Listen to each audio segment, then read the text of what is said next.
Chapter 151, Pitiful Beings. The world came to an absolute stillness. Aside from the individuals who are trying to snuff out my life using their combined might, which formed a creator-level attack, the others are frozen.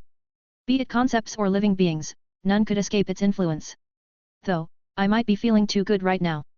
MN. Just like before, chills are sent in my entire body, making me feel so damn good. My breathing became a bit haggard, and well, a faint blush appeared on my cheeks. Fortunately, it soon subsided to a controllable level. As expected, it really did calm down after everything I have done so far. It no longer rejects me, hey. In the past, I used this power a couple of times to get out of predicaments. For some unknown reasons, I kept encountering this so-called Xiangxia BLLSHT that I have discovered during my time of searching anime and light novels. Though, it's the best phrase to describe my early life since. I fought against grand realms as an Aura Knight, gods as a demigod, and a creator god as a main god. It was only until I killed the very last of my opponent's lineage did the assaults stop. Of course, there are also many that I spared due to some circumstances.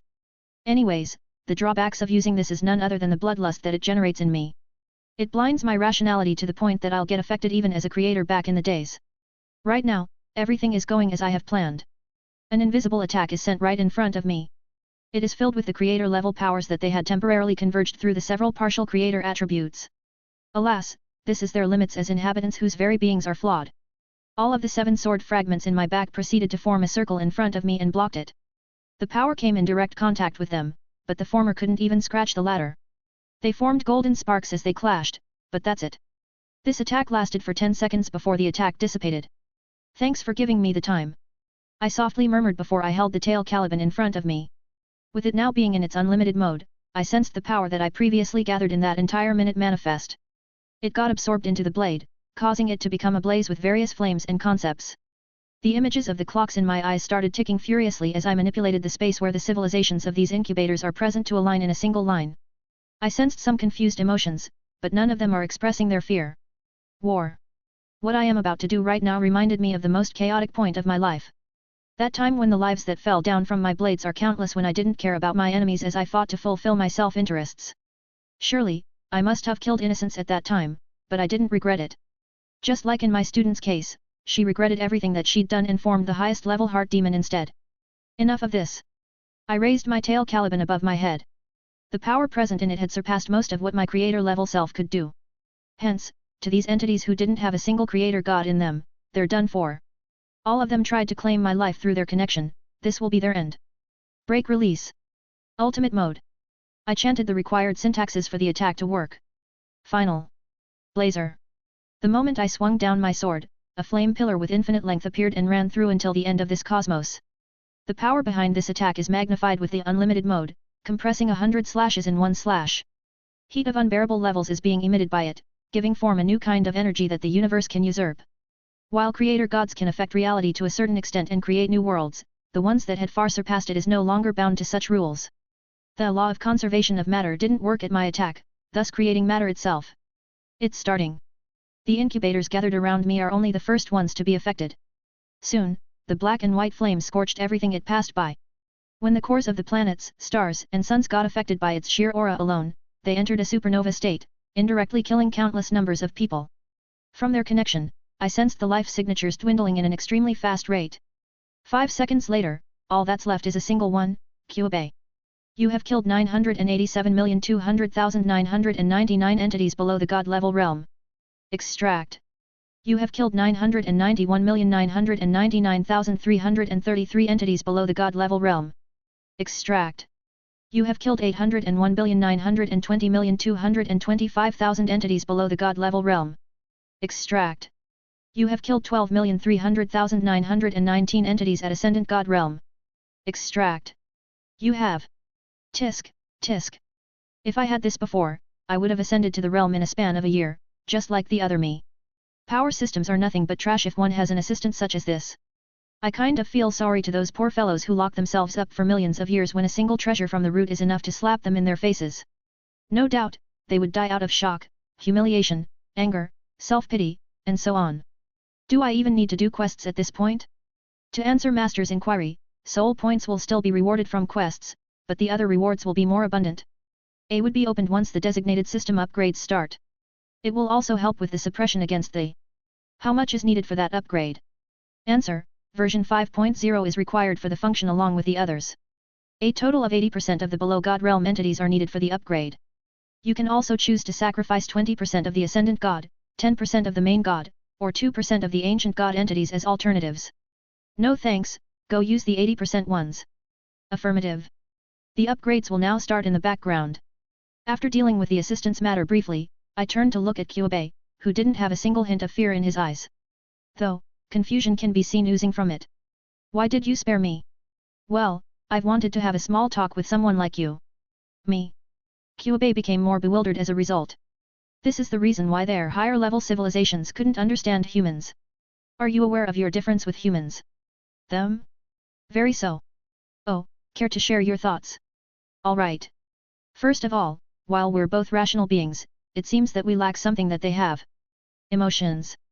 I share the same sentiment as him after our first meeting. Homu explained their behaviors to me as well, in which they're very confused as to why magical girls are angry at them for turning them into magical girls. To put it like this. Why are they mad? We fulfilled their wishes at our own cost. If they are surprised at something, it's because they didn't ask for it. If they did, we wouldn't have hidden it from them. Kyubei continued speaking. We couldn't understand their reactions, emotions, and decisions. They are truly surprising. This might also be the reason why we couldn't generate energy the same as them. Fair point. I nodded before signaling him with my own eyes to elaborate further. Back when the first discovery of humans happened, plans regarding the advancements of our civilization immediately formed in our minds. As a rational being, our instincts urge us to transcend all limitations. This universe, while still alive, will die at some point. What we aim is for our civilizations to withstand the universe-ending scenario and prosper beyond it. I got this thing right. They truly moved for their own interests, not for the greater good of this universe. After all, they're dealing with young children, hence flowery words are used to deceive them. Of course, none of us expected that your arrival will signify the end of our civilizations. With your power, it is a fair conclusion, I must say. You accepted your defeat. It is only the logical conclusion that any one of us could have reached. I see. If anyone views this from another perspective, their existence can be said to be pitiful. They understand, yet cannot understand. They are rational, but has no emotions. They have desires, yet it is not truly a desire. It can be said that they moved based on their own instincts instead. They didn't live their own lives fully and instead kept on doing something that they didn't really want to. What a sad lot. We are. Any last words? None. Complete extermination of the enemy is a must in the war. It is deemed logical. Wordlessly, I slashed at this white fox. Blood splattered in the vacuum, making it float in place with all the flesh and innards present. Elimination Kyubei has been completed. 150,000 points will be awarded after the conclusion of this mission. You have eliminated one ancient god level entity. Extract. It came from the chat group, something that the root must have created for something. As for its purpose, I don't care. It's simply like that anyways. I looked back at Earth, only to see the insane amounts of miracles about to finish its job. Roman and future Homu's ability could only slow it down like this, I see. I have to thank my current state for making our conversation an instant. The remaining 90% of the erupted when I completely removed the restrictions that I placed few seconds ago. Even with all that cosmos-destroying attacks, I decided to only use 10% of it to imbue my attacks with the Beyond Creator attribute, which made it impossible for them to block nor prevent the destruction that those flame pillars can cause. The tinges of white hair that I have turned into black like an ink being absorbed by a canvas. My eyes turned blood red, the same pair of eyes that I used to have. Lastly, the attribute manifested in itself as a pair of black canine ears appeared with a poof. Grasping the tail Caliban in my hand, I returned back to Earth with a kill count of innumerable amounts of living beings. Chapter 152, The Devil. Tap. With a single thought of mine, the built-in thrusters deactivated and allowed me to land in the ground. Oh? Only Roman is here? Wait a minute. I squinted my eyes for a moment and saw through the strange entity who surpassed space and time to interfere into this singularity. Homu. Who? The entity replied to me in a perplexed manner. Though, I'm quite perplexed at her existence, too. She's a witch, yet one that surpassed her predecessors and became one of the creator god in this universe. As for the other one, it should be Madoka-chan. Time paradox, it is. Anyways, singularities are never meant to be affected by paradoxes in the first place, and entities at their level can completely screw space-time freely. Is that your new form? I looked upwards beside me. The former king of Magus, now a hardcore otaku, is interested in magical girls. Too bad, he never knew that the one behind that avatar is a guy who's trapped in that flower garden. Poor guy. What is it? Roman asked with a questioning look. He definitely heard my mutterings, but who cares? It'll be more fun this way. Never mind. Yes, this is my new form. As I replied, I summoned forth my greatest ability, armament convergence. During those wars, I am not limited to a single weapon. I killed using every weapon that I could get my hands into, which resulted in me learning dozens of weapon intents. If a weapon intent is upgraded to God level, it can transform into concepts. This is one of the main reasons why I'm stupidly strong. However, I had a fleeting thought when I was having a bath. What if I combine them all? This is the result. A weapon intent that has all the concepts of a weapon in it. Adding to that the power from, it now conforms to my will. I opened up my dimensional storage, SSR, and threw all the soul gems along with 2 cubes in the air. Without hesitation. Whoosh! I cut them. Bright light shone from each of them, startling Roman for a second. They all broke, but what replaced them when they touched the ground are physical bodies. Through a single strike, I copied their souls' genetics perfectly and reconstructed a suitable body for them. It is similar to that true magic, but their body exists in this case, unlike it. Shiro, you had. Temporarily, I am the greatest. I grinned smugly as I looked back at him. You want me to fix the problem in your body? Would that affect your power? He's hesitant, I see. Even when there's something that could help him greatly, he still chooses to prioritize someone else. He's responsible, really. Though, I do see a bit of similarities that we have. I used my ruler of space-time and took a peek at his original future easily. What? What is that? The director. So it's Leviticus. Should I try those energy drinks? Turning the simulation room for training purposes? And it's from Emiya. In an instant, I saw the original trajectory that he had. The moment Grand Order has been implemented, I saw him work tirelessly and sleeplessly to lead Chaldea. I also saw his doubts when he recalled his plans and his eventual death. Omnipotence is too much for humans to handle. With that, the life of Romani Archimon, the infamous King Solomon of Israel, had ended. He brought down one of the strongest calamities that humanity had faced, Beast Eye. I have a feeling that Solomon saw me as I used this ability, but I didn't care. For the latter to wreak havoc so much and screw with the space-time of their world, Goetia is a creator god at the very least. As for the ones above him. Yep, they should be almost at the beyond creator realm, lacking a single step to further advance. Damn, our neighbors became this strong, tisk tisk, what kind of screwed up power system is this? Enough with that. No, so I'll do it. Alright. I took a stance with my tail caliber once more and focused on the mediocre concept that is present in Roman's body. That wish of his is completed through the help of Holy Grail and the root, thus it's nigh impossible to remove. That is, without someone as strong as the current me. The moment I motioned to cut it down, the concept inside his body became tangible and tried to resist it. Though, it is fruitless as I obliterated it to nothingness. I feel light. I heard Roman murmur that before he tried something out. Magic circuits, something that he couldn't access before, heeded his will at this moment. The nerves in his body inverted into circuits that allowed the production of mana. Thanks. It's not a big problem. Now, I looked towards the bright pink pillar. My canine ears twitched as I sensed the power almost comparable to mine. Fortunately, I've been interfering with it from the moment I came back to Earth, so it couldn't complete its process. It's time to end this all. Gathering all the power from I did a simple downward slash towards it. Bzzzt. Then, the miracles that descended became turbulent briefly, but soon turned into normal. A small portion of the light separated from it before it landed into the ground. Madoka. Homu, who has been silent all this time, ran at her direction and checked her state. As for me, I staggered to the ground due to the immense power from before. Blood came out of my mouth and nose, a usual sight that's very frequent during my early days. I felt my own soul tremble as I got out of my. Even with all the entities as my protection, I didn't last for a minute and suffered intense injuries. This is what I'd get for using power that far surpassed my current state. If not for this strange tail gear that temporarily bridged my life level all the way to level and the time card that further stabilized my existence to a creator god level, I would have died without a trace as soon as I used that. Shiro. Roman approached me and tried using his mage craft to sense any irregularities, but to no avail. It won't work. I used a power comparable to the root itself. It's a miracle that I'm not severely injured at this point. The root? If that's the case, there's nothing that I can do. While we conversed, the bright pink light ascended beyond the stars before assimilating with the universe itself, creating a new law that it would adhere. I sensed that law affecting the past, present, and the future of this world. Magical girls that are about to turn into witches are purged and sent into a heaven of sorts before reincarnating once more. Suddenly, this reality froze. It is no longer space nor time that stopped, it is reality itself. Roman, Madoka-chan, and Homo of this world stood still as our current reality is being rewritten. Since that power affected the past, present, and future, it is inevitable that changes like these would occur. Though, I have a company here. I didn't expect everything to end like this. You're really fine with this, Homo. I am. I turned back and saw Homura with her swaying black hair.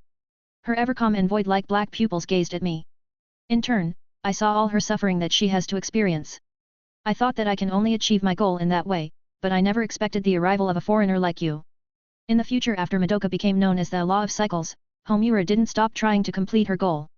She tried finding many ways and fooled the incubators countless times before she arrived at a single conclusion. By turning herself into a witch and steal Madokami's partial power, she would be able to trap the human aspect of Kaname Madoka into her labyrinth that encompassed the entire universe. That way, she and the others would have their happy endings. In the end, she turned into a single entity known as the Devil. Chapter 153, Akemi Homura. Akemi Homura. A girl who never gave up trying. With her slowly cultivated unbreakable will, she didn't let her countless pile of failures be the reason for her to stop. Instead, she made that the exact reason for her persistence. Just like a player playing a game, she shut off most of her emotions and did many new game indifferently. After that event when Kaname Madoka had ascended to become a nomological law of the universe, she cooked up a plan which involved the incubators. She leaked the knowledge about the previously rewritten world line where witches are present. Since they are fighting against wraiths, a type of ghost made up of humankind's resentment, the energy collected by them isn't efficient. Hence, they trapped everyone in a universe-sized labyrinth. Through some kind of preparation, which wasn't effective even against him, they managed to fool the Law of Cycles into thinking that it's also a part of the past, present, and future, thereby existing in the same world lines as the others that she supervises. What the incubators didn't expect, however, is that Homura would straight up turn into a witch, an enemy far more powerful than any others. Just as she was about to be sent away by the Law of Cycles, she suddenly used up her remaining powers to tear off a portion of her human aspect, allowing her to gain unimaginable power. With it, she made it so that everybody had forgotten all of those memories prior to the decisive world line. Due to her opposition with Madoka's will, she came to call herself as a devil. Though, her power is overwhelming enough, to the point that the universe-sized labyrinth became hers instead and further evolved with Homura's power, turning it into a stronger labyrinth where she's the sole god. Then again, she didn't expect to sense the decisive world line turning into a singularity. Any of the consequences there can affect all of her work to make the best ending, thus she interfered when she could. While she met the Law of Cycles from a past timeline, she didn't worry much about it as she's preoccupied with someone else. Destroying civilizations in one strike. That power, it's clouded with mystery. Even as a creator, she felt that the power within that strike has something inexplicable with it. It is kind of similar to a white paint in a black canvas, or an 8-year-old child in a college classroom. It simply didn't fit with the world, as if it's made to be that way. She felt that if she's on the receiving end of that strike, she would have most likely perished. The moment the young girl appeared and saw through her, she immediately became vigilant. She mobilized the 3 creator attributes that she unknowingly got and readied herself for a fight. Though, what she didn't expect is that the girl would focus on Madoka's situation instead. With a single cut, she did what Homura achieved through decades of preparation. That's it, all she did is a simple cut, but it is one imbued with the strange power from earlier. Just like a pair of scissors cutting paper, she separated the human aspect of Madoka. It is even more complete than what she'd done. Soon, reality froze and stopped moving. She saw a pair of bright amber eyes that looked at her direction. Those eyes seems to have been conveying something, perhaps a honest thought that the girl had willingly let out. Since an entity at this level doesn't have enough reason to deceive her, she weighed out her thoughts. Homura has no reason to fully believe her, but if this is really a chance to fulfill that preferred ending of hers, it is a risk she's willing to take. The mechanical armaments that I wore disintegrated before it turned into a royal overcoat and pants with golden embroideries in it. It matched the royal outfit that I was wearing moments before my death. Are you really sure about this, Homu? I am. But why do you keep calling me that? Oh, that. It slips off my tongue easily. What she didn't know, however, is that she became a victim of this chronic illness of mine. One that randomly gives away nicknames that can be either pleasing or annoying. Anyways, I summoned forth the world inside my heart, the one place where most of my life belonged. A throne room manifested in this empty void, emitting an ancient yet awe-inspiring aura. Due to the reality marble, it can form a connection with the original, making it closer to the original. Hence, its overall aura is stronger than before. Of course, it is the same with my other reality marble. Hat. Looks like the fake can really surpass the original. Ignoring her questioning looks as she definitely heard my mumblings, I leaped from the spot and sat on my high and mighty throne. Though it's only the size of a normal humanoid, it's different with my current form. My small height made it so that I can't touch the floor with my feet. I'm so damn lucky to not have others watching this. If my subordinates or wives are watching this, I'm afraid that my dignity will crumble into dust. Cough. Cough. I coughed out blood once more. This might seem like a surface injury, but it is not. My soul, the other half of my existence, got pretty injured when I initiated they. Even at its pacified version, it damaged more than 5% of my soul. It looks quite small compared to my injury before, but it is the 5% of my realm, a completely different level than myself who was at realm. At the former's realm, one's existence sublimates into something higher. They can't be harmed by other low-level attacks as a result. In fact, already has characteristics of a in terms of life level. The only defining line between them are the three creator attributes. One can only be a if they have all three of them. Anyways, my body is reacting to the soul's injury since they are one and the same at this realm. Their experiences are synced with each other, so as to say. I made those blood stains disappear as I focused my attention back on Homura. Thankfully, there's someone here that will help me sustain lesser injuries. Come here. What? Looking at the confounded expression of hers, I clarified. Sit on my lap. I'll be needing a portion of your powers to push this singularity into a single reality. Homura understood the next second later and sat on top of my lap. I wordlessly held her hand before feeling a connection between us. The power that she currently has, something that exceeded the realm and only fell short with realm, made it easier for me to do my thing. As I assimilated the majority of her power, I reverted back to my system, use up every god-level entities and above as a protection, but save a few ancient god-level entities. Understood. Beginning conversion process. Conversion completed. The current protect can protect a total of 70%-90% of the after effects. Estimated duration, 10 seconds. Detected foreign energy. Enhancing the current protection period. Estimated duration, 1 minute. I saw Homo instantly turn pale due to the sudden loss of her powers. Still, her abyss-like eyes kept staring at mine as she exuded determination that even I admires. Since I'm doing this not only for their sake but mine as well, I won't be going back from my words. It is now time. Receive this edict. Bam. An invisible wave of pressure covered the entire universe, which also alarmed the several nearby universes. It also affected the causality of many things due to this power impacting space-time, too. The small butterfly effect turned into a universe level 1. Right now, I felt that I am back at those days once more, the time when my word is the literal law. While I used to bridge up the difference, it is still a huge accomplishment. As the eternal sovereign, let this single branch of space and time be the only accepted reality. At this moment, this universe underwent a rapid change, one that defied all of its inhabitants' previous fates. Chapter 154, Sovereign's Edicts, Final Goal. Edicts. It is something that I used in the past during my time as a sovereign. At the level of a creator, just their words can affect the nomological laws, the fundamental rules where a universe revolves into. If not for the fact that the will of the universe constantly suppresses such creators, a single one could have turned the world into their own paradise with separate laws. Sadly, it can only be done above the creator realm. This universe's reality, which is changing a moment ago, froze before it accepted the new commands. Though, it has to be said that it only went smoothly since this is what the other realm wants, the law of cycles. It's happening.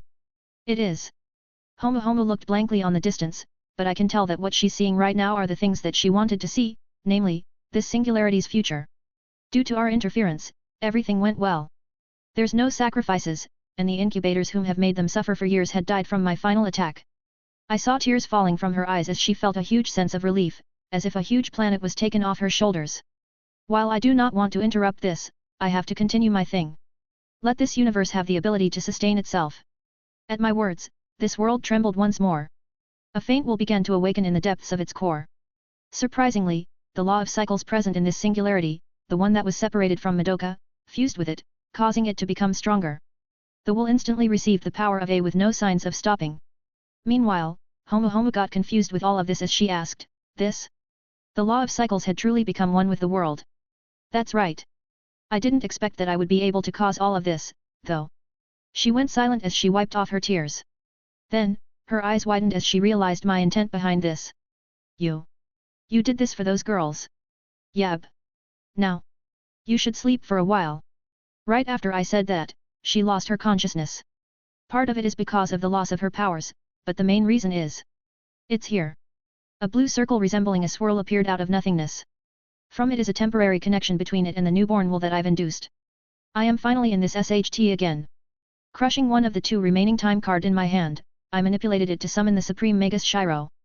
Behind me, a faint phantom that emitted an aura of endless knowledge. It only took a single glimpse of his to understand what is going on. Really, as expected of me. The plan to reunite as a single being worked, I see. I didn't expect for this theory of mine to be proven like this. A soft androgynous sound resounded in this reality as he spoke. A sharp glint appeared on his insightful golden pupils before heaving a sigh of relief. Still anxious? Looks like you really got the planner side, haha. Shut up. From the beginning, we are one and the same. For some reasons, we ended up being split into two after the conceptual attack from the steel leviathans hit us. We entered a new world from different time zones and lived our life fully. However, while he ended up with the safe one, I was left with the dysfunctional one. Simply put, I can end the infinite realities if I'm left unattended. If all the wills resist, perhaps a good portion of it would remain, leaving the rest to disappear. Hence, the reason why I am left with no choice but to accept this fact. Let's go. Let's. I stood up from my throne as I left Homura in the throne. I then materialized my most trusty sword. This black sword, which served as my sole armament from the beginning, had been my blade when killing, destroying, and creating. As for its true name, it is a very simple one. When I got it, the first thing that I wanted to do is to shatter the darkness that loomed over the tall skies. My fate, a not-so-good one, is something that I wish to obliterate and change. Therefore, Dreamer's Dawn. The black blade shook as it let out the huge reserves of power that I had been reserving for cases like this. My receding aura that was about to faint became strong once more. The image of my former self overlapped with my current state, that of a child's. On my side is Shiro, whose visage solidified. He held the oversized staff filled with jewels that contained his power as he utilized his knowledge to complete our purpose this time. Then, we performed our moves simultaneously. I hacked my blade at its direction while he tapped the end of his staff onto the ground. Slash. Tap. A moment later, a large portion of the blue swirl separated from its core. Shiro made a grasping gesture before the blue light seeped into his palm. His already solidified visage became even clearer due to his existence being more solid. As for the blue swirl, it simply disappeared. Still, its job has been done, which is to grant powers to newly created will of the universe. I'll be doing as planned. Shiro touched the back of my head using his staff as he transferred the portion of the root into myself. Most of it went into the system to better control the portion of the root, the core of my. It is far stronger than the former, thus creating this imbalance. As a result, it can only partially calm it down, preventing it from going berserk due to the certain circumstances that surrounded it. As for the remaining portion of it, they went to the awakening of third true magic heaven's feel. Since that portion is technically a pathway to the root, it became possible to do it like this. How is it? He asked softly while he panted heavily. Responding to Master, the system's current capabilities can now suppress its effects up to 95%. It's only been around, well, 60% before? This is a huge increase. This is lesser than expected, but... Just as he is about to finish his words, he dispersed into white particles. Though, I understood what he's about to say. But it's all right. We really did capitalize on this single chance, hey. In the first place, the root is something that has sentience. After the stunt that we've pulled, it is no longer possible to surprise it with our remnant powers. It only worked due to the various causes that aligned together. Meaning, this siphoning of its power is only a one-time chance. Still, it is enough to resolve the most pressing matter that we have. Sigh. Everything's over. As soon as the power from my armament dissipated, I felt insanely weak. I collapsed on the ground, but I refused to let everything end like this. I ignored my pale complexion and called out to the system. System. Yes, Master. Sacrifice the remaining entities and follow my will. I understand. Conversion. It is finally time to truly put an end to this. Chapter 155, Conclusion. I laid down on the ground helplessly. Due to the lack of fundamental powers, I got ejected back into earth. I can feel the stone-cold cement with my face as I couldn't even lift myself off the ground. If not for my twin-tail braid being something that is creator realm in essence, my long hair would have sprawled on the ground messily. As for the throne and this outfit of mine, it remained due to its concept. I tried moving my fingertips, but to no avail. Even breathing became laborious as each time I do so, a painful feeling appears in my chest. Closing my eyes, I resigned myself into this state of mine. While the system is converting the level loot, I asked it. System. How bad are my injuries? Responding to that question, 74% soul damage, 99% physical damage which includes the failure of, and 3 concepts, self-harm injuries, factors. The report went as long as 10 sentences long, but it simply ended up with, "You're royally FCKD."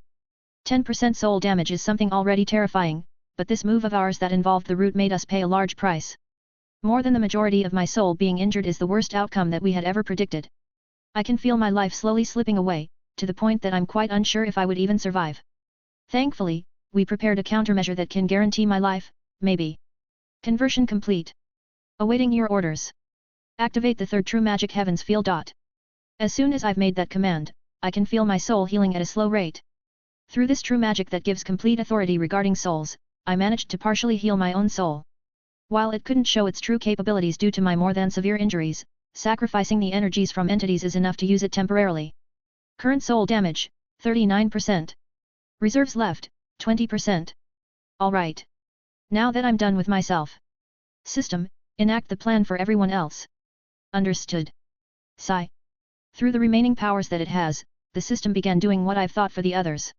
Perfecting my students' magical powers, Cardinal's invitation to the chat group, and so on. Inviting Cardinal is way easier to bypass than interacting with it directly as it wouldn't trigger the slightly unstable portion inside of me. As to why I invited her, she would need it to develop herself. She needs to meet those trusty friends of mine so that she can see more of what the world can offer while I am gone.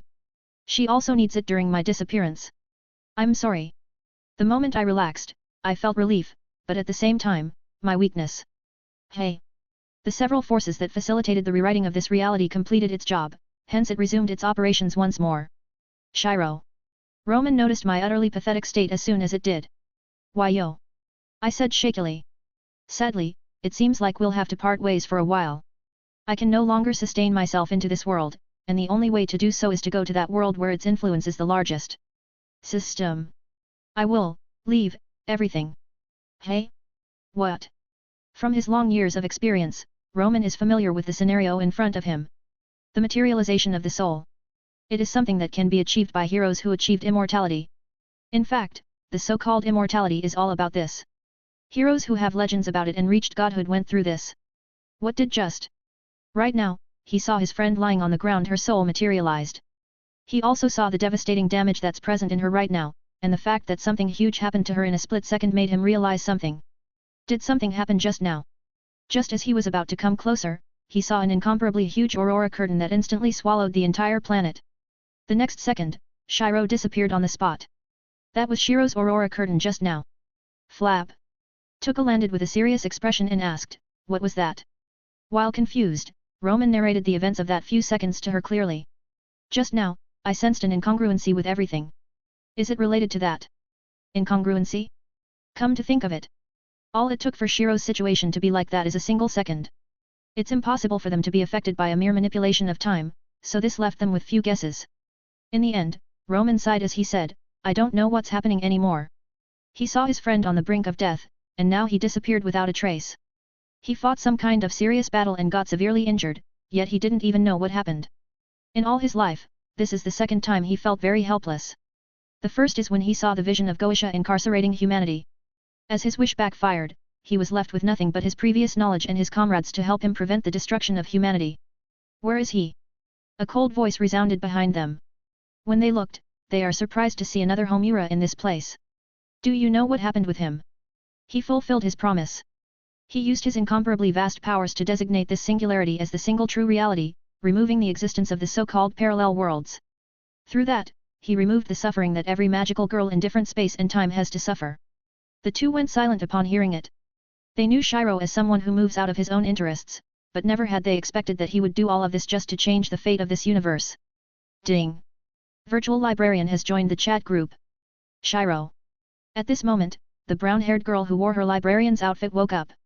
She only has some vague recollections as to what happened, so she instinctively called out to him, thinking that she can break through the firewall of that mechanical suit. Although, she soon noticed that there's something wrong. The sight that she's seeing right now is too realistic even for an advanced technology such as what they've been using before. She felt the cold ground, the breeze of warm air, and the subtle shine of the moonlight. What is this? She mumbled confusedly. You're awake. Are you one of Shiro's virtual assistants? Tuka asked. Since Cardinal is in the form of a management system back in Inkrad, she didn't recognize her. Shiro also didn't say much about Cardinal since he respected her privacy. It's up to her if she'd wanted to show up before others. That's right. Where is he? Seeing this, Roman took some time to think about saying the truth or not. But, Toka beat him to it and decided to tell Cardinal everything. Shiro. He disappeared and... Roman-san. Takanashi-san. She was interrupted by Kaed who came here running. She panted heavily as she continued, Tomo-san disappeared. For a moment, they became even more confused than before. Side story, Alina Gray. Alina Gray is an artistic genius. Before she became a magical girl, she'd already made artistic pieces that shook the world. That was years ago, back when she's a 15-year-old girl. Now that she turned 16, her life had changed completely. After making a wish to Kyubei, she became a magical girl whose duty is to eliminate witches. However, what she did the moment she became a magical girl is something surprising. She tried to commit suicide. Of course, she failed as her body no longer contained her soul. Discovering this new fact, she soon got immersed into this new world of hers. She met a few interesting magical girls and formed a group in which they hunted witches together. Though, this group changed the moment they knew the truth behind each magical girls that they'll turn into witches some way in the future. They tried many things to find a loophole and defy this fate of theirs, but to no avail. Even when their organization spanned the entire city, they still couldn't find the solution to their dilemma. However, her obsession changed from that one fateful day, the day she met a perfect goddess. Inside her atelier, dozens of portraits of a certain twin-tailed girl are hung in the wall. Not enough. I can't capture her perfect visage yet. Still. Since it is a blasphemy, for her, to throw away her portraits, she added it to collection instead. I want to see her again. Unbeknownst to Shiro, he gained another fanatical believer once again. A/N, this closes the Madoka arc. To be honest, I felt that I've done quite a good job with it. My skills in writing a dreary atmosphere got tested a couple of times, and the planned surprise of mine got executed well enough, for me. The only regrets that I might have is that I couldn't go in depth with Madoka and Sayaka's characters, though I did plan for their development to occur after this arc, Madoka through her chat group missions and Sayaka in the next arc. Still, I truly enjoyed writing this arc as this is one of the few Madoka Magica FICS that I've seen. As for the next arc, y'all might be able to guess it after all the hints that I dropped so far. Note, it's a very familiar world for most of us. Ciao. Chapter 156, The Fool and the Ex-Hero of Justice. The Infinite Realities. The Myriad Worlds. Parallel Worlds. One can call it with many names, but it is indisputable that achieving the so-called world travel between two different worlds are difficult. More so when the said world has a will. These wills are the autonomous entities born out of the world's desire to create order, for if there's chaos, its downfall is inevitable. Only a few people knew when this had started, albeit it is widely known by more entities that each wills are bestowed power by another autonomous being that governs all realities. Its power can be said to be vast and boundless even to the most ancient beings, but there are two no, a single entity had achieved the unbelievable. That person has the very same power as that being.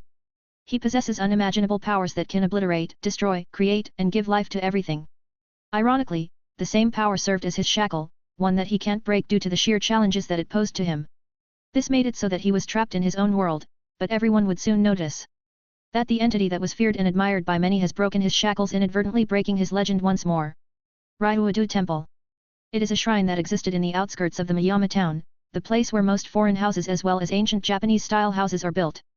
It is also the core point of Fuyaki City's ley lines as it has one of the 4 possible points for the Greater Grail to exist.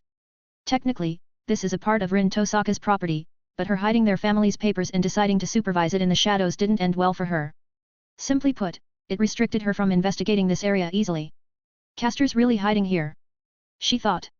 It has been 2 days since she and her servant, Archer, noticed the gas leak incident in the Ryuadu temple. In fact, it is nothing but a disguised way of siphoning other humans' mana. Though, everything became a mess when Archer told her of Shiro's predicament. Both of them rushed to the temple, with Archer arriving just on time to save Shiro Emiya. For a moment, a standstill happened between the two servants, Castor and Archer, as they read each other's intentions. Suddenly, a bright wall of light akin to an aurora wall engulfed the entire temple before disappearing. Much to their surprise, the wall of light left 3 unknown people. I feel dizzy. What did happen just now? One of them, Tomomomi, tried to figure out the earlier events, but all she could remember is her being sucked into that aurora curtain and... Sensei. She looked at the young boy who is sleeping peacefully not far away from her. In that instant, she got hit critically by that dangerous weapon known as cuteness. At the same time, some kind of strange feeling rose from it. Mommy wanted to hug this extremely adorable being and pamper it so much, but she got enough self-control to stop at a nosebleed. Wiping that off stealthily, she soon focused on the situation right now. Hence, she went into her battle mode. Looking at the weird tanned man wearing a red overcoat and a woman who wore a robe while flying in the air, she summoned forth her ribbons before turning it into a musket. Just as she was about to ask them something, her eyes widened at the sight of the dual blades that the man had wielded. That's the daggers Sayaka is trying to project. Due to her shock, she was the one that got asked instead. Your vast magical reserves, but you're not a magician. You are not an ordinary magus, are you? The man in red asked. Hearing this, she confusedly replied, Magus. Though, she soon realized that it is what her mentor had been telling her jokingly when he introduced himself. If that's the case, would you let us go? You should ask her instead. The man pointed out to the magus that flew in the sky using some mage craft. Why should I? The woman said in a looking down tone, but it couldn't hide the fact that she is amused on what she's seeing right now. A young girl trying to act mature? How interesting. With the bounded fields applied into this temple, she is confident to defeat this young girl whose magical reserves far surpasses the magus of this era. Moreover, they intruded her base right now, so she wouldn't give any mercy whatsoever to them. Add to that her sufficient preparations and intentions to know more about this girl, it resulted in this current situation. I thought so. Bang. The first shot is fired, but it is blocked by one of Castor's spells. A projection, and alteration spells. Mommy didn't care as she picked up the remaining muskets stabbed into the ground before firing a salvo at her. Bang. Bang. Bang. Bang. Bang. Bang. While she fought Castor, the other magical girl with Mommy woke up. She was befuddled at first, but she woke up entirely after hearing the loud sounds of fighting. I'm really an idiot. Recalling the dream that she had before. Sensei. Right now, she found herself sitting on an audience seat in some stadium. The boy that she loved so much, Kyusuk, is seen playing on the center of it with many audience watching him. There, he is happily performing due to his right arm being healed completely. Although, he never knew that the girl whom he treated harshly oftentimes is the one responsible for it. Sayaka-chan, do you recall the story that I've told you before? About the guy whose everything are borrowed. She saw her teacher, in a form of a young girl. You mean, the nameless hero in red. She recalled the story that her mentor had mentioned at one time. In it, there's a guy whose everything is borrowed ideals, goals, beliefs, and even dream are all inherited. That man had lived while carrying them all, and his ending can be said to be tragic. It was only after he was hurt for countless times did he realize that he simply couldn't save everyone, that his ideals are all but naught. At first, she thought that the father should be blamed because of it, but her mentor's response surprised her. He's the only one to be blamed. He knew himself that it is useless to carry all that weight himself, yet he stubbornly did so. During his journey, he must have realized that fact but chose not to give up immediately.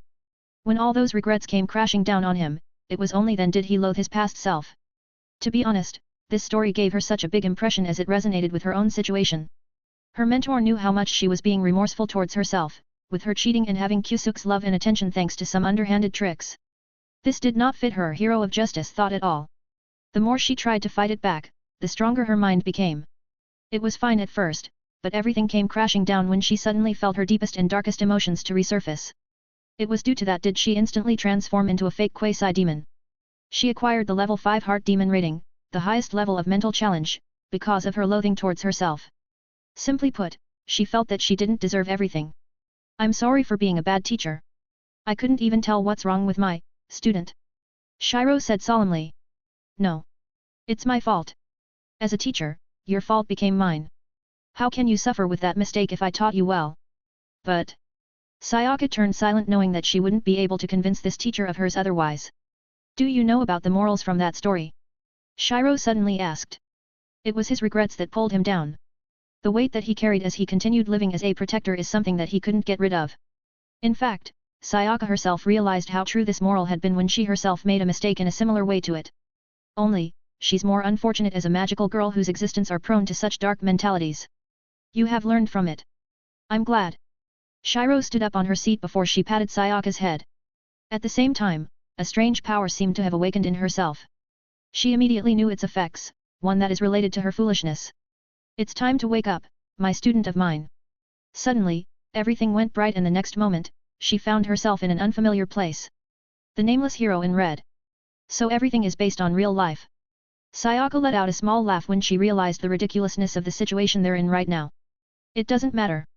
With a thought of hers, she initiated her doppel. This ability is to turn into her witch form and use those new abilities freely.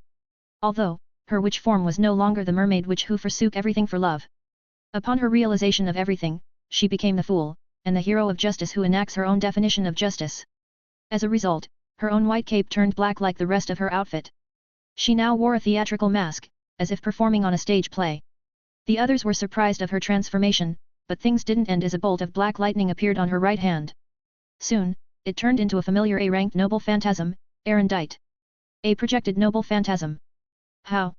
As a magus, Rin knew how impossible it is to project noble phantasms using a basic mage craft, more so when she can partially tell how strong the black sword on Sayaka's hand is. Though, the one who got more surprised is none other than the faker, Archer. His and Sayaka's gazes met. Both of them felt some kind of instinctive sympathy towards each other, but the latter's gaze is akin to someone who had surpassed the former. In the end, she left these words. Don't interfere if you don't want to be our enemy. In a single second, Sayaka reached caster's position and ready to blast off her magical power through erudite. A/N, it is Fate/Stay Night World. I've hinted to y'all a few weeks back then that I've started reading Real Tenua, which is one of my few ways to better characterize certain characters more. While I'm not yet finished with a single route, yet, I learned more about fate itself. As for those who answered to Aru, I won't be putting it for a while because I didn't even start reading the light novel. I watched the anime, yes, but anime do tend to leave out bunch of crucial stuff, so I'll be placing it here once I've read it. Though, it's not much of a surprise that I would leave it for the latter parts of the story. Their higher-end powers talk about a bunch of concepts often, magic gods for instance. Chapter 157, Temporary Dwelling. What is justice? It can be said that it is siding on the good and fending off evil. It involves delivering judgment to the one that had committed evil. However, what is the basis to it? How can one know the correct judgment to deliver? This is one of the few things that Sayaka had realized during the time she was delirious. While she's in her quasi-demon form, she retained a bit of her consciousness and thought of it. The answer that she arrived into is quite simple. Justice is something that I deem right. Judgment is the choice that I had chosen based on my beliefs. Boom. The short-charged magical power into the erudite exploded, forcing caster to consume more of her gathered magical power through the ley line. Due to her age of God's magecraft, Sayaka couldn't pierce through her defenses. Bang! Bang! Bang! Mommy converted more of her ribbons into dozens of muskets and shot at her direction. Each of it is formed using Mommy's magical power, hence they couldn't be neglected. Meanwhile, thoughts flew past Sayaka's mind. I shouldn't agitate the nameless hero at first, Sensei still needs our protection at the moment. She thought of Shiro's severely injured situation. I can't use the twin blades to create a convergence field, so... Streaks of lightning appeared out of thin air before materializing as a golden sword. This is one of the sword armaments that she can project during her doppel form. For some strange reason, the projections that she could use during her quasi-demon form stuck with her even though she became much weaker than that state. 3 golden swords materialized before it emitted a huge sense of danger to anyone else in this bounded field. They look like a jian, a double-edged sword of Eastern origin. Sparks of electricity danced around the blades while fire enveloped it like a snake.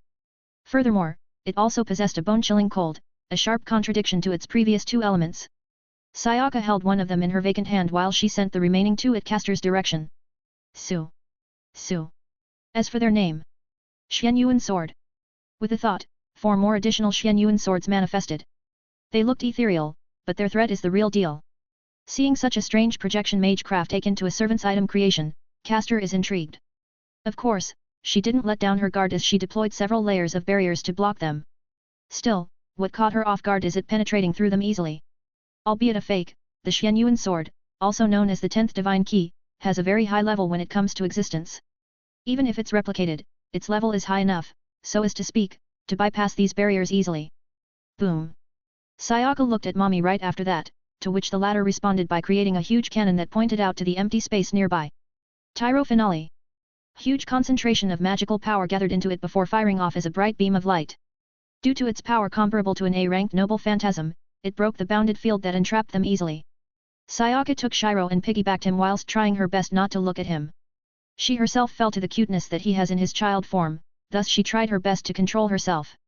Sayaka, you're one of the 2 that is relied on by your teacher. Evil thoughts begone. Though, the same thing couldn't be said towards the other, whom had fallen deeply already. Sayaka, I can carry our teacher alone. She said so with an elegant smile. She only sighed upon seeing this. Who would have expected that the senpai that she respects will turn out to be like a student obsessed with their teacher? Mommy-senpai, we need to deal with them first. Sayaka said as she formed a huge Xianyuan sword once more, embedding it deeply to the temple's ground. Then, it specifically targeted Castor who had fended off her previous surprise attack. You! What kind of sword is this? To not be negated by the rule breaker. Castor said as she swung a ceremonial dagger with zigzag-shaped blade. Strangely, the suppression applied on her weakened by a considerable amount. Although, it wasn't of much use since at this moment, Archer came back together with the current saber class in this Holy Grail war. She has light emerald eyes and blonde hair, and together with her current armor, she looked very valiant. Her authority as a king was imposed to those who saw her. She held a blade in her hand, though it is covered by wind magecraft, making it invisible. After some talking, Archer's group of 4 followed the 2 magical girls who went farther to this temple, away from Castor's preparations under her territory creation A. The silence between them was broken by Mommy as she asked, "Do you know a place where we could stay at?" "Thank you for the food, Emiya-san. It's not a big deal. Anyways, are you really sure about paying? I don't mind if you stay here for a few days." In the end, the magical girl duo ended up temporarily living at Shiro Emiya's house. As for the reason why, they embarrassingly found out that they didn't bring any money when they arrived at this world. Coupled with the fact that it is currently 2004, they are somehow clueless on how to proceed. Yes, they can mimic Kyoko's action of stealing others' property, but it didn't bode with them well, with one being an advocator of justice and the former being an executor of her own justice. Shiro Emiya offered them to live in his household for a while and they accepted. As their payment, Sayaka would guide Shiro to further his magecraft since both of them almost have the same skill sets. "No, it's fine. Everything having a price is a rule of a magus, right?" Sayaka said. Hearing this, Rin was relieved and replied, "Looks like I won't have to step up for you. Tosaka, they're only middle school students. What about it? We met Berserker's master and she looks like a 10-year-old. Shiro became silent as he heard this. He understood that Rin is right, but he couldn't bring to be vigilant towards someone younger than him. More so when this girl didn't have any ill intention towards him. "Rin is correct, Shiro." The blonde-hair saber spoke up after finishing her 3rd serving. "It is better to be vigilant towards strangers who might become your potential enemy." Sayaka's eyebrow rose, but she didn't mind and said calmly, "I could have attacked you a few hours ago. But you didn't, which made you an exception to it. It's too bad that saber couldn't see the erudite in her own hands as Sayaka dematerialized it before her arrival. If she saw it, no one knows what reaction she would have made." "Sayaka, teacher woke up." Suddenly, Sayaka heard this through their telepathic link, one of their abilities as a magical girl. "Please excuse me for a while," she said before rushing into one of the guest rooms where Shiro resides. Chapter 158, Handicapped. Just as everyone else is having dinner, Shiro woke up. The moment he did, he was greeted with a splitting headache as well as a dizzy feeling. "Hey! I'm blind, I see." He lowly mumbled as he realized his current predicament. Shiro was sure that he already opened his eyes, yet what greeted him is endless darkness. He can still sense the general outline of the room he's in due to his ruler of space-time, SSS, evolving into a higher level, which is called Lord of the Mysteries, X. He tried calling forth the system panel but only an incomplete panel greeted him. Lord of the Mysteries, X. Details, one of the highest level Beyonder, fusing 3 Beyonder pathways, namely, the Fool, or it is the ability to see through all mice. Basic. Of. Project, it. Sigh. During the descent of the demon god, Shiro has been conscious all those time. Many questions were answered and he was satisfied of it. Though, this caused him to have more doubts once more. Who am I? In the end, he threw that thinking away as what matters is his present. He is him, Shiro is Shiro. He believes that nothing changes that. Most of my abilities got upgraded, but I couldn't even use them. During the absorption of the portion of the root, the system crashed several times. That's right, to better accommodate it, its current setup isn't enough. Thus, the system took the chance to upgrade itself every time it crashed. While it can now accommodate those powers, it wrecked Shiro's mind, body, and soul. If not for him using 3rd True Magic Heaven's field to stabilize his current soul by taking his child form and heal most of the damages, he would have ended up in an even weaker state than now. Still, this caused his body to sink into his current soul, which is that of a child's. Moreover, he couldn't exert most of his abilities too much, lest he triggers all sorts of injuries. He couldn't even use the 3rd True Magic at this state. As for the chat group, Shiro thought about his current savings in it and hoped that he could buy something to fix his current state. Though, nothing greeted him even when he called it out. Suddenly, a glitched-out prompt appeared in front of him. Due to absorption, connection, severed tempo. Fortunately, he could understand what it was willing to say. Temporary disconnection to the chat group. I'm afraid that I would make everyone worried. Just as he tried to stand up, he heard a gentle voice. Sensei. Mommy-chan. Instead of his usual mature voice, what came out is a childish one instead. Yes. Shiro felt that something is wrong with his 10th student, but he couldn't see her expressions properly, only her general outline. If he can. Mommy swiftly wiped off the nosebleed that she had for the umpteenth time. She couldn't simply extricate herself with Shiro's current appearance, one that she would love to give hugs to. Where are we right now? He asked. For now, we are temporarily living under Emi-ya-san's residence. Come again. Shiro became speechless for a while upon hearing this. Never had he expected that they would end up in this world, much less come in contact with Emi-ya-shiro the moment they do so. We're in this situation right now because... Mommy explained what happened to them upon their arrival. Facing off against Castor, Sayaka using her new doppel form to have the upper hand during that battle, and the meeting between them and the gang of 2 servants and their respective masters. Castor.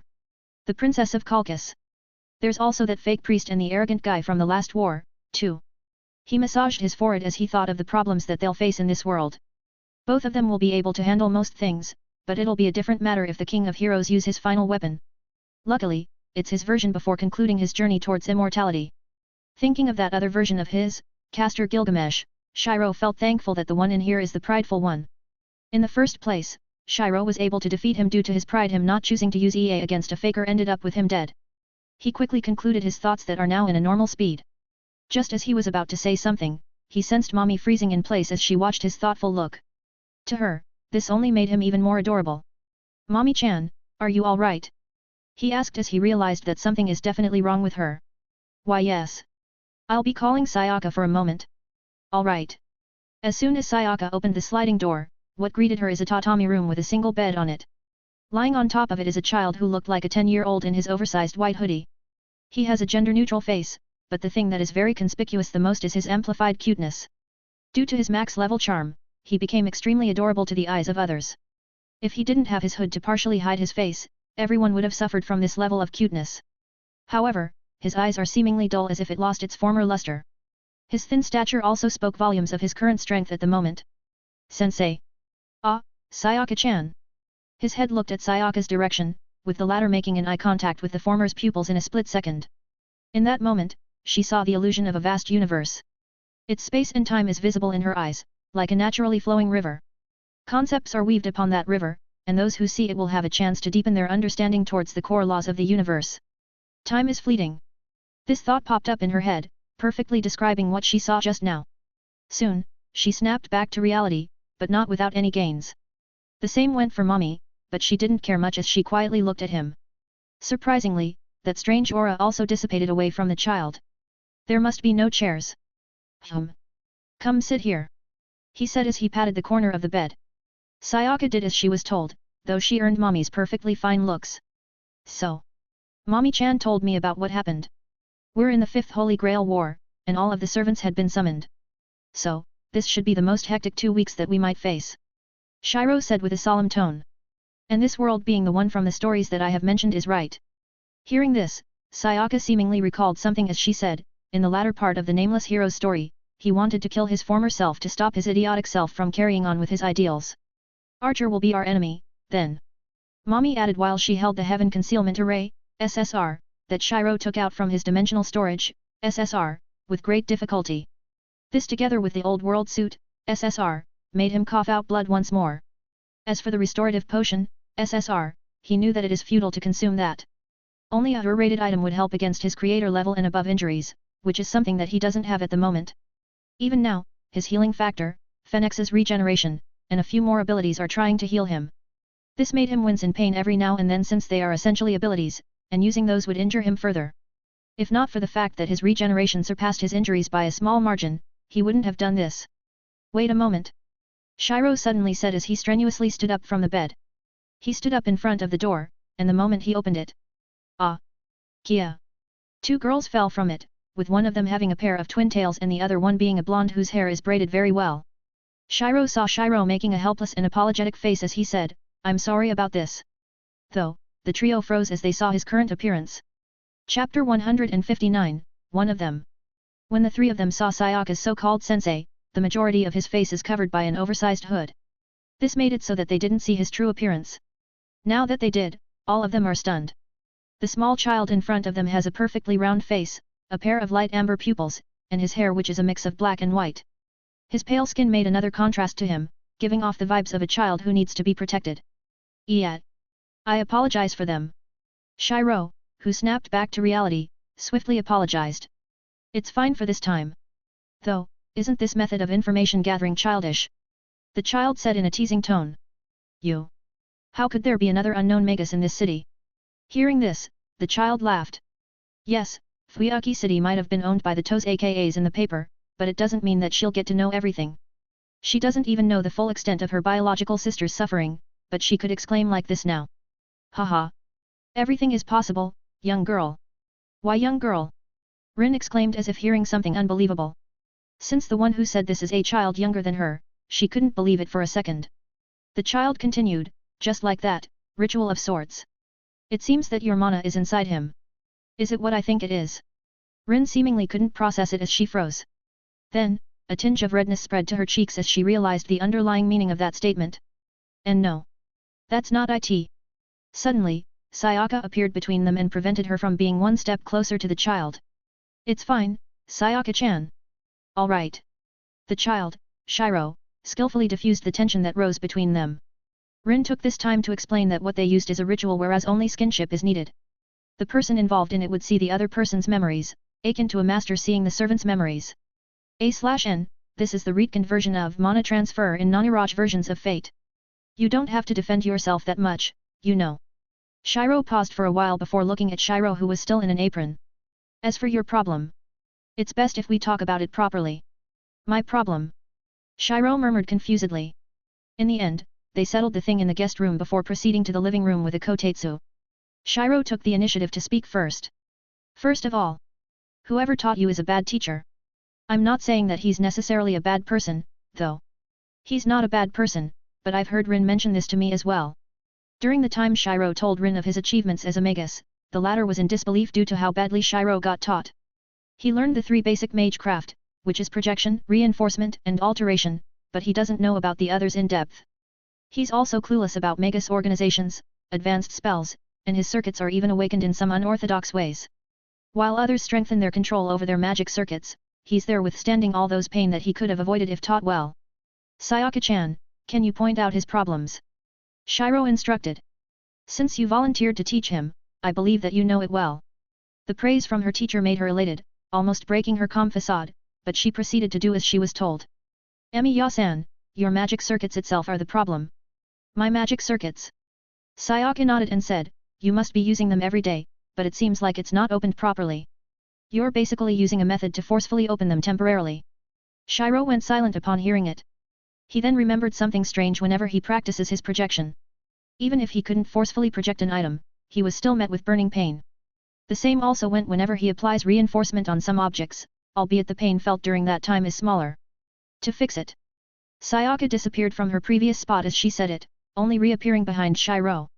She took off a part of his shirt, which surprised the 2 girls beside him. Saber almost instinctively called forth her sword but chose not to since she could feel that the child opposite them is strange. Simply put, he can threaten her life. As for Rin, she doesn't trust Sayaka. But, her power made her believe in her intentions. She could kill Shiro in a surprise attack, after all. With that projected A-ranked noble phantasm and strange Tang Daos, she has enough capabilities to do so. The moment her fingers touched his back, she initiated a structural analysis to grasp his magic circuits. With the leftover creator attributes in her body, her analysis is a very detailed one.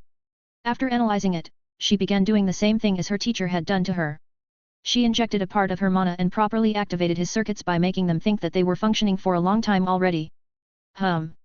Shiro's circuits opened up while he was met with the familiar sensation of pain during its activation. Though, he's surprised that it's not as painful as it used to be. Moreover, his mana capacity seems to have increased as well. All of these took less than 3 seconds to happen. Seeing that her work is done, she perfunctorily said, "Done." Shiro immediately said, "Thank you. It's nothing. This is part of our agreement, remember?" "I see. I'm still grateful to you." Meanwhile, Rin inwardly sighed as she thought, Emi-ya-kun is not suited as a magus. This kindness might as well be the end of him. Even if he has some unknown great power, he would end up self-destructing. She didn't know that she got everything right. Alas, only if she had known that Emiya's future is the same as her prediction. I should have a small talk with him later. Thinking of the servant who's currently in a spiritual form right now, Shiro thought of some possibilities and plans. One good thing here is that the Saint Graph of the Emiya Archer in the Grand Order and the Saint Graph of the Emiya Archer in this world are not interconnected, mostly because of Grand Order's current special state, whereas even Alea cut off contact with it after giving it one last hope. Meaning, their experiences and memories are not the same. Emiya doesn't know Shiro, but Shiro knows him very well. It's tough to become powerless. I still need to remove the worries that the others would experience, so fixing my injuries is my biggest objective for now. What he didn't know is that the situation is not as simple as he thought. In a very mystical place, the space where the singular origins of the so-called heroic spirits are present. A unique being, one that is similar yet different to the other heroic spirits, is woken up from her dream. Shiro. A/N, a small trivia. One of the reasons why Shiro got his circuits damaged when he projected Kanshou and Bakia for the first time is exactly due to his unorthodox opening, switching, of his circuits. As to why it didn't need healing now, his own body could heal those small injuries itself. One has to remember that in day 1 to 3, Shiro took over 1 hour just to open a single node, in the way that Kiritsugu taught. Using projection during his fight with Kyuzuki accidentally opened up his circuits properly, though it's a forced and sudden one that caused injuries to it. You can think of a battery being charged from 0 to 100 in a second. There's no way that it didn't sustain any damages, just like Shiro after waking up the next day. Archer fixing it enabled Shiro to use his projection magecraft to full potential, 28 magic circuits, average, but his reality marble is enough for most of the stuff. Chapter 160, What a Mess. Su. After doing a thrust and an upward cut, Shinji reverted back to a squatting position. Then, he repeated the set of actions several times so as to clear the worries in his mind. He subconsciously held the spear tighter, as if he's sporting out his frustrations. The spear held by him is none other than the specially made training spear that Shiro gave him months ago. It's made from normal materials, but the sentimental value that it has is no less than a family heirloom. It marked him moving forth to a difficult yet brighter future than his original fate. Suddenly, few memories popped up in his mind. His surroundings changed, with him seeing a familiar visage walking away from him. Tosaka. The moment he heard this voice, he froze. Not because of it being unknown, rather, he's familiar with it very well. Just as he thought of it, his vision shifted away from his previous perspective. The 9-year-old Shinji separated from the origin of the voice. What? Shinji saw a man, no, a guy older than him. He has a seaweed-like hair, blue pupils that looked very condescending, and an air of superiority that belittled others' existence. The moment he saw the guy, his mind blanked for a second. Then, the suppressed emotions from long ago erupted like a volcano. Silently, he tightly gripped the training spear in his hand as he rushed to that guy. In less than a second, he leaped, reaching the seaweed guy's eye level. Su. The tip of his spear pierced through the guy's neck. As soon as it did, his surroundings went back to normal as he found himself back in their courtyard. Still, the amount of rage and remorse that he's feeling right now didn't disappear. Was it an illusion? Shinji tried looking at the bounded fields present in their mansion, but he didn't find something strange. Considering that it's a few months away before Berserker is even summoned, there should be no one capable of infiltrating silently in their household. Once he finished investigating, he could only pour in his frustration towards training. He planned to tell this experience of his to others, but that has to wait until his mind is clear first. Insufficient data found. It is recommended to observe the phenomenon personally to draw predictions higher than 10.57%. A robotic voice rang out in Kaltzit's mind. It has been a few dozen times since she tried doing this prediction, but the best that she can reach doesn't exceed 11%. Where is he? It has been a few weeks since Shiro disappeared in that mission. The rest of the chat group members are expecting the 3 of them to return back, but only Roman and Tuka returned back. It was only then did they know of the ridiculous phenomena that happened during that mission. No one had expected that a mission involving magical girls would end up with fighting against god-level beings and Shiro casually destroying numerous advanced civilizations. Virtual Librarian has joined the chat group. Roman, Shiro is missing. Kuroniko, what? Shino, what? Shinji. Kaujiki. Ah. Currently, Kaltzit is at her office in Babel, a mobile base similar to a nomadic city. She's screening the applicants for this organization, and it was only until this surprising message and notice came did her concentration got broken. Tuka, long story short, the battle was of cosmic proportions. Shiro modified its laws to help the magical girls, but he ended up injured. Now, we don't know where he went. Roman and Tuka slowly explained the concepts of magical girls, witches, and incubators in this world. Kaujiki, I thought that everything went well when I received the EXP prompt, but who would have thought? Shinji, Shiro Aniki is somewhere right now? Is he alone? Roman, he's not alone. 2 of his new students disappeared with him. Shino, if 2 of those magical girls are with Shiro, what happened to the rest? Roman. Roman took care of them. For now, he bought a huge apartment complex and taught those girls. Kaojiki, you must be living a dream life, eh? Being a teacher to dozens of magical girls must be a dream come true for you. Roman, I'm loyal to Meiji Mari. After leaving that message, Roman went inactive as seen in the red name tag that he has in the member list. It's reasonable though, since he's been taking care of those girls on top of his responsibility as Chaldea's acting director. Fortunately, his mediocre body is fixed by Shiro's, no, Fenrir's meddling, making it so that his body isn't limited by his self-imposed restraints anymore. Kaojiki, I'll take this time to deduce more blueprints. I might be able to help with finding Shiro. Kuroniko, too bad I couldn't help. I will focus on reaching level 50 first. I might be able to gain new abilities that can help. Looking at the consecutive chat logs, Kaltsit paused what she's doing. Great Sage. Track the person known as Shiro. Affirmative. Locking coordinates. Error. Switching to a general type scan. Error. Switching to prediction type scan. The life form known as Shiro existing in the current universe, 2.11%. The life form known as Shiro existing in the outside universe, 97.89%. Continuing deductions. Estimated time of completion, 12 days, 14 hours, 59 minutes. Her expression is ever frozen, with no one knowing what's truly going on inside her mind. Still, a soft mumble escaped from her mouth. I hope he's all right. Swallowing the blood from his internal injuries once more, Shiro walked to the Emiya residence's front yard. With each step that he took, it felt very heavy. It's as if he's walking while having 10 different illnesses. If not for his vision unavailable, he's sure that he'll feel worse visual impairments that temporary blindness seems better to have. Feeling the cold wind brush his cheek, he couldn't help but sigh. It's my fault that I became like this, though of course, I don't regret anything. Underneath his jacket is the old world suit, SSR, that he got through the lucky spins that he'd done. As to why Fenrir didn't use those points, it's due to the S interference, which made him unable to use the chat group's functions during that state. Only, his interaction with the root cut off his connection with it more deeply. Old world suit, SSR. Details, A. Known record is, withstand planetary CA. Ease. Effects, physique, by 10x. Toughness and defense of the suit will, calibrated. 20x of user's physique.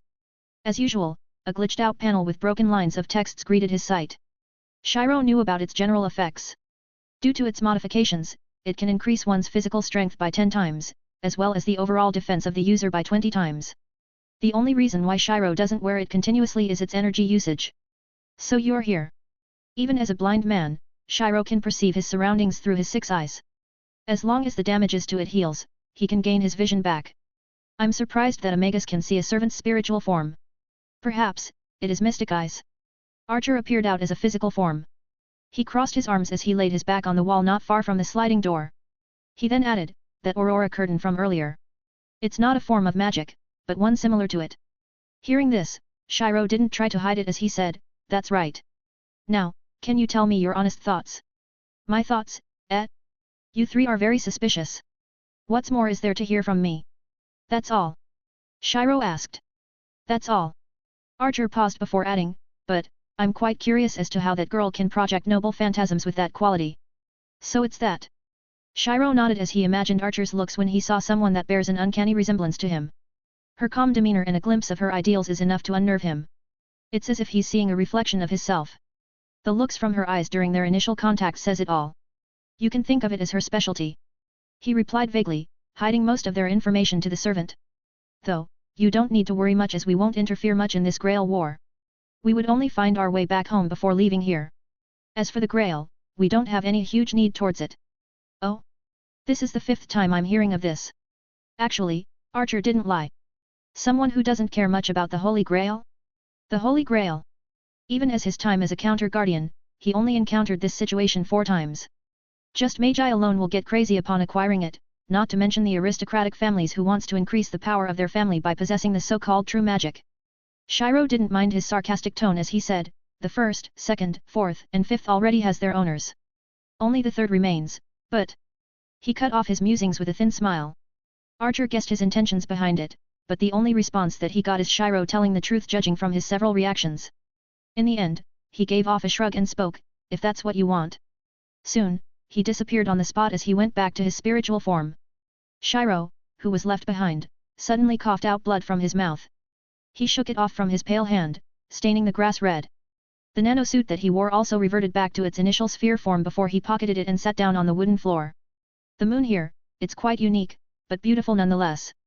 At this moment, Shiro enjoyed a rare occasion of relaxation. He'd only put it behind the back of his mind, but he's more anxious the moment he woke up in this world. Although temporarily, he lost most of his power that he gained from the beginning. Still, it removed the sense of security that he once felt in Terra. I wonder how's going with the others. Chapter 161, Dumbfounded Magus of Flowers, Training, Start.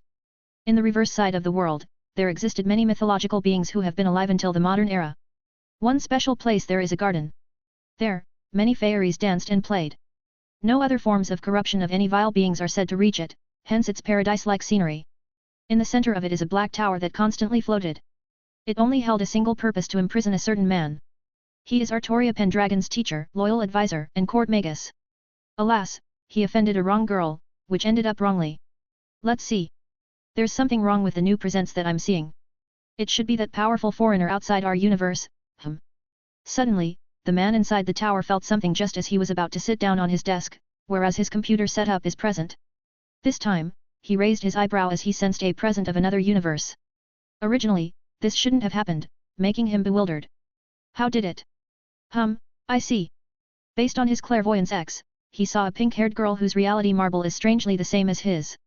This formed a connection to this place, Avalon. What's even more strange is that the girl in his vision resembles one of the highest level of existence that he personally knows. Her true essence is extremely similar to that of a fairy born in the inner sea of the world, almost turning into that universe's rules herself. Though, what he saw next made him, the Magus of Flowers, dumbfounded. Is he planning to build a magical girl army? In the same universe, he saw Roman interacting with dozens of young girls, each of them being a magical girl. It's good for the Chaldea's timeline if there's a strong group to help them, but it still made him dumbfounded.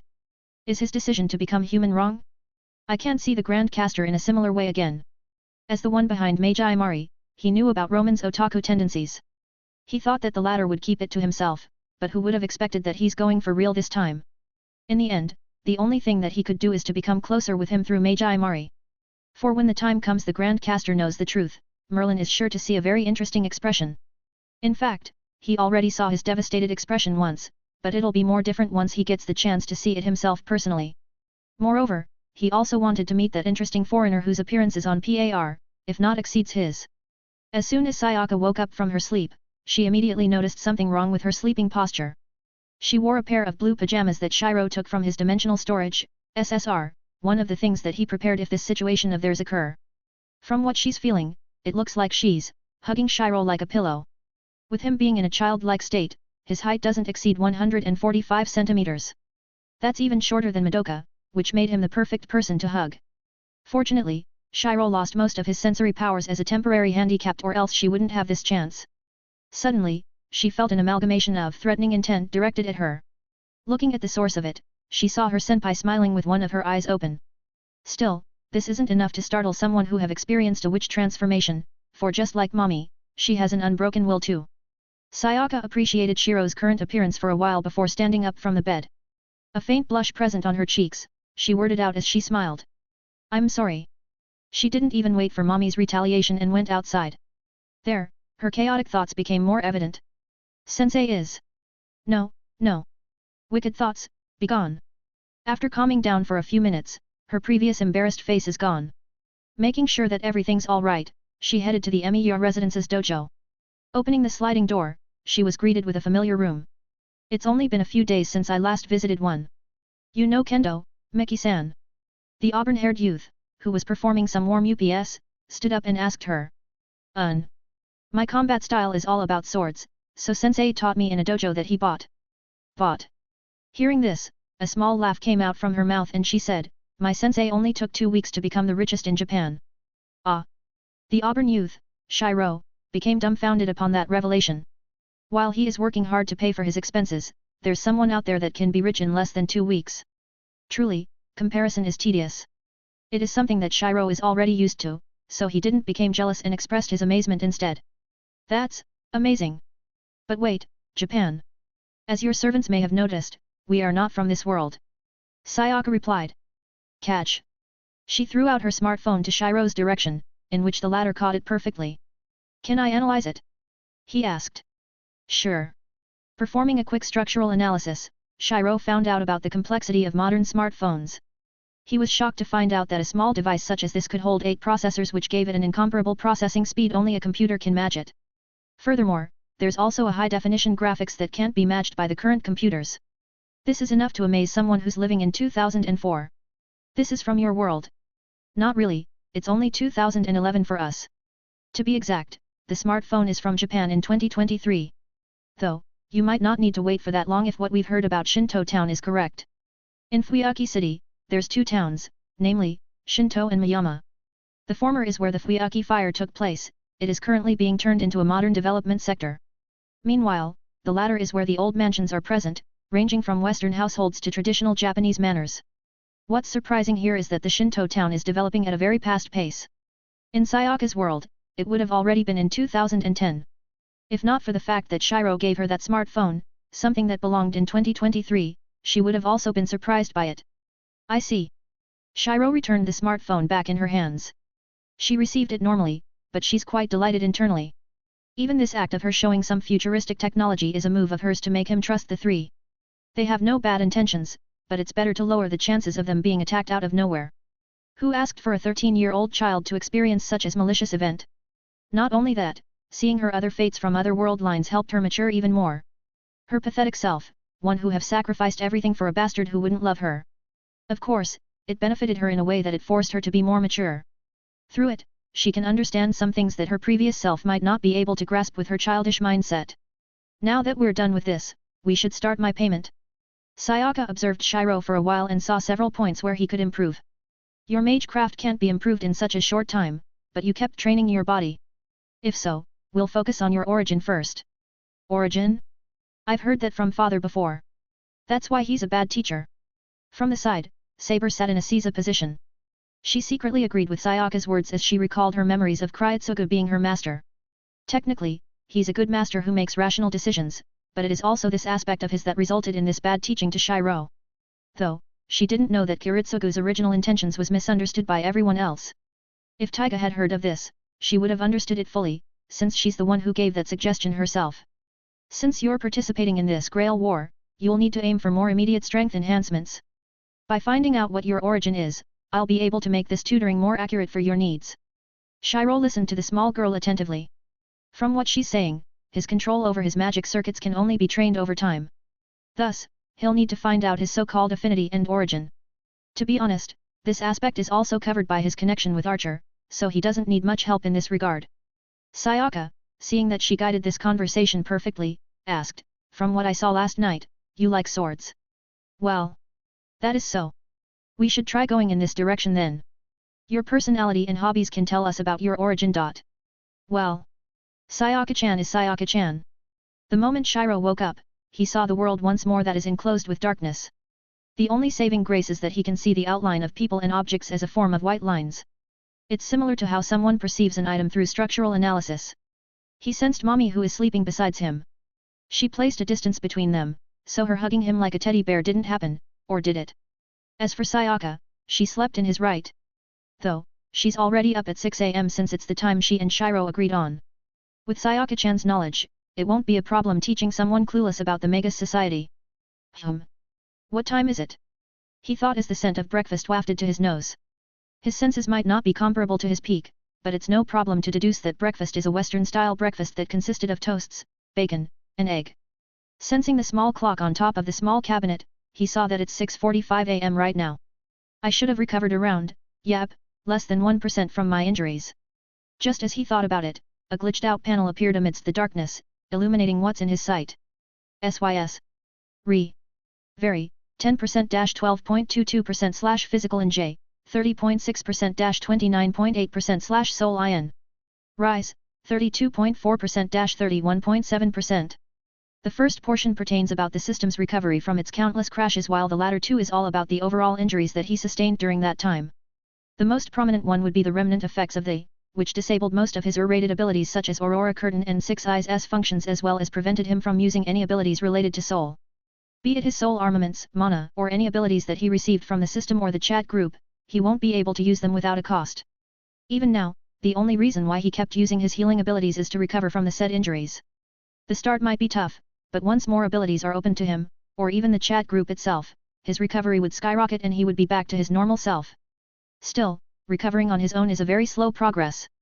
Also, it would be slower once he becomes closer to treating the core of his injuries. Just as what Fenrir would say. FCK this. Though, things might be different if their preparations for this situation is carried out. To do that, all he can do is to wait. Things might be easier if I can borrow Avalon, but nope. They're still on guard with us. Just because Shiro had accepted them in this household, it doesn't mean that his servant, Saber, and Rin had lowered their guard.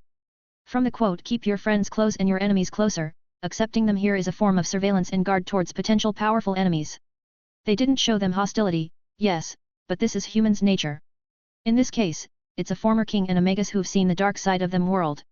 Organizing his thoughts, he stood up from the bed and faced Mommy who's sleeping. With a soft tone, he said, "Thank you."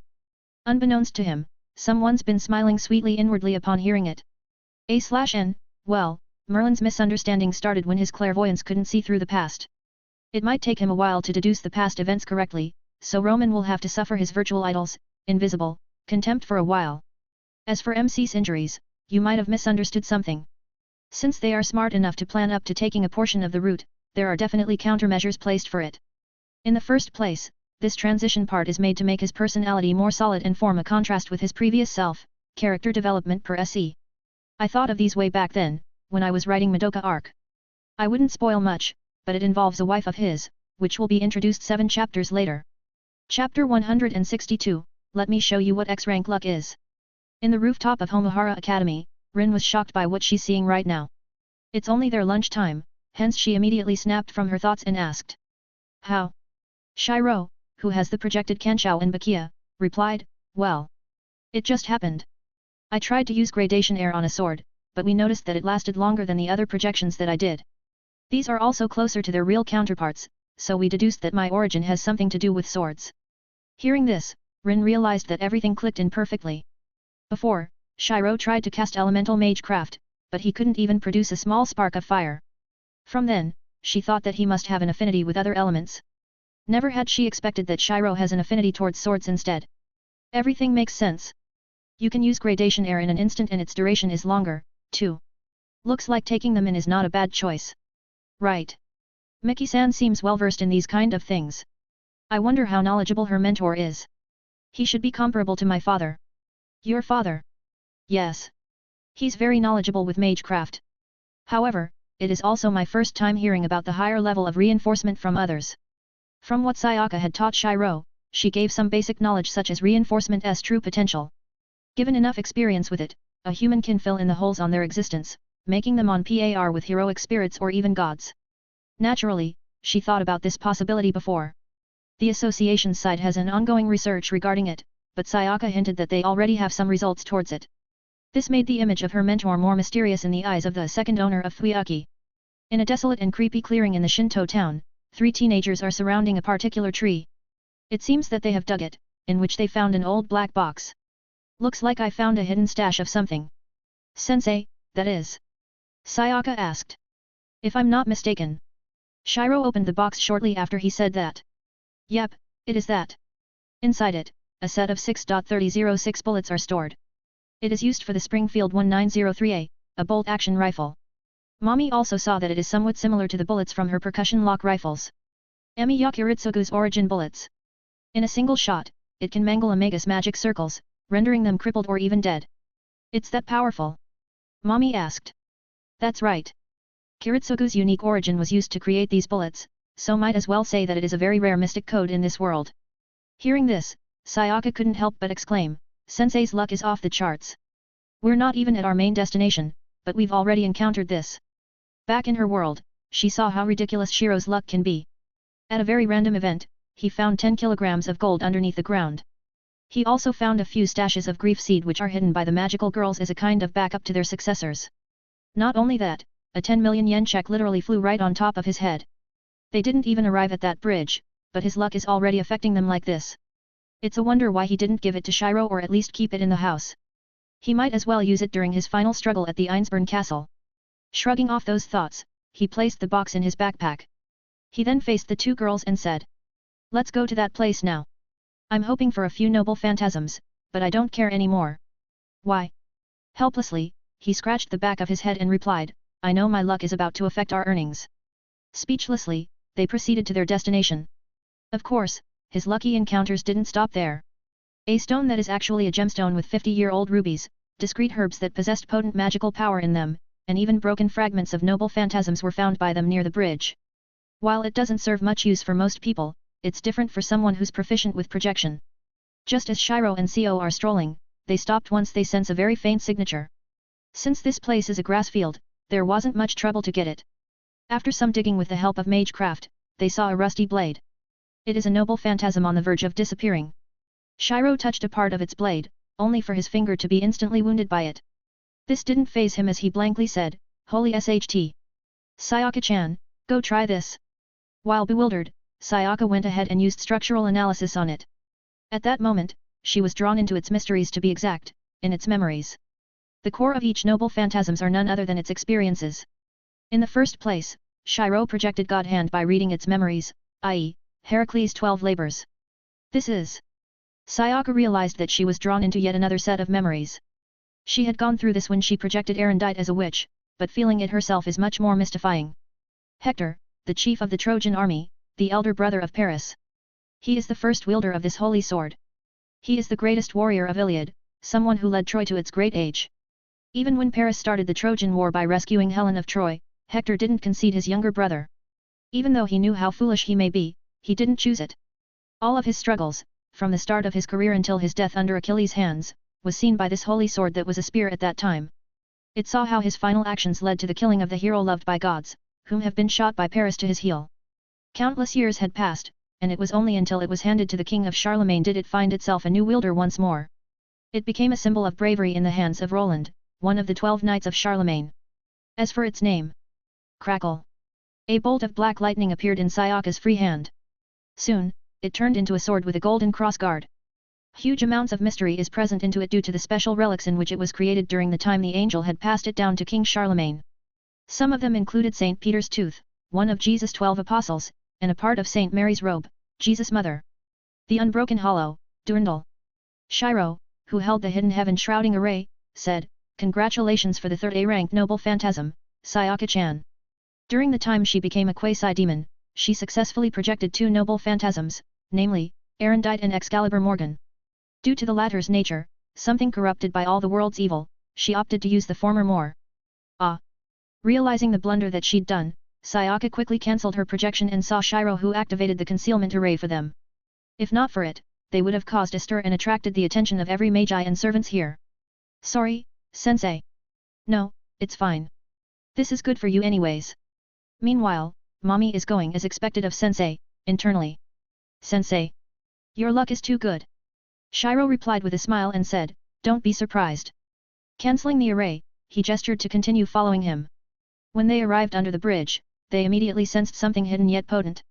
Thanks to their soul gems merging into their body, they received a huge increase in their perception. Their state is akin to a materialized soul, but less complete. Of course, they can still improve.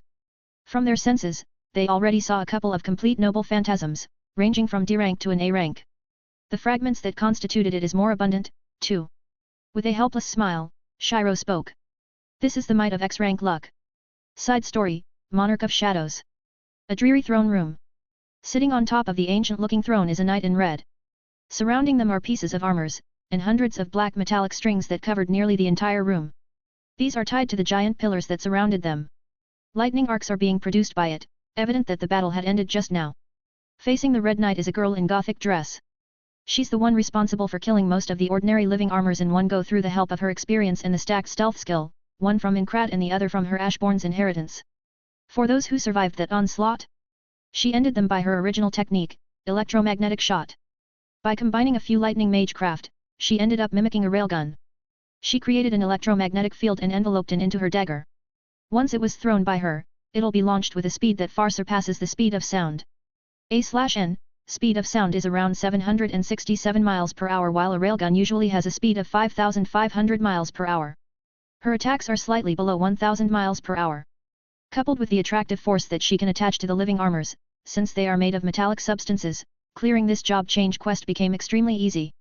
At this moment, the two of them had a silent staring contest. The Red Knight showcased his strong will while the girl in gothic clothes seems to be acknowledging it. A knight that deserves a worthy end. She threw the red dagger in her and encoded it with M forces. Then, she directed it towards the knight's neck, cutting it in a single go. You have defeated the captain of the knights, Igris. Level up. Level up. Not minding the notices, she picked up the drops from Igris. Red Knight's helm. Leather pouch.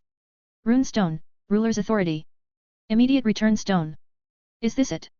Just as she thought about it, she saw another prompt. Ding. You have acquired the immediate return stone. The job change quest will now commence. More like it. Instead of being surprised, she smiled. It has been 2 years since she made her choice regarding this world. One of the things that made her happy about it is a certain person, and another is the excitement that it would bring her. The thought of her death makes her sad, but she decided to make the best out of it instead. Ding.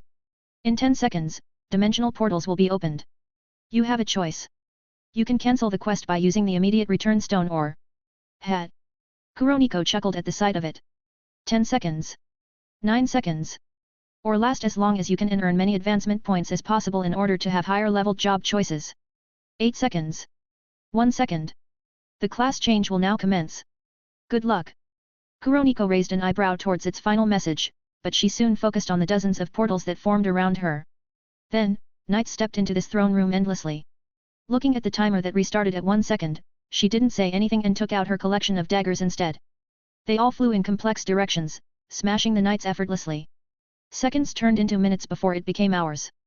As soon as she reached the maximum time reachable, the portals closed as the surroundings are now filled with separate armors and staves from the mages.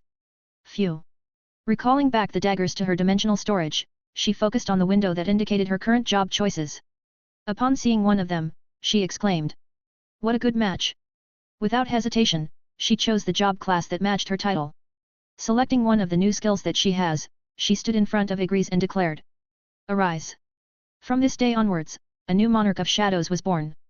Chapter 163, They Can Forget About Living. Activating the array once more, Shiro prompted Mommy to create her ribbons. Then, these ribbons dove into the river before being pulled out one noble phantasms in the end of it after another. The fragments soon followed as more than 2 dozens of them are pulled into their place. Each of them has a certain amount of mystery within them, proving that they have existed during the Age of Gods, whereas Camelot is still standing. Are these, from the King of Heroes? Sayaka asked. MN. He fought a creature of foreign origins in this bridge 10 years ago. Hearing this, Mommy recalled something strange about Fuyaki City. The hallucinogenic gas incident from 10 years ago is related to this. Hallucinogenic gas? So that's how they covered it up. It's only been a day yet you already know about these, Mommy-chan. It's not too difficult. With her improved capabilities, it really wasn't difficult to skim through the suspicious events in less than 6 hours. Still, this compliment made her happy. As for the incident, it was something related to the Fourth Holy Grail War. The caster summoned in it is a madman, so he summoned a creature related to outer gods and almost caused a massacre in the end. If not for Saber using her noble phantasm, many would have been dead. Saber's noble phantasm, the strongest holy sword, Excalibur.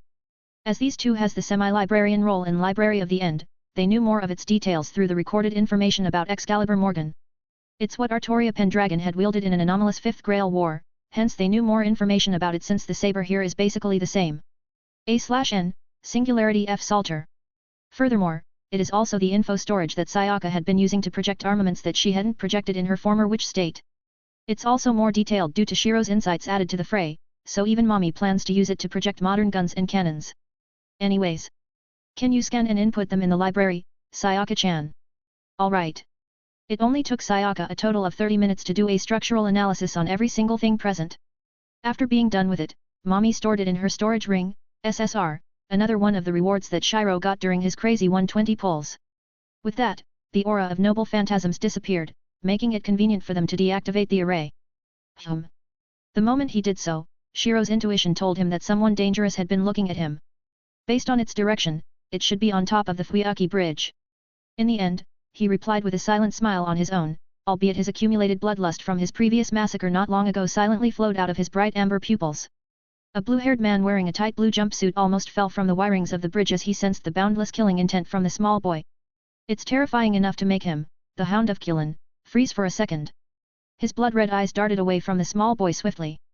That bloodlust! Just how many did he kill? Instead of fear, what he felt is excitement instead to fight someone who has that kind of bloodlust. It can say a lot about the small boy's combat abilities. Still, he saw that the boy is in a somewhat strange state, something he's very familiar with. He's severely injured, yet he can operate normally. He's not a heroic spirit, but he truly matches one. Interesting. Looking at the boy, he decided that he will fight him once the boy recovers his strength. Lancer, see you Qilin. Looks like the priest knows about us, too. From what they've gathered, Shiro deduced that every master participating in this war had heard of them. Unfortunately for them, he knew their identities. The hours of no sleep to finish all 3 routes wasn't wasted, perhaps. In this route, in which he surmised as either Fate or Unlimited Blade Works route, the 7 servants are the following. Saber, Artoria Pendragon. Lancer, Cu Qilin. Rider, Medusa. Caster, Medea. Archer, Emiya. Assassin, Sasaki Kojiru. Berserker, Heracles. Their corresponding masters are the following. Shiro Emiya. Kotomine Kaire. Sakura Matu, Shinji Matu. Suichiro Kyuzuki. Rin Tosaka. Medea. Ilias Veal von Einsberg. Tosaka and Emiya are our temporary allies. The Shinji here doesn't matter much due to his incompetence and Ilia due to her childishness, so the only problem here are Kaire, Kyuzuki, and Zukin. The sly ones. Shiro thought. While scooping his strawberry parfait, he calculated their priority levels, in which Kaire is undoubtedly at the top of it. With Gilgamesh, he's the one to worry about the most. Ironically, he's also the easiest one to handle due to Gilgamesh's boundless pride. If the one summoned here is the one after his journey to immortality, they would have been screwed up. In the end, he could only sigh and say, it's no use to try being a bystander. They would definitely target us. I will protect you, sensei. 2 voices overlapped, making Shiro smile. I would take up on that offer. Seeing him like this, Sayaka and Mommy froze. They saw Shiro's playful side before, but seeing it while he's in his child form is even more deadlier. Heck, even the staff of this cafe became dazed upon seeing that vibrant smile of his. Hence, all of them are downcast when he put on his white face mask once more. The duo with him walked out with him, all the while they had happy expressions that looked smug to others. My luck. Only if I'm in their position. Such a cute younger brother. From a distance, Mommy heard all of it. Thus, a slight ill intent emanated from her before quickly retracting. Mommy-chan, what's wrong? It's nothing, sensei. Shiro knew that there's something whenever a girl says that there's nothing, so he didn't ask her further. Recalling their trip today, he asked, how was the trip? It's not bad. Sayaka replied with a serene look. It can be considered that it's peaceful here, and only when the Grail War begins will their daily life be in danger. It's the same as our world. Mommy added. Magi, magical girls. Even the threat of Walpurgisnacht and the 5th Grail War are the same. Although, it's enviable that the Magi here can live the life that they want, unlike our prior selves. Due to Fenrir's intervention, he made it so that the soul gem no longer has a grief seed as its core. This eliminated the danger of a magical girl turning into a witch.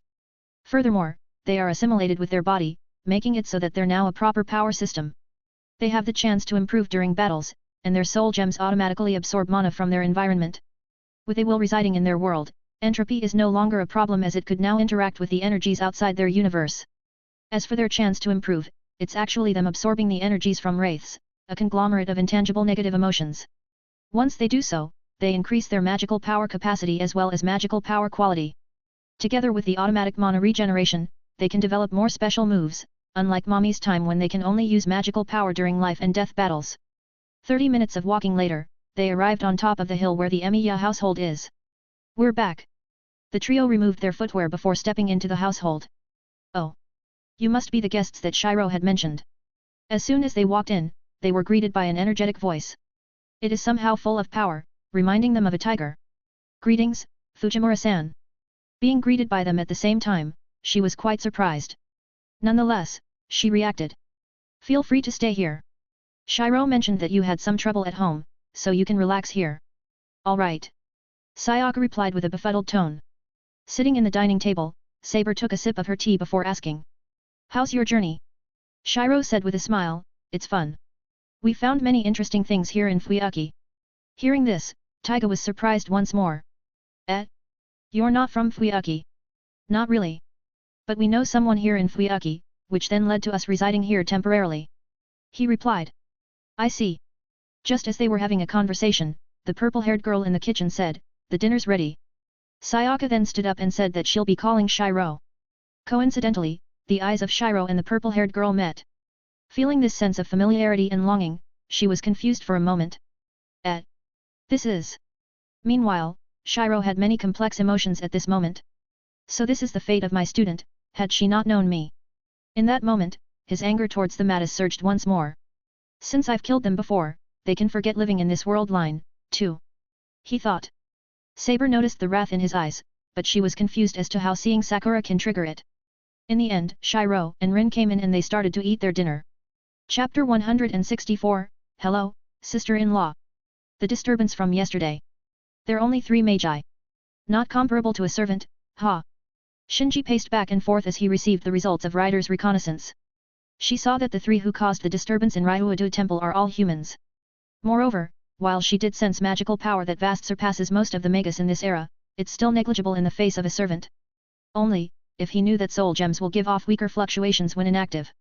Ryder, everything will happen tomorrow. Yes. Looking at this extremely annoying and punchable face, Ryder almost couldn't restrain herself. Still, she prevented her actions as she knew that this would only lead to her true master suffering. The next day. Everything went the same as yesterday. Shiro trained with Sayaka for an hour and prepared breakfast. Though, the former did not expect something different today. Emi-ya-san, can I go with you today to your school? Shiro-san. He replied. There's the bounded field that siphons off the student's life force, remember? I would like to take a look at that. Also, she might be an acquaintance. Acquaintance. As they are outside, only Rin, Archer, Shiro, and Saber had heard of it. Seeing their confused expressions, Shiro said, it's hard to explain. You might see it later on during the school. A heroic spirit. Acquaintance. Could it be? Rin murmured as she arrived at the greatest probability at this moment. He also knew much about the Grail War, so, he's a magician. With the help of the books in her residence, she knew that there are a total of 5 true magics. Each of their wielders are unknown, but it is stated that they exist. Knowing that the little boy behind her is possibly a magician, she felt complicated for a moment. Since it involves space. No, our ancestor's master isn't a small child. While her thoughts are in a spiraling mess, Shiro agreed on his suggestion. We also have to deal with it, right? I won't let them cause those deaths. Meanwhile, Rin sent her thoughts to Archer. It's possible. I can eliminate the possibility of him being the 2nd nor the 5th, so that leaves him with the 1st or the 4th. Wait a second. Remembering Shiro's weird state and his severely damaged soul, another possibility popped up in his mind. If so, he might have, the 3rd. Looking at them, Shiro laughed inwardly as he saw them go hectic internally. Then, he sent a telepathic message to Sayaka and Mommy, telling them of their itinerary for today. Mommy-chan, Sayaka-chan, we'll have to deal with something today. We might be seeing. Well, someone important to me. Someone important to Sensei. The 2 of them thought at the same time. Your friend. Your wife. Fortunately, they shut off their connections at that moment. Else, it'll be an extremely embarrassing situation to them. A/N, you can guess who said which thing. After some time, Shiro closed the front door to his residence and locked it as Taiga had gone ahead for school. Sakura didn't make breakfast today since she stayed at Mata's household today. If not for the fact that their lives are forfeit today, Shiro would have attacked them with Sayaka and Mommy already. As to why he didn't attack them yesterday? He's quite worried for his 2 disciples, and the fact that the old world suit was still recharging at that time. That's right, he intends to go there even with his severe injuries. I killed them when I didn't have the assistance of SSR-rated items. Now that I have it, there's a higher chance of succeeding. Yes, it might sound arrogant if said by others, but it is Shiro who said it. Coupled with his vast amount of wealth from the chat group, he can bombard them to death with his wealth. Technically, he could use his many antimatter bombs, runestones, talismans, and many more to bombard his enemy to death all without worsening his current state. On top of that, his combat power is way stronger than before. Together with the help of 2 servants and his students, he's more confident in this plan. For now, I shall go and meet her. Homahara Academy is the local school in Fuyuki City since the time it was built. It has a long history in it, such as bearing witness to 2 Holy Grail Wars. And now, It'll be a venue for one. It is currently lunchtime, and Shiro wandered around the campus all this time with the help of his concealment mask. Though, he went to the sports field once he sensed the arrival of a certain someone. Moments later, the bounded field engraved all over the school was activated. Black-red lightning bolts were generated before it converged into a spherical shape. Then, it soon turned into an eye that bore pressure all over the school. At this instant, everyone except Rin, Shiro went unconscious. I see. After making such a bad pun, Shiro looked at a room in the 4th floor. Even though his senses doesn't extend up to there, he could guess that someone's staring at him. Not minding it, he connected to the telepathic link instead. Mommy-chan, did anyone else arrive? No, there's none. Sensei, it's only Rider and Shinji Matu. Alright. Stay behind for a while. Maybe we would lure out more servants with this bait. I understand. Cutting off the link, Shiro made a squatting position. Hum. The nanomachine suit underneath his casual clothing made a small humming sound as he did so. Then, he was soon launched dozens of meters to the sky without any use of his powers nonetheless. There, hey. Right after he took out the fragrant olive sword in its sheath, he felt its heavy weight. Though, he managed to handle it properly through the help of his old world suit, which increased the amount of power that he could bring out in his injured state. Without hesitation, he threw it to that direction, breaking a portion of the school's side and creating a huge dust cloud at the same time. It didn't take long before Shiro reached to that place. Tap. As he landed, it formed huge craters beneath his feet. He didn't have the usual mana nor aura to soften the impact, hence it happened. WW, who are you? Shinji backed into a corner since he had seen the servant-like prowess that this little kid in front of him has. Our Shinji is much better than the likes of you. Shiro ran and chased after him. Not long after, he caught him by his collar. Clang! A Kusarigama-like weapon came flying at his head, but Shiro easily deflected it with a swing. Then, he counterattacked by dashing straight at her, all the whilst pushing her with his golden blade. Ding! Ryder had successfully escaped from his attack, but she realized that she's free-falling right now. With that, she focused on landing unscathed first. Bam! Shiro soon followed her by jumping from the 4th floor, together with Shinji in tow. Ah! He kept making pathetic and fearful faces as they fell for 30 or so meters. Bam!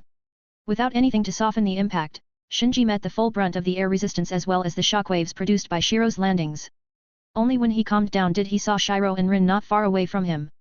You go take care of this, trash. Shiro's childlike voice echoed out in the field, but no one rebutted him. Wah! While squealing like a pig, he was thrown at their direction. It was unknown whether he broke a few bones or not. Even Shiro, someone who had tolerated him for the sake of Sakura, could no longer forgive him for his attempted massacre of hundreds of students and teachers. Meanwhile, Shiro is having a silent confrontation with Ryder as of the moment. He sensed what she's confused about, so he went ahead of her and said. You might be confused about me, but let me introduce myself. Shiro coughed for a moment before continuing with a smile, Greetings, sister-in-law. Silence fell on the field, with all of them dumbfounded upon Shiro's revelation. Side story, Legendary Mechanic. Seeing the plethora of EXP that she couldn't even fully spend, Kaujiki felt frustrated. I can understand Shiro for the first time. The feeling of being wealthy yet unable to utilize most of them is very frustrating. It has been a few days since Kaujiki received the long EXP prompt. You have received 199,022,911. So they did it. As their friend, she is happy to see that they have succeeded in that dubious quest. Though, she got surprised by the sheer amount of EXP that she got, indicating that their enemy is no joke. After a few days of deliberation, she still hadn't fully consumed it. Due to the fact that her class, mechanic, has so much things to think about, she only became a data mechanic, someone who's on the verge of her second specialization. However, this data mechanic is on the same level as B-rank supers. In Shiro's power system, they far surpass a demigod, but under an ascendant god. As for her chosen race, she bought the Mystic Chaos Void Dragon bloodline. She spent more than 60% of her EXP alone with this. Albeit, this secured the basis of her racial path until the end of her evolutionary path, the so-called legendary mechanic. The remaining EXP left was used to upgrade up to level 95. Together with the maxed out blueprints and talents, there's less than 10% of that EXP remaining. Still, that 10% is enough to max out her class and level up to the next profession. The deployment of XM3 system went well. Though, from her computer, dozens of windows opened up. Each of them pertains to the operation status of the autonomous TSF units that she made herself. With the help of Cardinal, that is not different from humans, several AI units were made. Adding Shiro's celestial being introduction from before, she made this fictional organization a reality. Every week, they sweep around high-risk beta hives, lessening the pressure that humanity is experiencing. While the other world powers tried to find their origins, they are all met with a dead end. All thanks to this unassuming computer on top of her desk. Supercomputer. Type: multi-unit supercomputer. Grade: orange. Base stats: durability 19,998/20,000. Requirement: S advanced machinery affinity, intermediate mechanical sense, surging mechanical force. Ability: houses 14 virtual life forms and provides processing power to their top condition. It also has a self-repairing function when connected to an energy source. Additional effect: when all 14 life forms are present in the unit, the processing speed is increased by 2.2x/. Additional effect: has high level resistance to heat, cold, and any forms of virtual intrusion. Additional effect: nullifies any form of tracing of machinery lower than it. Additional effect: once surging mechanical force is used, the specialized form is activated. In fact, it is connected to the rest of the processing units back in 00 units room. With that, she can remotely control the celestial being from the back. I should increase my production rate, until this organization's official debut. Once more, the future legendary mechanic started her hard work along with her mechanics base, SSR. No one in this world knows, but the sheer number of force that she's creating is getting more and more terrifying. Chapter 165, Bad Luck, Shinji. The pin-drop silence wasn't broken until Shiro himself spoke. Is it really that surprising? Unexpectedly, the first one who responded is Rin. It is. I mean, how could you have a heroic spirit as your wife? Well. His expression became strange as he looked at her and Shiro. It is what it is. And correction, she is a living god, not a heroic spirit, Chu-chan. How? Ryder blankly muttered, but Shiro heard of it. It's quite easy to understand. Remember the disturbances back then. Disturbances? You mean, the anomalies that happened in the Throne of Heroes. The Throne of Heroes are usually detached in the space-time, containing the one true self of a heroic spirit as they become servants in countless parallel worlds. There, they reside in a place where they couldn't interact with others, the gods outside, most of the time.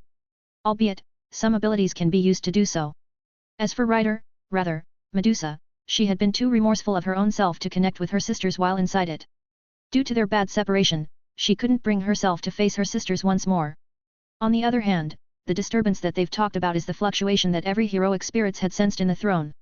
It is the first time since they've experienced it, hence the event made a huge impression to them.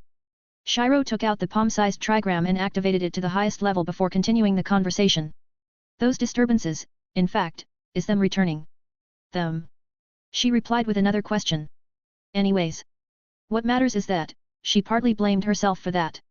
If I'm a human during our first meeting, Point is that, she loathed humans in her early years. Medusa listened silently to every word that he spoke. She's vigilant towards him, with no way of knowing if that was the truth, but the fact that she sensed her sister's traces in him proves that he has some connection with her. Shit. Shiro interrupted her as he recited the syntaxes in his mind for 10 seconds. Enhance armament.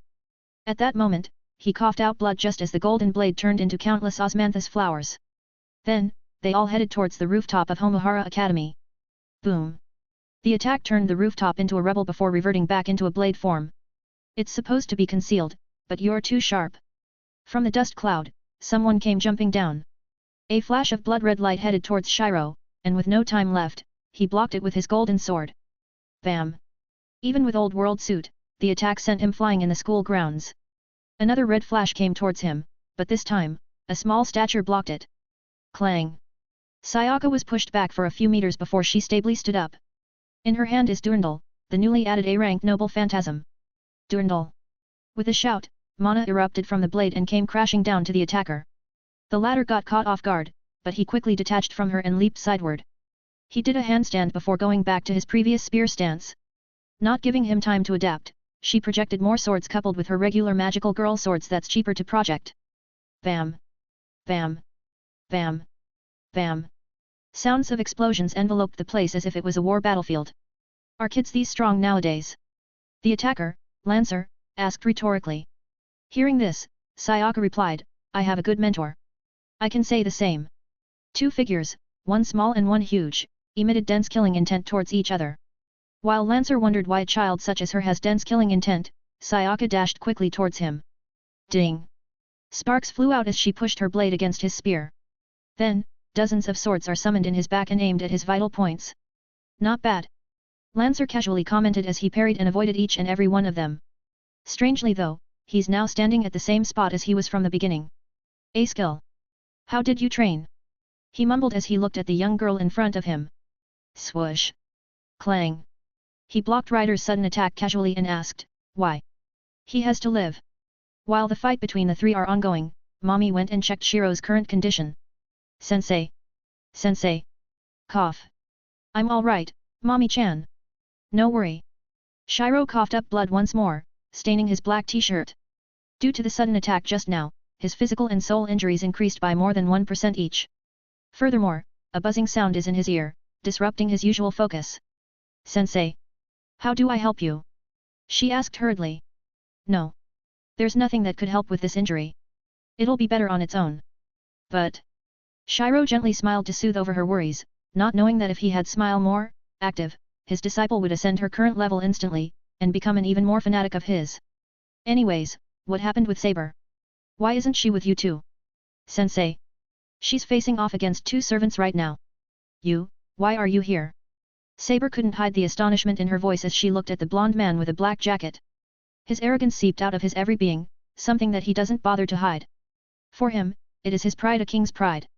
In the first place, this is the reason why he acted like that to Saber, which ended in her slamming Excalibur straight at his face.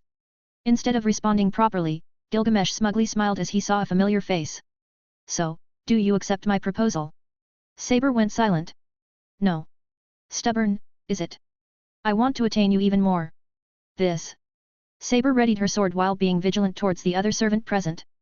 Berserker, let's retreat. Lieslet and Sira needs our help. The white-haired girl under Berserker's shoulder said. Bam. Bam. Clang. Clang. Berserker's deep breathing resounded as he blocked the incoming weapons just now.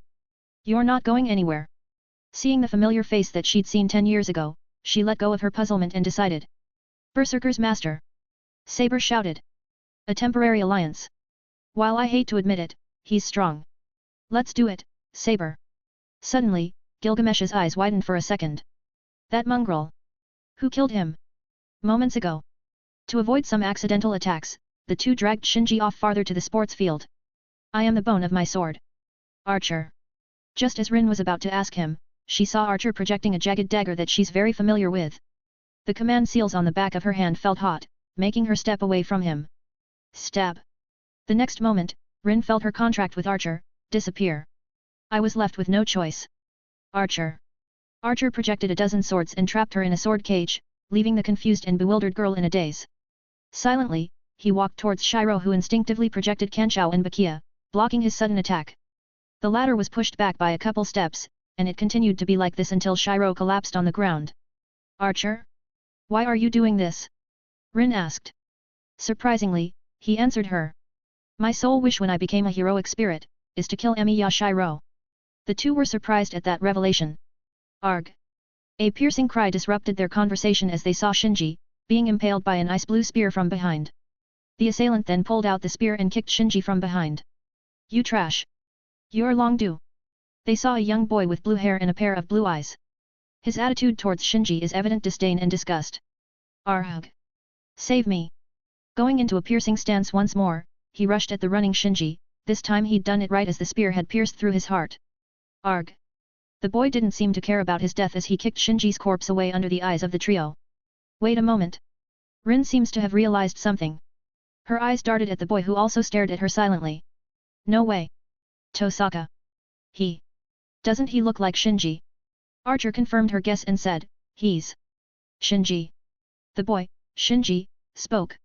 Greetings. I am Shinji Matu. Now, can you tell me where Shiro Aniki is? A/N, a little fun fact. Nasu, in fact, is forced to write those horrible lemons in the original visual novel. Since they make big bucks, they made him do it. As a result, you can judge for yourself when you see a part of it. Mine is purely subjective, but I didn't enjoy it. Also, I modified Fate/Zero's events a little to fit in Saber's character in Stay Night since she's definitely better in the latter than the former, when she's a chivalrous knight. I mean, it doesn't make sense for a ruler with 100 years under her belt to make some senseless choices. While there may be canon reasons regarding those, I felt that it's much better to keep her character in Stay Night consistent throughout the whole FIC instead. Saber choosing not to kill Dire Muid immediately to rid of her injuries from Gibalg, disdaining Kiritsugu for circumventing his geis with Archibald, eliminating a potential enemy instead, and her not being angry when Iskandar and Gilgamesh belittled all of her hard work, her entire life even, and acted speechless instead. Chapter 166, Shinji meets Emiya. You're looking for Shiro-san? Shiro asked him. That's right. Do you know where he is? Shinji was surprised as he asked that question randomly, but he attributed it to his Anaki's insane luck. Well, he should be talking to his sister-in-law in the field. I see. Shinji disappeared from his spot and blocked Emiya's attack that was aimed to kill the defenseless Shiro. With the former's back facing him, Shinji immediately did a roundhouse kick to force him to disengage. Clang! The spear in his hands flexibly struck Kanshou away from Emiya's hand, achieving the purpose of this unexpected counterattack. Shinji lowered his stance as he readied to do a piercing attack towards him. Emiya. No, this is confusing. Right, Archer? He spoke calmly. From our meeting on Chaldea, I originally thought that you're the chill guy. Turns out, you're really different regarding Shiro-san. Looks like you met me in a different timeline. Still. Emiya muttered the first line of his chant before he projected a bow in his arrow, Khalid Bolt 2. He has to die. Boom. Ichor, Eos imitation. Red aura covered Shinji's spear swiftly as the Khalid Bolt 2 came in contact with it. Emiya didn't become careless as he sent one Khalid Bolt 2 after another, in which Shinji comes out unscathed as he charged forward to him. Boom. Boom. Where did he? Emiya's eyes darted around as his clairvoyancy became more evident. This ability of his, which enabled him to count the number of tiles of the Fuyaki Bridge from a skyscraper, couldn't find Shinji. His danger senses rang out loud as he projected his twin blades and did a cross block. At the next moment. Bam! A huge impact ran through him, pushing him back by dozens of steps. His projections cracked immediately until it slowly turned into light particles. Huff! Emiya looked at the kid who was responsible for dealing such a strong blow to him. He knew that the kid in front of him is Shinji, but there's something that sets the Shinji of the present and the Shinji here. If the former self's aura is that of a pathetic and useless person, the latter is someone who has self-confidence. It is not arrogance as it is shown that Shinji is shrewd enough to disappear in the middle of their fight and deal that blow. You. I'm still not your match, hey. He muttered as he took out a restorative potion, and drank it. With that, Shinji could feel that his lost aura reserves went back. I'll have to do more training, then. Flash, Grand Knight. Ichor, Eos imitation. A sphere of bright white light appeared and blinded everyone except for Emiya who saw it coming. The moment it died down, he is surprised once more to see Shinji disappear without any prior notice. I'll have to use it. He thought as he started chanting. I am the bone of my sword. Steel is my body, fire is my blood. I have known 10,000 swords. Bam! He was pushed back once more, but the damage was less even though he only used Kanshou and Bakia the same as before. Unknown to death, nor known to life. I have withstood so much pain to create these swords. This is bad. Shinji gritted his teeth as he tried to hit Emiya's vital spots with a spear, but he ended with the same fate as Lancer during their first battle. Even though spears has an advantage in regards to length, Emiya could perfectly read his moves due to his mind's eye, a testament to his rich combat experience. Even though Shinji felt that something bad is about to happen, he couldn't stop it. In fact, Shinji had sparred with him often in Chaldea before. But, he's still being pushed into a stalemate. Will not hold anything. So as I pray. Shinji took out his backup for diversion, the 3 micro-bombs that he got from Kaujiki and threw it at Emiya's face, but it is too late. Unlimited blade works.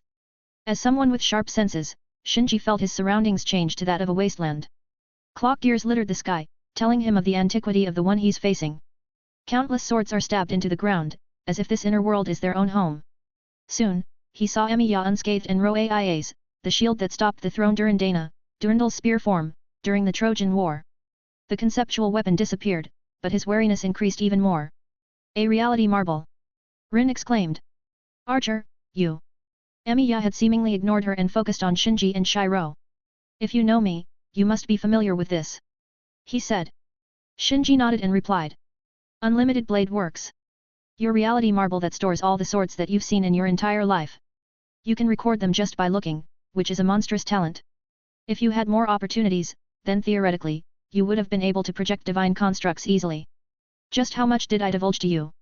Emiya went silent for a moment as he saw the familiarity that Shinji has towards his trump card. Shinji smirked and said, "We trained like this every day." Shinji? Training? Those are two words that I wouldn't have expected to hear together. While the two are conversing, Shiro is silently looking for an escape plan for him and Rin. Then, he realized something. If my feelings are correct. He focused on one of the swords stabbed in the ground. The next moment, he managed to easily project it in his hand. Emiya saw this accidental discovery of Shiro, hence he didn't wait for more time and attacked. "I won't let you." Su. Su. Clang. Clang. Ding. Ding. Every flying swords that aimed for Shiro was deflected by Shinji. Although, he noticed that the durability of his ice spear, SR, began dropping. Fortunately, someone offered to help him at this moment. "Shinji, I'll help." Emiya-kun. Bam. Bam. Bam. 3 projected swords intercepted the others before it exploded, taking all of them down in the process. "Oh? You mastered it already?" "As expected, I already brought changes in this world just by existing." Emiya murmured as he himself decided to clash against them. "This is not the weapon that I'm very used to, but there's no choice." Shinji placed his precious ice spear back in his dimensional storage. Then, he pulled out a different weapon, a black pillar that shone mystic light. It might be unfamiliar to others, but it is an origin of a very popular item, the stone monkey Sun Wukong's Ruyi Jinggu Bang. It is used by Emperor Yu to measure the depth of the Great Flood, hence its name. Flood Ruler, SSR. The thin black staff began to enlarge, to the point that Shinji could barely hold it with his 2 hands under the support of several magecraft from Roman as well as the Old World fighting suit, SR. Though, this magical process only took a few seconds. Hub. Emiya's danger sense activated once more, allowing him to barely dodge the 50-meter-long staff. He tried to analyze its composition but found something hindering his scan. Shinji's attack isn't over yet as he swept the staff to Emiya's direction, in which the latter bent backwards to avoid it. He then grasped it to stand up and gain the momentum to leap towards Shiro. The black staff glowed and emitted an ancient aura before it turned into a phantom of a great flood, pushing Emiya backwards for a dozen meters. Surprisingly, he projected hundreds of swords while he flew away. Bam! Both Shinji and Shiro managed to come out slightly injured, but their expressions became bad as they saw Emiya holding the unconscious Rin under his shoulder. Damn!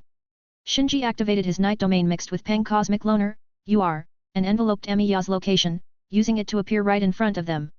However, he was greeted with projected swords, preventing him from attacking Emiya for a second. Still, the one responsible for the rescue isn't him, but Shiro. Tosaka.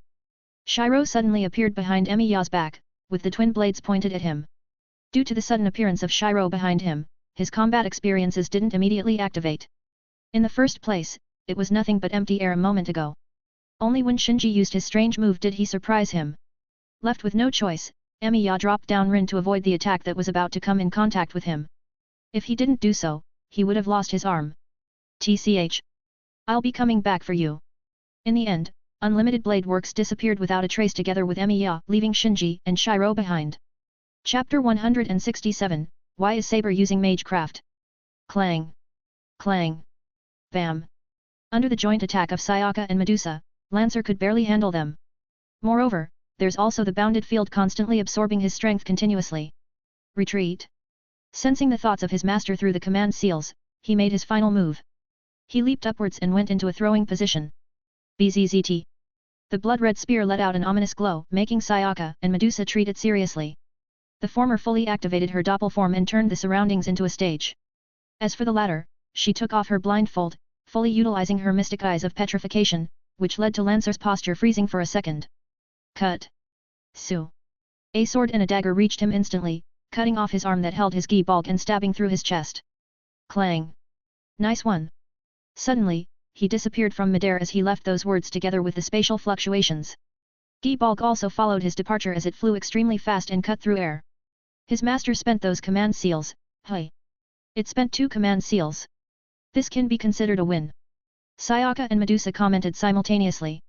The former looked at the latter, but she avoided her gaze and deftly wore her blindfold back. Then, she silently walked towards Shiro. I can't blame her. Sayaka thought as she's familiar with the story of Medusa. Even without Shiro's teachings, she already knew of her legend.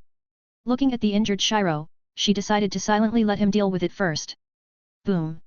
A loud explosion shook the school grounds. Smoke can be seen rising from it, which indicated the sheer amount of that damage. What was that? Mommy mumbled as she readied herself for another fight. Sayaka and Medusa also did the same, but Shiro shook his head. It's not an enemy. Sense. Shiro. A familiar calm voice resounded not far away from them. Saber. All three of them had the same thought. However, they are also befuddled as they saw her without her usual invisible sword or her light armor. Instead, she wore a blue hat, white attire, and a blue robe tied together by a blue ribbon. Her hair is still braided, but that gave off a mature vibe. Moreover, the black stockings made her overall aura different from the dignified Saber. In simpler terms, it made her look younger instead. Artoria. Shiro said blankly as torrents of emotions came crashing at him. Tap. Tap. Saber, no. Artoria walked slowly until she's right in front of him. She squatted to look at him in the eye level. I missed. Even before he could finish his words, she greeted him with a kiss. Under the watch of the other three, an intense kiss happened. Moments ago. Roar. Berserker shouted angrily as he got chained up by Enkiju, the divine chain from heavens. Due to his demigod identity, it worked well against him. Being choked tightly by it, he soon lost another one of his life. That's the fifth. Ha! Saber casted Wind King's hammer at Gilgamesh, but the latter shrugged it off with a shield from his gate of Babylon. You know this won't work. Go, take out your most treasured sword. He said with an arrogant tone. Hearing this, she wore a solemn expression as she took off the invisible air that concealed her sword. It is the one responsible for suppressing its true prowess. Thus, its true power, one that enhances magic power as well as her dragon aspect, is exposed once more. What? Just as she was about to attack, she sensed a connection to the throne of heroes once more. She wasn't even given a time to react before a pillar of light descended to her place. The two heroic spirits fighting from afar was also disturbed by it. This is... Once the pillar of light died down, they saw Saber unscathed. What was strange, however, is that her attire had entirely changed to that of a magus. It succeeded. She muttered inaudibly whilst trying to suppress the genuine excitement that she's feeling right now. Looking at Gilgamesh, she nodded before she chanted. Lordless Camelot. Suddenly, the surroundings changed as the reality marble rewrote reality. In the next second, they found themselves in a desolate throne room. King of Heroes. I have long wanted to meet you. You. Who are you? For the first time, his arrogance was replaced with vigilance. His intuition told him that the Saber in front of him is no longer the powerless one. Rather, she's someone extremely dangerous, even with his trump card. She replied with a playful smile, guess. While stunned for a moment, it didn't hinder him from summoning forth more treasures and sending them out against her. Clang! Clang! Strangely, they all bounced off as a barrier blocked them. The surprise didn't end here as a familiar blue lance descended out of nowhere and targeted him instead. Bam! Easily avoiding it, Gilgamesh immediately noticed that these magecraft are all legitimate divine constructs. Saber's magecraft is at an extremely unfathomable level where she could turn an imitation into a real one. Seeing the seriousness of this situation, he decided to take out his final trump card. TCH. As expected of the one that I chose. You. Sorry, but I have to finish this quick. Dozens of Rongominiad was summoned by her before it descended to his direction. Boom. Boom. Boom. He couldn't even fully take out EA when his mortal vessel, one that has been provided by Engram Manu, got obliterated into ashes. The treasures that he used to block them was all pierced through, something that is expected of the divine construct hailed as the world anchor that separated the human world from the reverse side of the world. Moreover, each of them was created with 100% similarities towards the real one, something terrifying even for Age of God Magi. Truly, Saber is just as, if not even more, terrifying as her sister's lost Belt King counterpart. At the same time, Enkiju disappeared, freeing Heracles from its grasp. He silently looked towards Saber and she responded by deactivating her reality marble that she made using magecraft. So there you are. With a thought, she casted space displacement, which brought the space she's standing in straight to the school's field. Then, Heracles wordlessly carried the sleeping Ilya and went back to their mansion. During the kiss, Saber, no, Artoria Avalon transferred a portion of the power that she accumulated over the course of thousands of years. A part of it came from the root. This is the results of her research as a shut-in magus. Even Merlin would have been surprised upon seeing her go from a tomboyish child into someone who could freely interact with the origin of all things in reality. Scratch that, he's having the time of his life right now. What?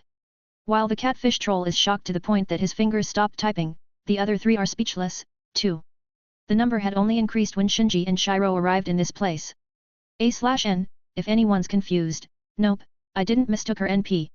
Castoria's original NP, in this servant form, is still around Caliban, and her final attack is the one that obliterated the underworld insect, but you'll know how she managed to mimic Lordless Camelot later.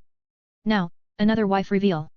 To be honest, she's already in my list way back when this FIC hasn't even started yet. I hadn't properly read LB6 at that time, but I sure did enjoy it from my friend whom had told it to me.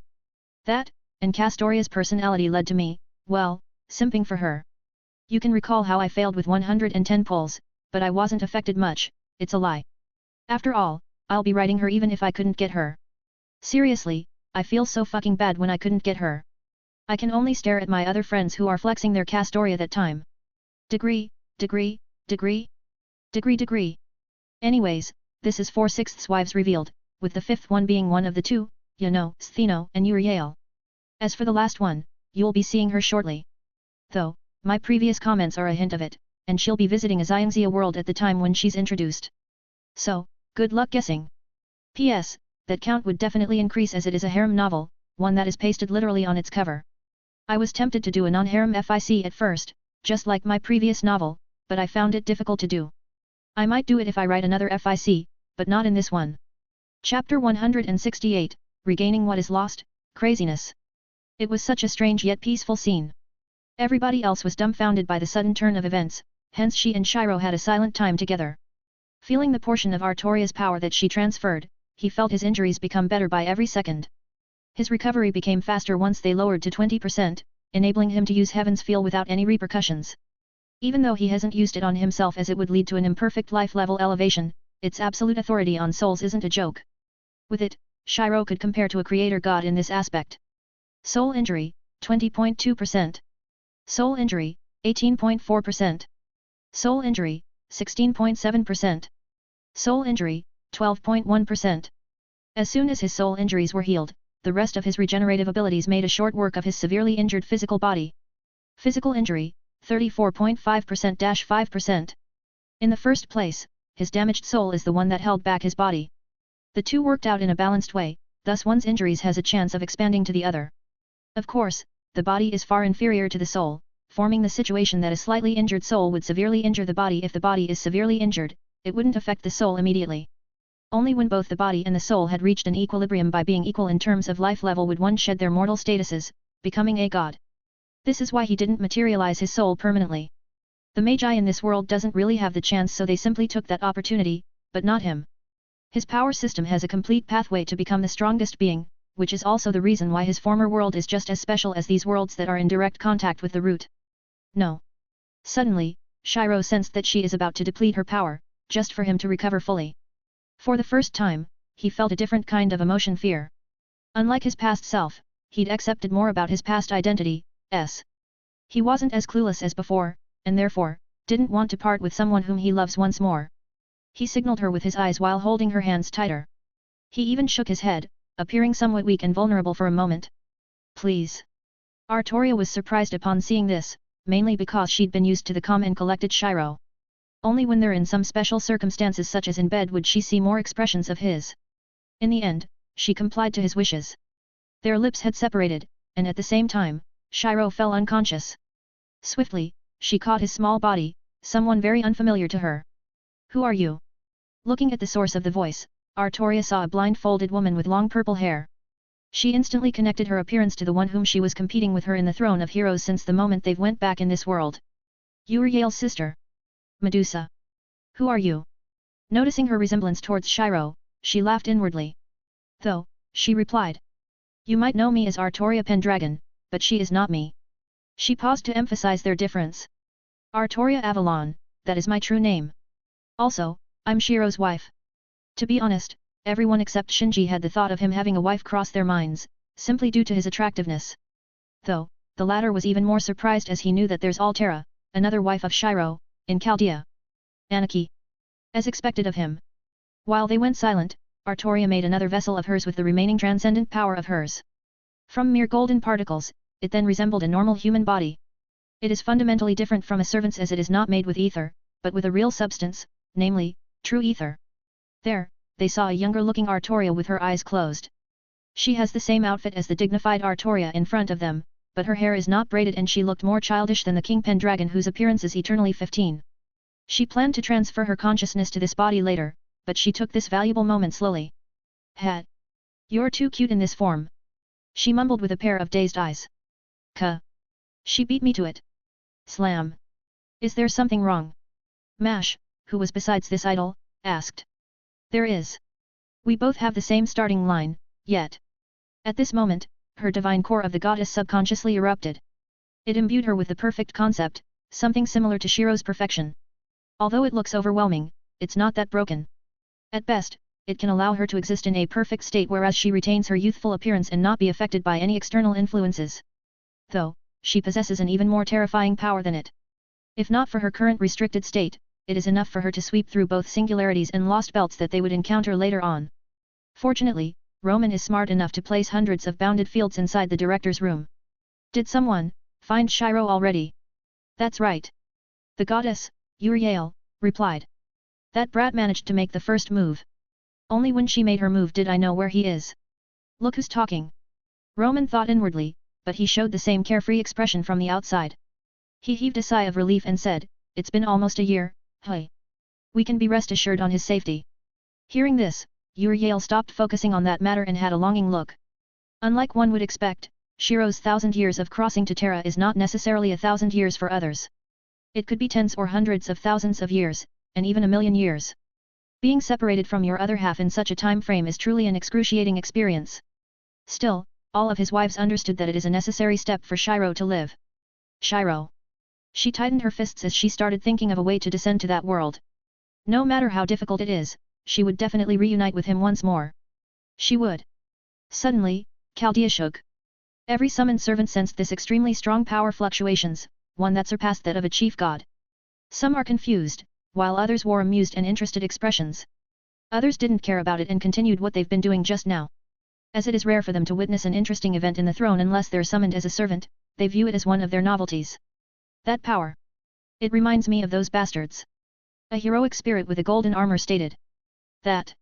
Why do I feel suppressed? The corrupted version of a certain saber class muttered as she felt the instinctive feeling of the dark holy sword in her hand, as if it was facing its greatest enemy. Sensing the tear in this world's reality, Uriel thought of a certain expressionless woman. TCH. If she can be this crazy, why can't I? She made a decision to gamble, but it's a different thing for the acting otaku director. Please, don't destroy Chaldea. I won't. Only the unrefined ones will do something barbaric as that. After she replied, a single swipe of her finger created another tear in this reality. The sides of it is held by alluring pink light. Simply put, she weaponized the concept of charm and made reality itself do her bidding. Once she left, Roman lamented about his good friend's wives causing trouble in this place. Though, his chest became lighter as he thought of what Shiro would face once he meets with those two. Roman-san, are you alright? Yeah. A couple of all-nighters would fix this. He said, subconsciously comparing his previous life to now. The only difference is that he's overworked more this time, having to sacrifice sleep to manage Chaldea well. A/N, no sleep for Chaldea's acting director. Roman, why? P.S. I've been writing the Gorgon sisters story in the advanced chapters and I couldn't help but mix up the myth from Fate's lore LMAO. One example is me getting confused as to whether Uriel and Stheno lived. In Fate, they got devoured by Gorgon. Yet in the real-life myth, they are alive and tried to kill Perseus, who was using the invisibility helm of Hermes at that time. Also, the title can pertain about his power, but it could also be his wife regaining back their precious connection. A play of words, to be exact. Chapter 169, Safety. Boom. Boom. Hum. Dozens of Daeus techniques were being blown left and right in the four gates of the heavenly court. Uncountable amounts of corpses littered the walls as the disciples of the Ren, Chan, and Ji school. These are the three Dao sects formed under the teaching of Hong Jun, who is also known as the Three Pure Ones. Upon his disappearance, the three schools had more disagreements, causing havoc in the mortal world. Wanting to change this status quo, the Dao ancestor himself made a grand scheme that involves the entire Eastern world as the chessboard. By ordering his youngest disciples, also known as his errand boy/girl, a huge organization called Heavenly Court is created. Later on, these children will be known under the name of Jade Emperor and Queen Mother of the West. At first, this organization has its growth rate limited due to the invisible suppression of the three Dao sects as well as the Buddhist sects, but this changed when the former took out the Divine Investiture Board. Simply put, the immortals killed by the Heavenly Court will be put under their control. Thus, be it the 12 golden immortals of the Chan school or the first human Xiandu of the Ren school who has the Taiji painting, none could escape it. In the end, the world was united under the banner of the Heavenly Court for many years to come, which led to it entering the time of peace. Or so it should have been. MMNN? This world is ending. A woman wearing a blue hanfu suddenly stopped chowing on her bowl as she felt the earth-shattering battle that occurred in the skies. She sensed the death of countless cultivators, one who had successfully used the spiritual qi in the environment to become immortals. From the basic info that she knew, the highest-leveled beings here are the saints, wise man. Just as she thought that this world would be destroyed, she sensed that the souls of the deceased didn't overload their reincarnation cycle, which is the underworld. Instead, they all converged to a singular golden tablet. What's this? A creator's power? No, this surpasses it. Clink. Leaving 10 gold taels, she disappeared from the stall, making the chef wonder if he's hallucinating or that one of his customers is a ghost. Unfortunately, the valiant woman didn't care as she reappeared in the heavenly court's vicinity. I see, I understand. What a pity. Just as she understood everything, a phantom made out of inexplicable daoist rhythm spawned beside her. It has the appearance of an old man with a long beard, but the most noticeable characteristic is his eyes that contained boundless wisdom. Everything's but for a not under a supreme being. Isn't that so, the strongest saint of this world? A necessary action to restore the world's equilibrium. For the good of all common people. The woman's eyebrow rose upon hearing those words. Somehow, it reminded her of herself to be more exact, her philosophical thoughts that was influenced by enlightenment for the first time. It was something that she wouldn't forget, with her feeling melancholic when she chased the so-called void and cut it down herself. It caused her life, yes, but she doesn't regret it. However, it seemed that life has more things to offer when she lived beyond that and had. Why did that thought pop up just now? The thought that she pertains to is none other than her husband's child form. She'd only imagined it as that's the last thing that he would have wanted to do, yet the thought of it excited her. Anyways, her mind returned to what the saint in front of her said. While this may not be the entire truth, she can still feel that it's partly truth, which is enough for her. It may be so, but their bravery surprised me. She added internally, moreover, this end is just the beginning, for this world, that is. Soon, she disappeared from her spot, though she left the words. I'll be going. With that, the founder of the Nidan Ichiraiwa school continued traveling around this world. As soon as Shiro woke up, the first thing that he felt is the sensation of someone hugging him. She wore a modern set of peach-colored pajamas, letting him feel her skin more through the thin clothing. He's not completely unfamiliar with it as Altera used to do this, but he felt the difference between them. Since he's in a vulnerable state before, the feeling of relaxing completely is something else. When he opened his eyes, he was greeted by the colorful world once more. It even became more colorful as he saw the sleeping face of his wife, something very adorable to look at. The last time that he recalled seeing her is when he helped her magecraft research. Even though he unlocked more of his memories, it's still incomplete. Though, it helped him accept more about his past identity, as himself. With that, he learned to appreciate more things. For an hour, he did nothing but to look at her peacefully sleeping. Just like in the past. Their first encounter is quite unique, so as to say. One of Shiro's experiments is to create a mirror that could view the statuses of other worlds, but it turned into a two-way communicator instead. Obviously, the receiving end is none other than Artoria, who had been cleaning her new workshop's basement. Due to their similarities when it comes to the pursuit of knowledge, they hit it off immediately. One has to know that he already has a relationship with Nimai, Z23, at that time and made it clear, but well, she's too persistent. After dealing with all the problems in her world, i.e., underworld insect, Saruno's corpse, and the calamities of Beast and Flame, she left her own world to travel through space-time, reaching the present whereas Shiro lives. This made it so that the lost belt fixed by her single-handedly turned into a world line independent of the main world line existing solely as a different world than the original pan-human history or the Fate universe itself. In the end, Chaldea gained their energy thanks to her while retaining the world where she's born. All of that happened due to Shiro's help who, despite not knowing about its future, can predict it by reading its current trends. This led to her personality being more of playful than the dignified Artoria Pendragon who shouldered the responsibility of ruling Camelot. MN. Seeing her wake up, he separated from her not-so-flat chest. Good morning. MN. Morning. Unexpectedly, they were too lazy to get up from the bed, and ended up cuddling for 30 minutes more. Albeit, what they didn't know is that there are two girls who guarded in the room's door all night, just to keep their mentor safe. As for his safety, it all depends on the context. A/N, the Eastern world where she was in is all based on Chinese mythologies. Though, this world is from Senior Brother is Too Steady, a fully translated Chinese web novel on web novel. Anyways, the waifu reveal is complete. That last line before the line break should be obvious enough, even for people who's unfamiliar with it. Her true identity pops up in the front page if searched. Now that we're done with this, all that's left is to develop the characters of his wives. For me, this is just as difficult as introducing a new potential love interest. P.S. I do apologize if I can't upload yesterday. We did an all-nighter for our physics subject, which went well, so I could only finish half of the chapter at best. Happy reading! Chapter 170, Dying Out of Cuteness. Say. Senpai, do you trust that woman? The blue-haired girl asked. Sensei doesn't consider her as an enemy. I will follow his judgment. But why are we guarding here right now? Mommy wore a solemn expression as she replied, just in case. She's hopeless. Sayaka facepalmed while she crossed her arms as she guarded here. To be honest, she couldn't bring to fully trust that woman who's very identical to Saber. Aside from her basic vigilance, she felt that there's more to her than in the surface. Why does she remind me of Senpai? Bam! While deep in thoughts, they suddenly heard something falling into the floor. Thus, they immediately opened the door, only to see a very unexpected sight. On top of Shiro is the woman with blonde hair. The former hugged the latter as their faces went closer to each other. Even though they can't see their faces completely, the two could imagine what is going on right now. MN. Their sharp eyes are enough to notice Shiro's dazed eyes and intoxicated expression for a moment. Realizing their blunder as the woman stared at them with a blush on her face, Sayaka said. Ah. Sorry. Bam.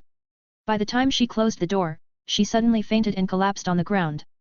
Blood flowed from her nose as she got too overexcited on what she'd seen. Crimson blush can be seen on her face, adding to the slightly swollen forehead that was the result of her fall. Sensei. On the other hand, Mommy didn't care about her nosebleed as her cheeks became very hot. The blush reached up to her ears while she felt something hot between her legs. Subsequently, her legs felt weak, causing her to also collapse on the ground whilst sitting. In the end, she actually blacked out, just like Sayaka. Truly, Shiro's child form amplified his already heaven-defying charm to another degree. Carrying the unconscious girls to the other guest room, Shiro sighed helplessly. My charm. It became another problem again. He knew that his students collapsed upon catching them doing something intimate. In his defense, Castoria is the one who couldn't hold back, to the point that she doesn't care even if he's in his child form. Though, even he was caught off guard when he saw them lose consciousness. It's always a problem though? You made that absurd mask for the sake of it, remember? Castoria said before hugging him from behind. With the height difference, it's more like an older sister being clingy to his younger brother. Right. Internally, he's in a turmoil. His closeness with them can be explained by their teacher-student relationship, but it seems like Mommy has a severe tendency instead, rather, it is much closer to obsession. The possibility of this happening crossed his mind several times, but this event served as a confirmation to it. The world where she lived in is not only twisted, but also a bad environment for young girls to live in. The probability of having some mental problems increases exponentially just by being exposed to this environment. What's more, Mommy is someone who lived in that world for 3 consecutive years. No doubt, she would have turned into a more horrifying quasi-demon had Shiro not saved her from before. However, it also caused some problems in regards with her affection to him. This girl. You saved her from a dangerous place, didn't you? She asked with a smile. I did. That world might be as horrible as your world, considering that young girls are subjected to inhumane treatment. Shiro began telling her about Madoka's world and how young girls' emotions are converted into high-level energies. This strange occurrence made her think deeply about it for a while. That should be the world's instincts grasping onto every opportunity to prolong its lifespan. It's strange that things are that easy, considering that it sounded a lot like faith energy. Faith energy is one of the few high-level energies present in Shiro's home world. There, ascendant gods will usually have believers inside their divine kingdom, the ascended version of a domain. Though, most geniuses that belongs to an ancient force will choose to utilize their own comprehension to elevate to higher realms. After all, faith energy is more of a shortcut as it can't help you comprehend the laws present in the world. Although, they can serve as a stable energy source for some secret techniques, which is why everyone uses it. As to how it works, it's complicated. The simplest explanation to it is that the karmic fate of a believer turns into something special once it is tied to a god. It will increase their personal capabilities and convert a part of their power into a tangible energy that can be used by their god. The stronger the believer, the more faith energy that one would get. This is one of the main causes of cataclysmic events in his home world, which almost destroyed the world once. It is called as Twilight of the Gods, Cultivationless Age, and many more. Still, someone with a maxed out willpower is extremely rare. It signified an unparalleled potential to walk further in the path of evolution, hence strengthening Shiro's resolve to teach her and Sayaka to the right path. I want to take care of her. Hearing this, Shiro immediately replied, Nope. No, no, no. I know it must be that side of yours acting up. Eh? You caught on, hee hee. She softly whispered on his ears. To perfect her own magecraft and surpass her sister, she and Shiro undertook a research thousands of years ago. While it may be successful, Castoria experienced something horrendous as she experienced the life of Morgan Le Fay, the pitiable queen who couldn't also prevent Lost Belt Camelot's eventual downfall. Due to her absurd potential that surpassed even Castoria's, her life became a research topic to them. While observing Morgan whom have existed in a different space-time remotely, an accident occurred. It led to Castoria's consciousness replacing Morgan's for that world line. As a result, she lived the life of Morgan Le Fay while her memories as Castoria is hazy. Even though it all ended with that betrayal and she could stabilize the existence of herself, the after effects lingered. Shiro regretted this accident deeply, which is why it is one of the memories that he could recall clearly. Ow! After flicking her forehead, her mischievous side went offline. Crossing his arms, he faced her and said, "While I might have lost my powers, I'm not easily pushed to rue." Before he could even finish talking, both of his cheeks are pulled softly by her. A wide smile is plastered in her face as she started playing around with his face. "You're so cute." "Nah. Staff doing this. What is it?" The moment this was happening, Sayaka woke up. "Senior SEI?" Ah. Though, her mind had shut down once more upon seeing the cute teacher of hers doing cute stuff. More blood spurted from her nose as her chest tightened. She is suffering right now, but for a risk that she's willing to take. These precious moments are worth that much. Too cute. In the end, she lost consciousness once more. A/N, LB6 PTSD flashbacks. Seriously, I want to annihilate every single scum fairies out there in an arc. They're literally the most entitled existences that you want to kill, purge, and set ablaze in holy fire. While MC did take care of them in Castoria's origin world line, there's still the Lost Belt one in this FIC. It's one of the thing that you can look forward to, killing them a la Doom style, I guess. Have a happy reading. Chapter 171, Shinji Matu, Sakura Matu. While the extremely adorable event is happening, something else is happening inside a 5-star hotel built as a replacement for Hyatt Hotel, the former 30-story hotel that collapsed due to a gas leak. Destroyed? Killed? That is so, S.A. Matu-san. I lured out the household servants and only Zuken, Byakuya, and Shinji died. Minutes before Shinji's arrival to Homohara Academy, the first thing that he did is to destroy the Matus in this world. Since Shinji is, luckily, at school, he got killed lastly. If not, he would have joined Byakuya and Zuken at their sudden deaths. Nii-san, why? Hearing this, Shinji got startled that he almost jumped from his spot. Thankfully, he's not facing her right now, lest Sakura would know how chaotic his thoughts is. You. Forget about it. Every Matu in this world deserved death, don't forget that. Byakuya did nothing to save you. Zuken killed Korea, the only one that cared for your safety, and ravaged your body with worms twice a day. Shinji, that little fucker deserves to die. For the first time, he felt his insecurities once more, his feelings when he first saw his future. Without his Anaki's and the others' intervention, he would have ended up exactly the same. Violating Sakura whenever the crest worm's effects reaches its peak, beating her up due to his inflated ego and inferiority complex. It's too much that he even wanted to kill himself at one time. Fortunately, he realized a reason for living, not only for himself but also for others. Having Sakura by his side, he knew how to be a good big brother just for once. If he could make her happy even in only a single world line, that's enough. He would atone his sins by being a good person. Though, he didn't expect that he would have the chance to travel to another world, his own world to be exact. In the first place, he decided to go here to help his Anaki and to fulfill his own wishes. Once the bright light dissipated, Shinji saw a familiar yet unfamiliar place right away. This place, isn't this where Fuyaki fire took place? He mumbled as he saw the dried trees that surrounded this field. 10 years ago, it had been a park where many child ran. Now, it is nothing but a desolate place. So I, really traveled in this world. Soon, he started walking aimlessly. From there, Shinji saw many places that existed a decade ago. Though, there are also many places that simply disappeared. The favorite bakery of the siblings, the place where they ate breakfast the most, the clothing store that they frequently visited. Shinji couldn't help but be nostalgic upon seeing these sights. Even though those places still existed in his world, it is different in this world. Furthermore, Sakura. One of the things that he's grateful the most is his Anaki saving Sakura from that horrendous fate. Her life is much better as she's currently studying arduously to become a better magus. Her unique affinity, imaginary number, allowed her to store her attacks in that space. Meaning, she can cast a single fireball every day and release it in the future. Moreover, she can also seal spiritual beings inside that space, imprisoning them for eternity until she lets them out. Its main weakness against physical bodies are also resolved by using a soul separation spell, enabling her to briefly pull out someone's soul from his or her body. She only required that brief moment before she could skewer and imprison that soul inside the imaginary number space.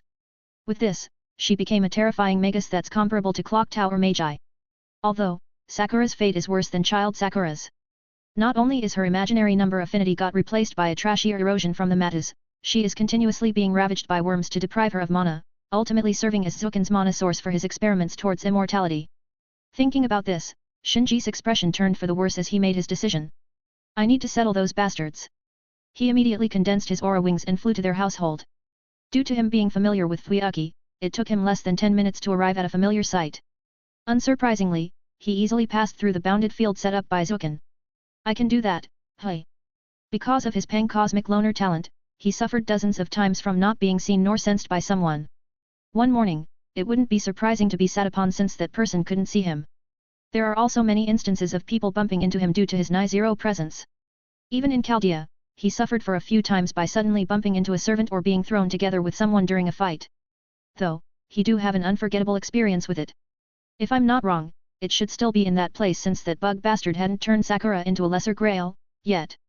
Since he could feel the ominous aura of the greater grail far away from this house, Shinji is more than 80% sure that Zukin still hadn't intervened. Shinji recalled his aura wings back, disintegrating them into white light. Then, he started running towards the Matu household's garden. With his senses sensitive to mana, he immediately found the herb garden from 10 years ago. Everything is still the same, with a few plants being mature while the others are replaced with newer specimens. Though, what's more important here is, it's still here. More than 15 meters underground is the location of Zukin's main worm.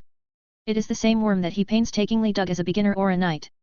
With his current strength right now, Shinji immediately tore a hole straight to it, piercing it in a single thrust of his ice blue spear. After that, he heard miserable screams coming from the study. It's too loud, to the point that everyone in this house can hear Zukin. It is due to his special state whereas he substituted worm mage craft to delay his impending death, the special state of the soul whereas it begins rotting. He imitated Heaven's feel to some degree, but it left many flaws. His personality, for once, changed the longer he used these bugs. Due to his soul rotting, Zukin's original personality began crumbling, leaving behind an obsession from the past. That is, to become an immortal. The moment the screams died down, Shinji sensed Zukin's life signature dissipating. In short, he's no longer in this world. How easy. But I still have to be careful. Without wasting time, he took out a paper filled with hundreds of thousands of runes. Pinching it, huge amounts of magical energy came out with it as the center. Sleepwalk. Target, ordinary people without the Matu bloodline. Set destination, outside the mansion. With that, a large magic circle was constructed in the skies of Matu household. It made the servants lose consciousness and started walking blankly outside the manor's perimeter. What's happening? Upon arriving in the office, he saw a man similar to him. The man cowered with his arrival, but doubts began appearing in his mind. Who is this child? Why is he here? Where's the old man? As if seeing through him, Shinji spoke, if you are looking for that bug, he's dead. What?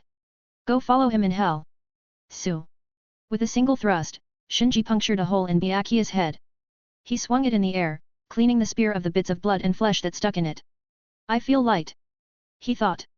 In his world, Shinji didn't kill his so-called father. He expelled him out of the Matu household, but gave him enough to live his lifetime. Of course, he set up a surveillance with him in the off-chance that he would betray them and sell their information to other organizations. Lucky for him, he didn't do so due to his cowardly nature. If he did, his fate would have ended up the same as his father here. He sinned too much here, unlike in our world. He has to die. He lowly mumbled as he took out dozens of strange-looking metallic spheres. These spheres are, in fact, Kaujiki's creation. It can release strong electromagnetic waves, enough to obliterate matter in a certain radius into dust. Buzz. He flew before throwing all of them into their household. Slowly, their house crumbled until it disintegrated into dust. Their disgusting basement aren't spared as everything, from the worms up to his mother's corpse, was melted to nothingness. Soon, only an empty plot of land was left in Miyama town. You are Nii-san, aren't you? Shinji Nii. Knowing that he couldn't deny it further, he simply responded. I am. To be exact, I'm Shinji Matu of another world. I see. A moment of silence occurred between the two. Though, Shinji faced her properly this time, showing Sakura a pair of eyes that are vastly different from the Shinji that she knew. The latter is a lump of inferiority complex given form, but the boy in front of her shows a determined look. His stance made it obvious that he learned proper martial arts while his invisible aura doesn't match a normal 9-year-old's. Nii-san. Shinji saw the familiar purple-haired girl asking him with an optimistic look. However, he knew that under that cheerful facade of hers is someone who'd suffered since childhood. He couldn't hold himself back as blood started dripping from his tightly enclosed fists.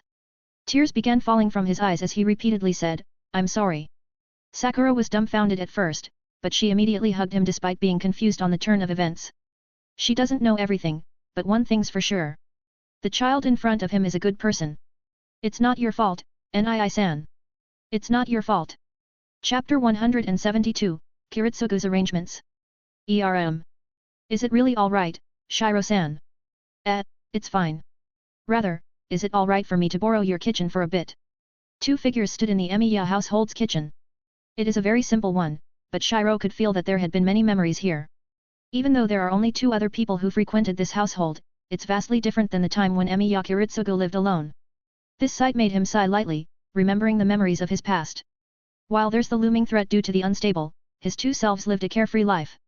Fenrir experienced a normal life aside from ruling his kingdom.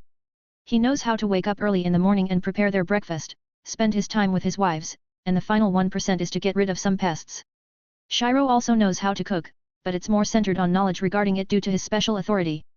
Though, he learned how to read other people's expressions, and this helped greatly when pacifying his angry wives. He has the power to know everything, yet he managed to experience a slow but fulfilling life with them. Now that his past memories are clearer than ever, he felt many complex emotions at the same time. At the same time, his convictions became clearer. I have to regain that level of strength, for us to live that peaceful life again. Shiro held the kitchen knife as he brought out several ingredients from his dimensional storage, SSR. His injuries are almost healed, so it didn't injure him much when he uses his abilities. Thus, he can now bring out his powers that could destroy a city easily. What are those? Shiro curiously asked upon seeing the familiar yet unfamiliar ingredients. These? You can think of them as potatoes, carrots, and onions. As for these stuff, since these came from Inkrad, their appearances looked similar to the usual vegetables. However, they are much bigger and some even has a slightly different color than the original. The carrot, for example, looked reddish and bigger. Still, it tasted the same, or even better than the usual carrots. After Shiro took out his homemade roux, Shiro realized that he's about to make curry for breakfast. Noticing the latter watching him, he didn't mind and proceeded with the usual procedures. First of all, he fixed his short height by taking out a floating disc, a circular floating platform that can be manipulated like hoverboards. They are silver with blue thrusters present underneath them. Whoa! That's amazing! As someone who lived in 2004, seeing a futuristic item that he could only daydream is a dream come true for him. He couldn't almost hold himself back from asking whether it is alright to analyze it, but he reined in his desires as Shiro is a guest. You can analyze it later if you like. Shiro suddenly said. Hearing this, Shiro's eyes widened before calming down slightly. He asked, is it really alright? It's not a problem. Why, you don't want to? I want to. Thank you very much, Shiro-san. Looking at the hero of justice being frantic over a single advanced piece of technology, he chuckled inwardly as he thought of Archer seeing this scene. No problem. He thought of something as his eyes lit up. Then, how about helping me prepare our breakfast? Unbeknownst to everyone else, a godly breakfast is about to be made.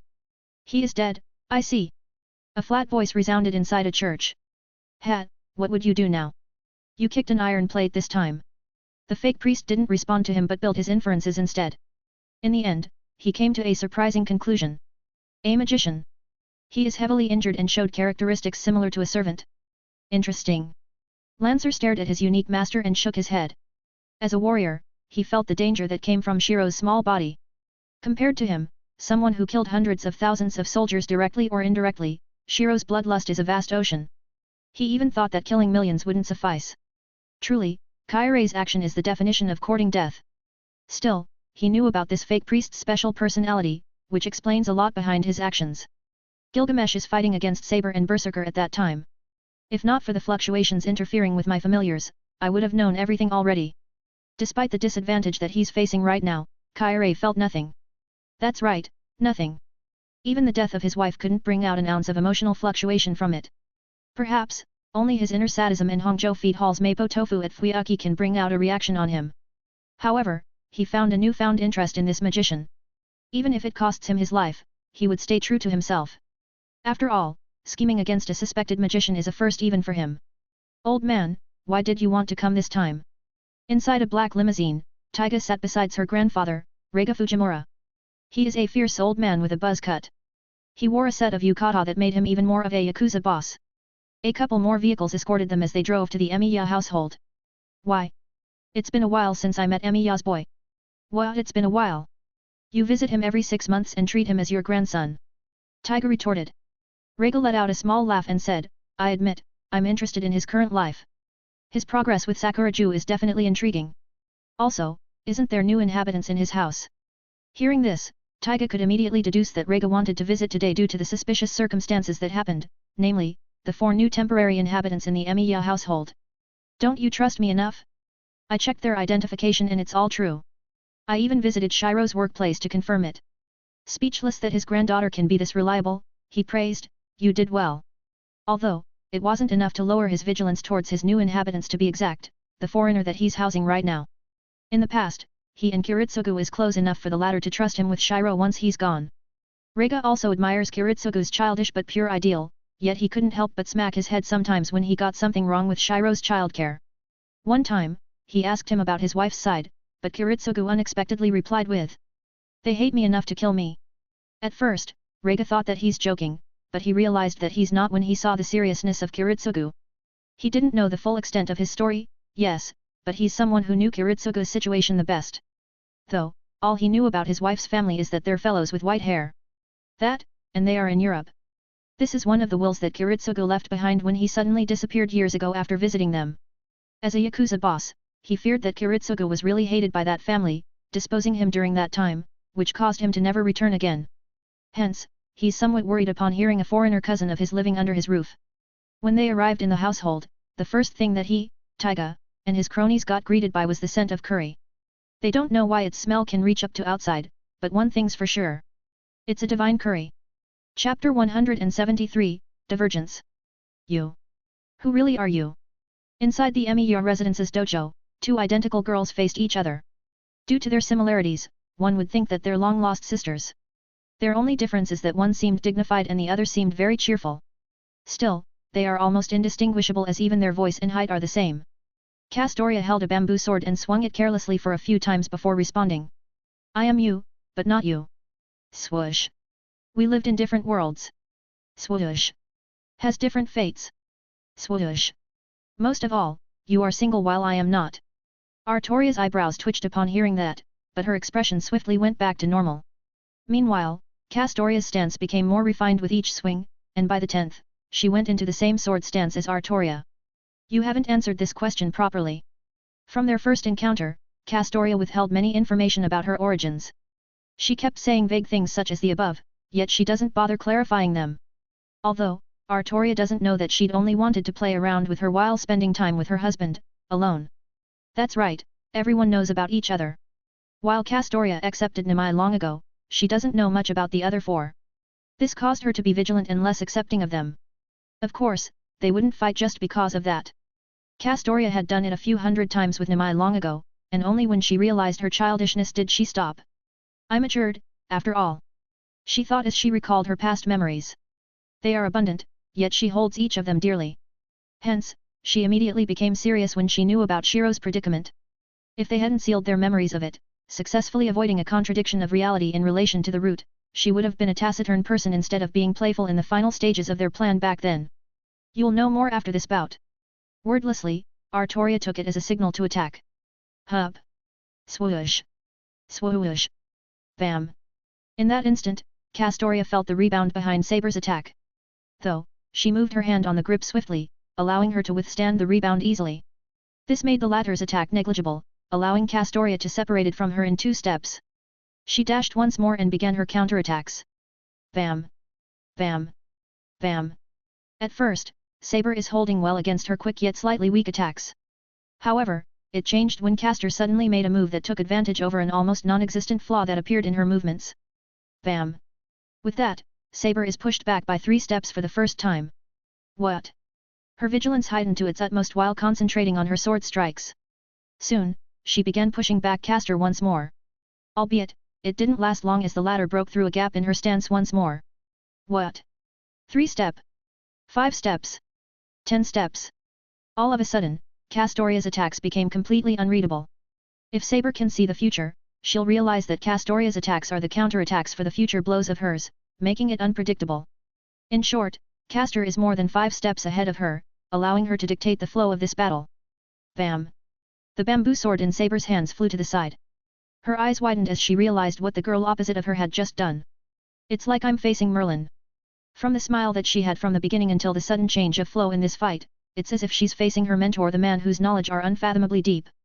Though, she didn't know that the Magus in front of her has an even terrifying depth of knowledge as someone who accessed the Library of the End, Shiro's special domain that embodied his greatest aspect, wisdom. Castoria slowly walked to the metallic box and placed back the bamboo sword in her hand. Strangely, it didn't show signs of breaking despite the intense battle just now. Looking at the dumbfounded Saber, she let out a small chuckle and decided to explain everything. Let's start with this, she said as bright white light appeared in her hand before turning into a sword that Artoria is familiar with. Did you know about its origins? I do.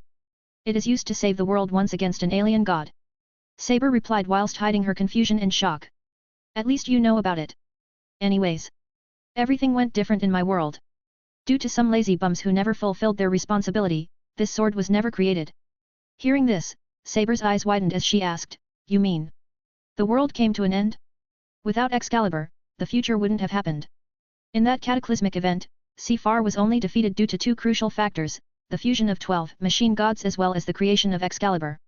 The former weakened the overpowered White Titan, and the final blow was dealt when Excalibur, supported by the entire world itself, managed to create a mana burst that overwhelmed Sephar's ability to absorb, hence she died. Long story short, all kinds of life forms are wiped out except the fairies. It's not a pleasant world to live in, I say. Castoria began explaining the general events of her lifetime, to be exact, her life in the British Lost Belt. Many unique concepts are included there, such as humans not being actual humans, Rongomyniad becoming a form of magecraft, and the perils that almost brought the world to its end. Thanks to Shiro's remote help, everything else went different. Her Excalibur, Dragon Vein burning armament, Morgan's Rongomyniad, Spirit Vein closing armament, and Mash's Black Barrel completely obliterated Cernunnos, with its divine core disintegrated into nothingness. However, there's still the underworld insect left in this case. Thankfully, Shiro managed to pierce through all barriers in reality and arrive there. While his strength is limited at that time, he faced off against the terrifying creature that resulted from thousands of years of planning. Kia! I can still remember how cool he is that time. Something like I'll take care of this and his beautiful eyes. For the time being, it turned into a romantic story. As the scent of the breakfast reached the other guest room, Rin is instantly jolted awake. Enemy! She shouted in panic. Seeing that there are no one inside the room except her, she soon calmed down. Though, Rin noticed the smell of the breakfast from the kitchen. In an instant, she fell into a daze. Unknowingly, she opened the door and briskly walked to it, only to see 2 guys, cooperating in an extremely precise manner, as if they had known each other for years. Then, she saw the 2 identical Saber agreeing on something as they nodded together. 2 Sabers. In that moment, Rin's brain short-circuited. A/N, Rin should go be Eberzes. At this point. Chapter 174, Food that Bends Reality. Oh my! Shiro-san, this is... Looking at the breakfast that they made on a pot, the 2 of them became dumbfounded. Nevertheless, Shiro analyzed the dish with his system. Albeit it is broken, some of its analysis are helpful, more so when it repaired itself more. Details, a miraculous dish made by 2 talented people in this field. No predecessors, special effect. They, contained in it will, extremely beneficial effect. Effect, the consumer/s will experience a random miracle once. Emi-ya-kun. Shiro let out a confused voice. Let's work, cook, more in the future. While Emi-ya is confounded, Shiro couldn't believe that a supposed simple breakfast became this miraculous thing instead. For some unexplained reason, Shiro's level cooking skills and Shiro's cooking skills created the breakfast that rewrites reality. Shiro! Shiro! At this moment, 2 identical voices overlapped as they asked the people behind the aroma that they've smelled from the dojo. In a split second, they knew that it is something extraordinary. I mean, honey. Breakfast will be served soon. He said. Resisting the urge to cuddle him, Castor replied, It's been too long since I tasted your cooking. Meanwhile, Saber followed suit behind her and sat down in the table wordlessly. Though, her face twitched every now and then as a slight blush escaped from her control. Seeing someone call her honey feels complicated, to say the least. What's more, their appearance is almost identical. Ah! The Artorias stopped talking as they heard the twin-tailed female magus let out a confused tone. Her mouth is wide open while her brain tried to comprehend the sight in front of her. Alas, it didn't work. Tosaka, you're awake. Emi-yakun? This. What's going on? She exclaimed in a high tone. Why are there two sabers here? Hearing this, Shiro was about to explain things when Shiro spoke. Stepping down from the floating metallic disc, he said, it is what it is. You're not hallucinating, it's real. As to why it happened. Your ancestor's master can travel between parallel worlds, so why find it surprising that she can do so too? You're right. Since Rin was caught off guard, her reasoning skills went on a vacation and only came back after she heard Shiro's words. Moreover, there are ancient records regarding Kaleidoscope, the second true magic. One of them stated second-handedly that its wielder, Zelrich, fought the moon and defeated it. There are also records about types that are very secured in their household. Rin had read these and understood that they're beings beyond human comprehension. Without true magic that holds limitless miracles, something unseen in the modern age, no one can fight against them. Even then, magicians can still die, a fact made evident when the wielder of third true magic died. In turn, it left the spot for third true magic open. To be honest, Rin has some thoughts regarding that, but her main reason behind her participation in this war is to experience what her father had also experienced. Now, how about that scent just now? Why does it give off the same vibes as? Her words are suddenly cut off when she saw Shiro serving the rice and the curry in a plate. Ether. Snap. Shiro casted a single mental placate spell on Rin, afraid of her fainting out of the consecutive shocks in this day alone. With that, her mind cooled down all of a sudden, leaving her in a state of thoughtlessness. That's mana. Rune mage craft? No. While in that state, a single line of thought appeared within her mind. It continued going further until she realized a terrifying conclusion regarding magecraft. The mana, no. The world can be manipulated in such way. After the thoughtlessness state of hers ceased, she felt that she can enter the state of self-hypnosis without the use of Arius, therefore, it's a chantless magecraft in a sense. Silently, she also sat in the table together with the other two. Once the two had done readying, they served the breakfast to the table. They also sat down before they simultaneously said, "Thanks for the meal." The moment they took the first bite, time froze for each of them. They seemingly fell into an illusion whereas they saw varying situations. The flavors exploded in their taste buds, delivering so much information that their perception of time froze. Miraculous effect takes place. Soul injuries are completely healed. The system is more than 20% repaired. Its basic functions are unlocked once more. What they? Looking at the prompts that appeared, Shiro felt surreal. From his memories, they made many arrangements, from the roles of each of his wife until the stored powers in his soul armament. Still, he hadn't expected that his current problem will be concluded by a single dish. Meanwhile, the others also experienced a miracle once. While it isn't comparable to the miracles of the Holy Grail, it is enough to bring them massive improvements. With his 6 eyes, he saw the changes that took place. Shiro's magic circuits increased from 28 to 40, with their quality increasing to A rank at the very least. His mana in each of his circuits are incomparable to what he has before. While it may be easy for chat group members to enhance their magic circuits, it's nigh impossible for the modern magi to do so. Either, they transplant someone else's circuits, having a high chance of death, or have a magic crest. As expected of a protagonist. Shiro lowly mumbled as he saw through Shiro's changes, before feeding Castoria using a spoon. How is it? With shining eyes, she nodded as she replied, good. Gradually, the two formed a unique atmosphere between them. Saber, who snapped back and was about to ask for seconds, saw this and felt complex once more. In all her life as a king, she hadn't experienced romance fully. Thus, she's feeling complex when the her in another world has such a soft expression when talking with her husband. To her, it is simply impossible to experience. Or not. Ah! Suddenly, Shiro sensed the miracles within Rin take place. For something to take that long, it isn't a normal one. What is this? Rin yelled, surprising everyone else in the table. After all, she started seeing identical visions all at once, with overlapping voices directed at her. As for Shiro, he's quite surprised and said. Parallel Worlds Connection. A/N, guess what Rin got? It will be shown in the next chapter. Chapter 175, Gathering of Rins. Moments ago. Suppressing the moan that was caused by the meal, Rin silently focused on eating.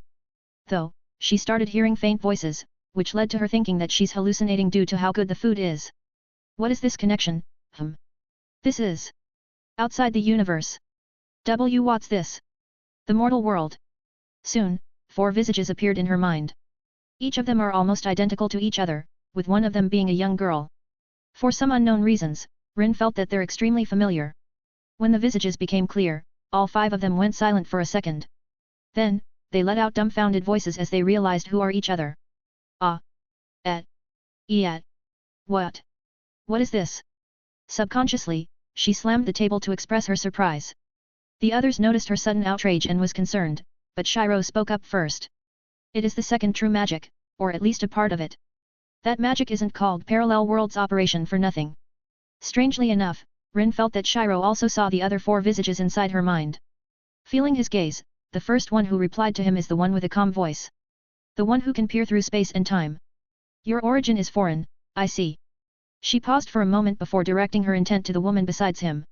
You're from here, yet you're not welcomed? What a strange duo. With the use of magecraft, Castoria heard everything and replied, how is it in Kur, goddess? So you know of me? She replied. Suddenly, another voice shouted, it's you. It's you.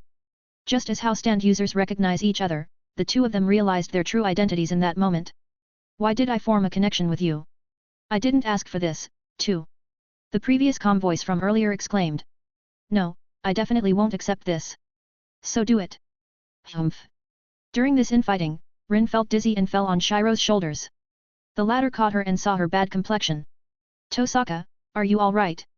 He asked. No, the world's spinning. As she said that, she tugged Shiro's clothes tighter. Due to that, he got startled for a second before reacting. Her mana got emptied all in one go. Saber accurately pointed out the problem. She doesn't have enough energy to sustain that connection. Mana exhaustion? Alright, I'll bring her. No need. Catch. Shiro threw a medicine container towards Shiro. When the latter opened it and saw its contents, he found it similar to the fever medicines that he bought for Taiga. This is mana pills. It's good stuff to relieve sudden mana exhaustion. Inside his dimensional storage, there had been way too many items. Either, they came from the remains of the incubators, random spins, magical items from Incrad, or some stuff that he bought in the points store. The mana pills, SR, are one of the rewards that he got.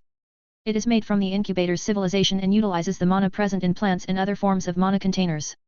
It is a rare item that was produced to reward magical girls in a technological world, though they also use it for the common folk who works for their civilization. That is, the ordinary people of their races. 2 pills is enough for her case. All right. Shiro replied. Then, he took out 2 pills and helped Rin take them. Once she drank water, the strong dizziness slowly disappeared and her vision went back to normal. She can also feel her OD in the magic circuits regenerate at a moderate pace, surprising her once more. After all, only when the clock reaches 1 AM would her mana peak, which fully regenerates all the lost mana during the day. At this time, magi are also stronger than usual.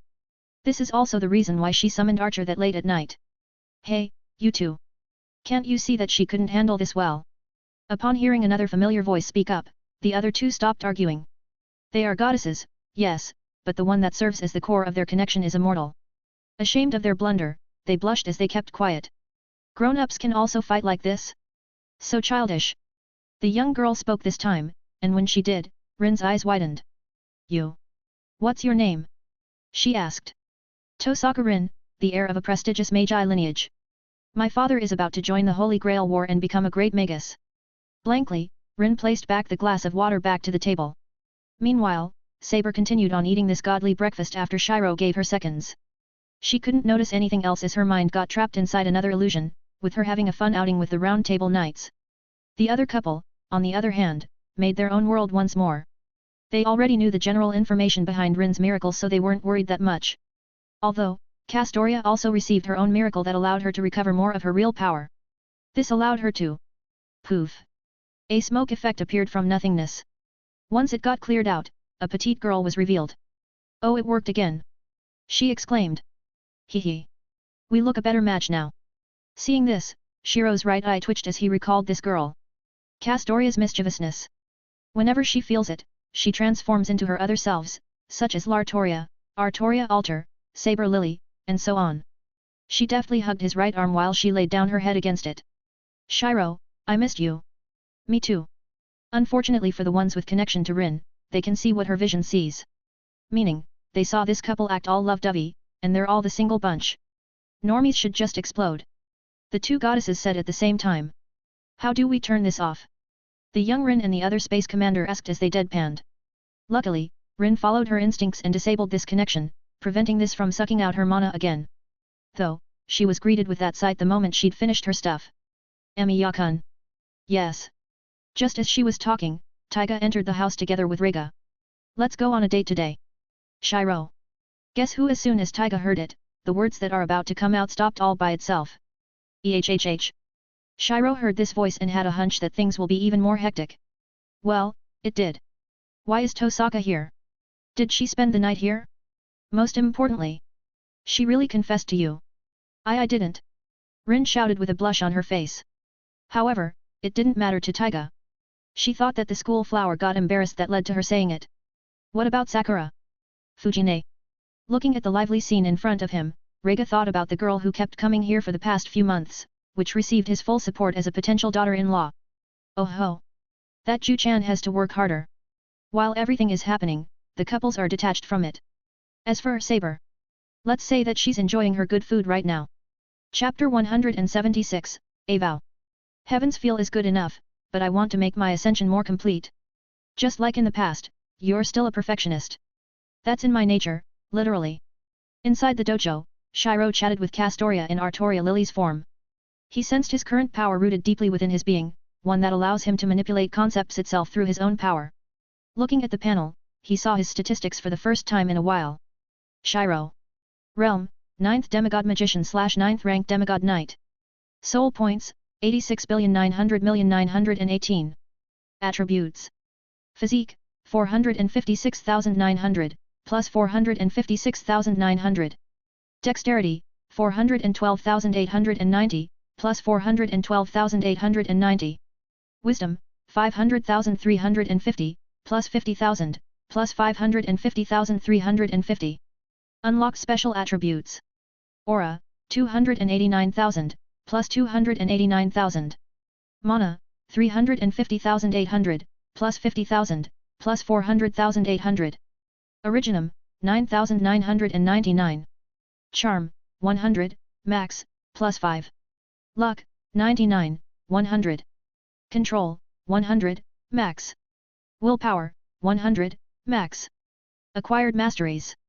Arts Mastery, Master 76%, Gun Mastery, Master 99%, Apothecary, Master 65%, Writing, Master 23%, Cooking, Perfection, Blade Mastery, Grand Master 99%, Tech Master, Grand Master 78%, Bow Mastery, Master 99%, Explosions Master, Master 32%, Mechanic, Grand Master 46%, Surgeon, Expert 89%, Shield Mastery, Master 99%, Negotiation Master, Grand Master 30%, Demonic Arts, Grand Master 1%, Investment Master, Master 79%, Spear Mastery, Grand Master 77%, Dagger Mastery, Grand Master 89%, Parallel Minds, Perfection, Emotion Conversion, Perfection, Causality Observer, Grand Master 32%. 13 acquired mastery chances remaining. 5 acquired mastery upgrader remaining. First of all, his stats that reached 100,000 greeted his sight. No wonder. I feel that my combat power had increased largely when I recovered. He mumbled as he delicately controlled a part of his power. He turned the mana fished out by him into an invisible string. It is so thin that one would disregard it, but that will be their mistake. In fact, this string is filled with 75,000 units of mana, which is capable of blowing up a quarter of the city at the very least. Of course, he won't be able to fully exert his powers due to the world's suppression. Unlike the two wills, the wide-scale reality marble that Earth has suppresses any supernatural activity. If it hadn't done so, Saber's Excalibur blasts is enough to destroy a few cities in other worlds. Still, 75,000 units of mana can blow up 100 meters in radius, something considered as a lethal weapon comparable to a missile strike. Perfectly absorbing them back, Shiro then proceeded to look at his current abilities. Energy Box, SSS Stores, current mana stat 500, mana in an independent space. The stored energy can be freely taken out by the user. Counter, SS whenever you block or counter an enemy's attack, there will be a 60%-70% chance to send the attack back with 80% of its power. Lord of the Mysteries, SSX allows the intricate and dexterous control of anything related to space and time. Escaping a predicament, SSS once activated, the user's speed will be increased by 300%. Danger Sense Passive, SSS gives the user heightened senses when dangers far above his current level are met.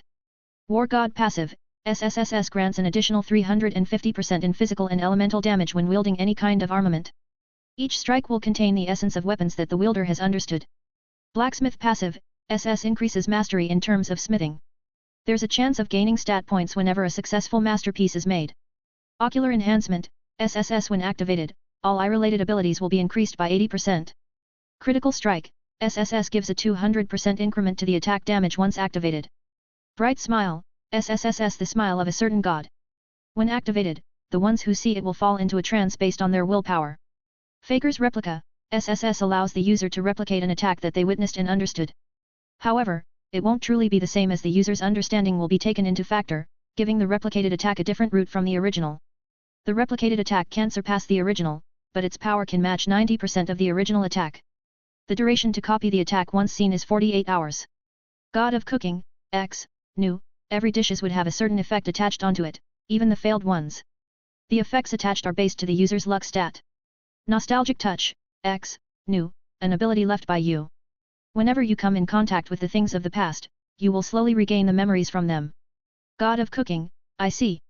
Seeing it, Shiro realized that the dish is caused by his new ability. Due to his luck stat being, well, too high, it triggered a one-time event and caused that miracle. As for his upgrades, it's attributed to him coming in contact with the root. Indirectly or not, he faced the origin of all things, hence it is not surprising that he would have an increase to all of his abilities. Lastly, the nostalgic touch came from the final failsafe that Fenrir and Magus had prepared for this moment. With it, he found a chance to remember his precious memories with others. Inadvertently, this made him look at his cute wife opposite of him. He decided to surprise her, so. Lord of the Mysteries. The moment he activated it, he felt a close connection with space and time, one of the effects that the authority brought him. He felt that there's no mysteries that could hide within his sight, but he knows that it's nothing but an illusion. This authority is powerful, yes, but he couldn't utilize it completely yet. Still, it is enough to do what he intended. Grey light covered him entirely before it died out. Shiro. At this moment, it is unknown whether she called him out or mumbled it instinctively. After all, Shiro's appearance changed quite drastically from his previous appearance. The perfect aura became stronger, his charm increased exponentially, and he has an intellectual air that surrounded him. He's wearing his signature white robe chained together by a golden medal while his garments inside his robe are adorned with jewels that are of auxiliary use. Though, the most change that he has right now is his silver white hair and a pair of golden eyes. As he opened them, the surroundings froze before returning back to normal. A/N, his former appearance, but with golden pupils. With a smile that complemented his calm look, he said, "How is it?" Time had seemingly stopped for Castoria as she recalled their first meeting. He'd just undergone his perfection ascension at that time and was not used controlling his monstrous charm back then, so she immediately felt light from the moment she saw him inside that mirror. The problems that she's worrying ceased existing for a second as she thought. Who is he? Never had she expected that he would become her mentor, best friend, advisor, and most importantly, her other half. Wordlessly, she cancelled her transformation and ran straight at him. Right after that, she silently hugged him as the memories of the past brought her repressed emotions back to the surface. Shiro felt his chest becoming wet from her tears. A pang of guilt struck him once more. That time, it is the same. Back when he first met Altera, he also felt these feelings. Never had he expected that he would feel it again a few months later. I was so worried, Hick, that you might never come back. From her voice, he could feel her worries, gloom, and many other dark emotions. In this morning, she'd only expressed her bright side, all the while suppressing her dark feelings to stop them from ruining their time. Shiro was about to apologize when it struck him. He shouldn't apologize as it wouldn't fully erase the time when she'd suffered whilst thinking about his sake. In the end, it ended up with the sentence. I won't let you suffer again. I promise. A/N, well. Even I got surprised by the stats when I was writing this chapter. After this, he definitely won't have any troubles with mortals and weaker gods. Though, I think that this is reasonable since we're nearing 200 chapters. Anyways, there are still a plethora of characters in many verses that are stronger than him. There's a high school girl that can bend reality at her will, a student council president with omnipotent copying powers, and the other girl that is on the same verse. There's still that certain military outfit who possesses holopsychon, Not a bad, slime, and many others. Chapter 177, Upgrades. Some time had passed and Shiro immediately noticed that Castoria lost consciousness. She should be better after this, he thought. My situation took a heavy toll on her. I'm a bad husband. In the past, it was too late when Fenrir had discovered the true dangers that the root had posed to them. He thought that he got it under complete control as he didn't lose control anymore when he stepped into the term that Fenrir had used for the Beyond Creator realm. Anyways, the main reason why it posed such a huge problem is that, the portion of the root became corrupted. Though, it's not caused by an external factor, but its internal mechanisms instead. Long story short, the previous Fenrir evolved his devouring concept beyond the limit. Just as he was about to destroy the hated 9 realms, he was banished outside their world using Gleipnir, a conceptual weapon used to bind and expel its target. The previous Fenrir was determined to take its revenge, so it did the unthinkable, devour the origin of all things itself. Through his sheer luck, he was able to bite off a part of the root itself. However, this portion fought back with its instinct, to avoid being devoured. In the end, it didn't succeed and only took down the previous Fenrir. Still, this danger was carried over when Fenrir got his corpse, which included the root itself. He devoured the corpse step by step, without knowing that he would become a potential reality destroyer in the future. Fenrir would lose control and indiscriminately seek to destroy everything until reality itself is destroyed. If they'd let it be, he and the Supreme Magus, the two in their universe, are bound to perish. To top it off, there's an extremely slim chance of their world surviving even with the support of a few wills from other worlds. This would lead to the other worlds fighting off the Berserk Fenrir. We saw that horrendous possibility, so we thought that this is the only choice left. Fortunately, they knew about their past when they became a. This led to the possibility of them converging back into one and defeating the corrupted portion of the root. Sigh. Seeing her sleep so peacefully, Shiro resolved the guilt in his heart before he sat down and gently placed her head in his lap. This should clear off her mental state. In fact, gods are still affected by their inner self, mainly their mental states. In some worlds, there are even gods who use anchors, whom are also their believers, for them to not lose their sense of self and turn into a crazy god. Though, the gods in most worlds don't have this risk as they had ascended together with their aspect of mind. In Shiro's world, the ascension of mind, body and soul is needed to become an ascendant god. If one hasn't completed this, their ascension won't be a proper one. They would be able to fight against other gods, but there's a risk of them having a fatal weakness. Magicians in Fate are one such example. While their life level is elevated, granting their physical bodies immortality through the integration of body and soul, there's a risk of them dying out of a god's attack. If they have Shiro's power system, then this weakness of theirs would also disappear. They would become a formidable level enemy at that rate. Although, they are with fatal weaknesses without it. Hence, the reason why the third magician died, and why Zelrich was turned into a dead apostle by the moon in some parallel worlds. I should check out the rewards first. He mumbled as he summoned forth the rewards list from his previous world. Rewards Summary. Item Box, X, X1. Ability Upgrader, X, X2. Buff Upgrader, X, X1. Item Box, SSS, X1. Ability Upgraders, SSS, X5. Buff Upgraders, SSS, X3. Ability Upgraders, SS, X7. Buff Upgraders, SS, X5. Item Box, SS, X3. Item Box, S, X5. Ability Upgrader, S, X10. Buff Upgrader, S, X8. Random Ability Card X5. Random Ability Card, Students, X49. Time Card X2. Enlightenment Card, Students, X18. Ability Upgraders, A, X19. Weapon Enhancement Cards X58. A long list of items greeted his sight. Due to him completing those 4 quests, the rewards that it gave him is extremely rich. Furthermore, there are also countless items of the incubators that sat down in his dimensional storage. There are also stuff that could help his students have a huge leap in their strength. All in all, he's now crazy rich. Accessing the system storage once more, he claimed the ability upgraders lying down in it and began upgrading his existing abilities one by one. Counter, SSSSS. Whenever you block or counter an enemy's attack, there will be a 95% chance to send the attack back with 100% of its power. Danger Sense Passive, SSSSS gives the user heightened senses when dangers far above his current level are met. Critical Strike, SSSSS gives a 1000% increment to the attack damage once activated. The damage contains the absolute concept, turning it into a true damage. However, a proportional energy will be spent based on the target's resistance. Paragon Martial God Passive, SSSX grants an additional 1000% in true damage when wielding any kind of armament. Any authorities related to weapons can be easily manipulated and summoned forth. Furthermore, you become stronger as you fight longer. Recreation, SSSSS allows the user to replicate an attack that they witnessed and understood. It can be the same as the original, or it can be a derived form as the user's understanding will be taken into factor, giving the replicated attack a different route from the original. The replicated attack can match the original version.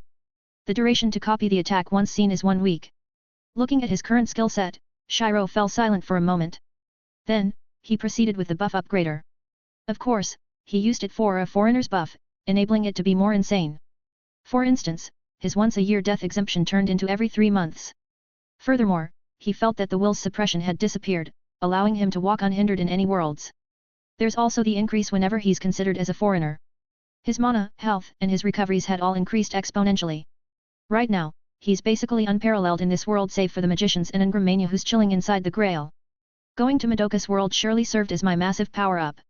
After all, he didn't expected things to escalate into a battle of cosmic levels. In turn, it made his rewards much more than he had ever anticipated. I should be able to peacefully retire for a while, hopefully. Closing the rewards list, he tried to open up his item box or random ability card, but it didn't work. Then, he realized that the basic operations pertain to the modifications of what he already has. He'll be able to use cards to upgrade his pre-existing items and abilities, but he would need to wait before they can be opened. It doesn't really matter much. Just as he said that, he sensed someone entering this dojo. Bam!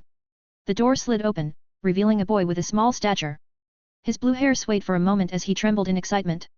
Shiro Aniki. Of course, he lowered his voice when he saw the girl identical to Saber lying down in Shiro's lap. It's been a long time. Chapter 178, Gorgon Sisters. Looking at his Aniki that he hadn't seen for a year, he found him familiar yet unfamiliar. His general features are still there, but it is somehow different this time. His presence is overwhelming this time. If he's in a sea of people, they would definitely give way for such an existence. His already perfect appearance is further emphasized, making everyone dazed when they look at him. Be it confusion, awe, or infatuation, their minds would be temporarily occupied by him. What's more, his carefree look turned into one full of wisdom. From his eyes, his vast amount of knowledge can be deduced.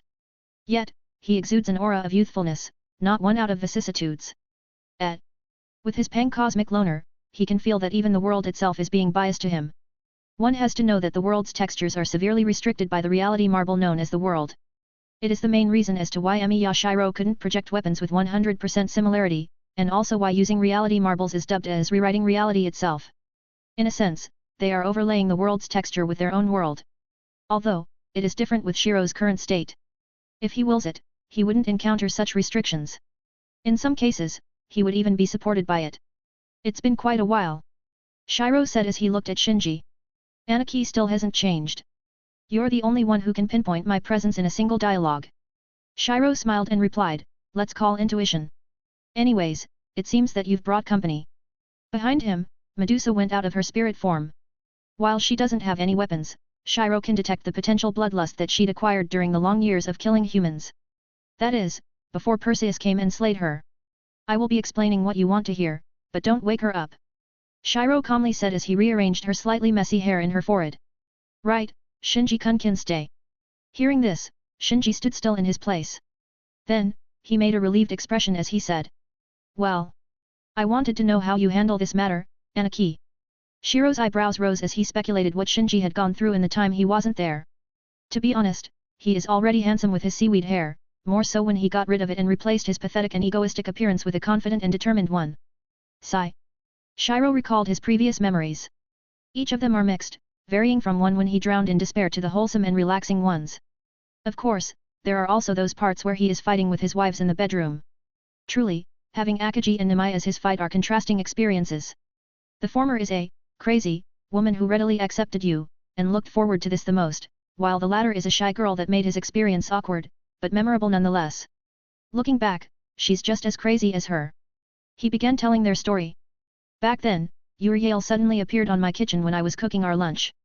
Both of the listeners are confounded for a moment. They had never expected that things would start off in this manner. She literally was berserk at that time. You know, unstoppable tears and reddened eyes while saying I will kill you. You pretentious bastards. It should be that time when you got killed. Medusa froze upon hearing it. Remembering that moment when she became a monster and devoured her sisters, she felt depressed. Thoughts of her not being worthy of enjoying this short second life arose, but it paused as she realized something. Wait. How is she, alive? She asked. It's quite complicated to explain, but the short version is that her divine core miraculously worked and revived her, albeit in a different world. Fenrir, or Leo, is humming while he cooked their lunch. This time, it is a Dragon King's steak, something that is nigh impossible to get due to them being the rulers of the entire dragon race. Too bad for it, he offended the wrong guy. Crack. Suddenly, he sensed the laws of reality distort. This earned his intrigue as his world is a place that shouldn't be messed with. He multitasked and paid attention to the steak and the cause of this disturbance at the same time. She sat down on the floor as she blankly stared at his direction. A peerless girl with a pair of twin tails greeted his sight. Her eyes are dazed and befuddled, unable to comprehend what happened to her at that moment. Though, her tears hadn't stopped falling as she was still immersed in the sorrow that she's feeling. Even when she and her sister was devoured, she could faintly see what was happening in Medusa's perspective. The link that was only shared between her and Stheno applied to Medusa, who turned into Gorgon. It was due to this that she knew of her sister's end, Perseus' slaying of her while he was supported by the gods. Looking back, she came to a realization that all of this started due to Athena's jealousy to them. That, and Poseidon's affection led to their lives going downhill until they met their ends. I will kill you. You pretentious bastards. Rage overtook her rationality as she felt that she'd wanted to destroy everything. Alas, her power is pitifully weak, a flower vase, to be exact. Her divine core, while providing her with a perfect and unsullied body, ends there. It doesn't provide her with any combat power whatsoever, being akin to a need together with Stheno when they lived in the shapeless isle. Feeling powerless, her rage subsided and her mind started to clear up. Then, she was surprised to realize that she's inside an unknown kitchen together with a man. Scratch that. Seeing his canine ears, she realized that the man in front of her is a phantasmal species. His crimson eyes silently stared at her with a hint of interest. Care to tell your name, miss? She was surprised by the sudden question of his. Though, perhaps it is because of this absurdity did she answer him absent-mindedly. Uriel. Uriel. It's quite familiar. Fenrir mumbled as he placed the cooked steak in the white plate. Oh wait, I do remember that name.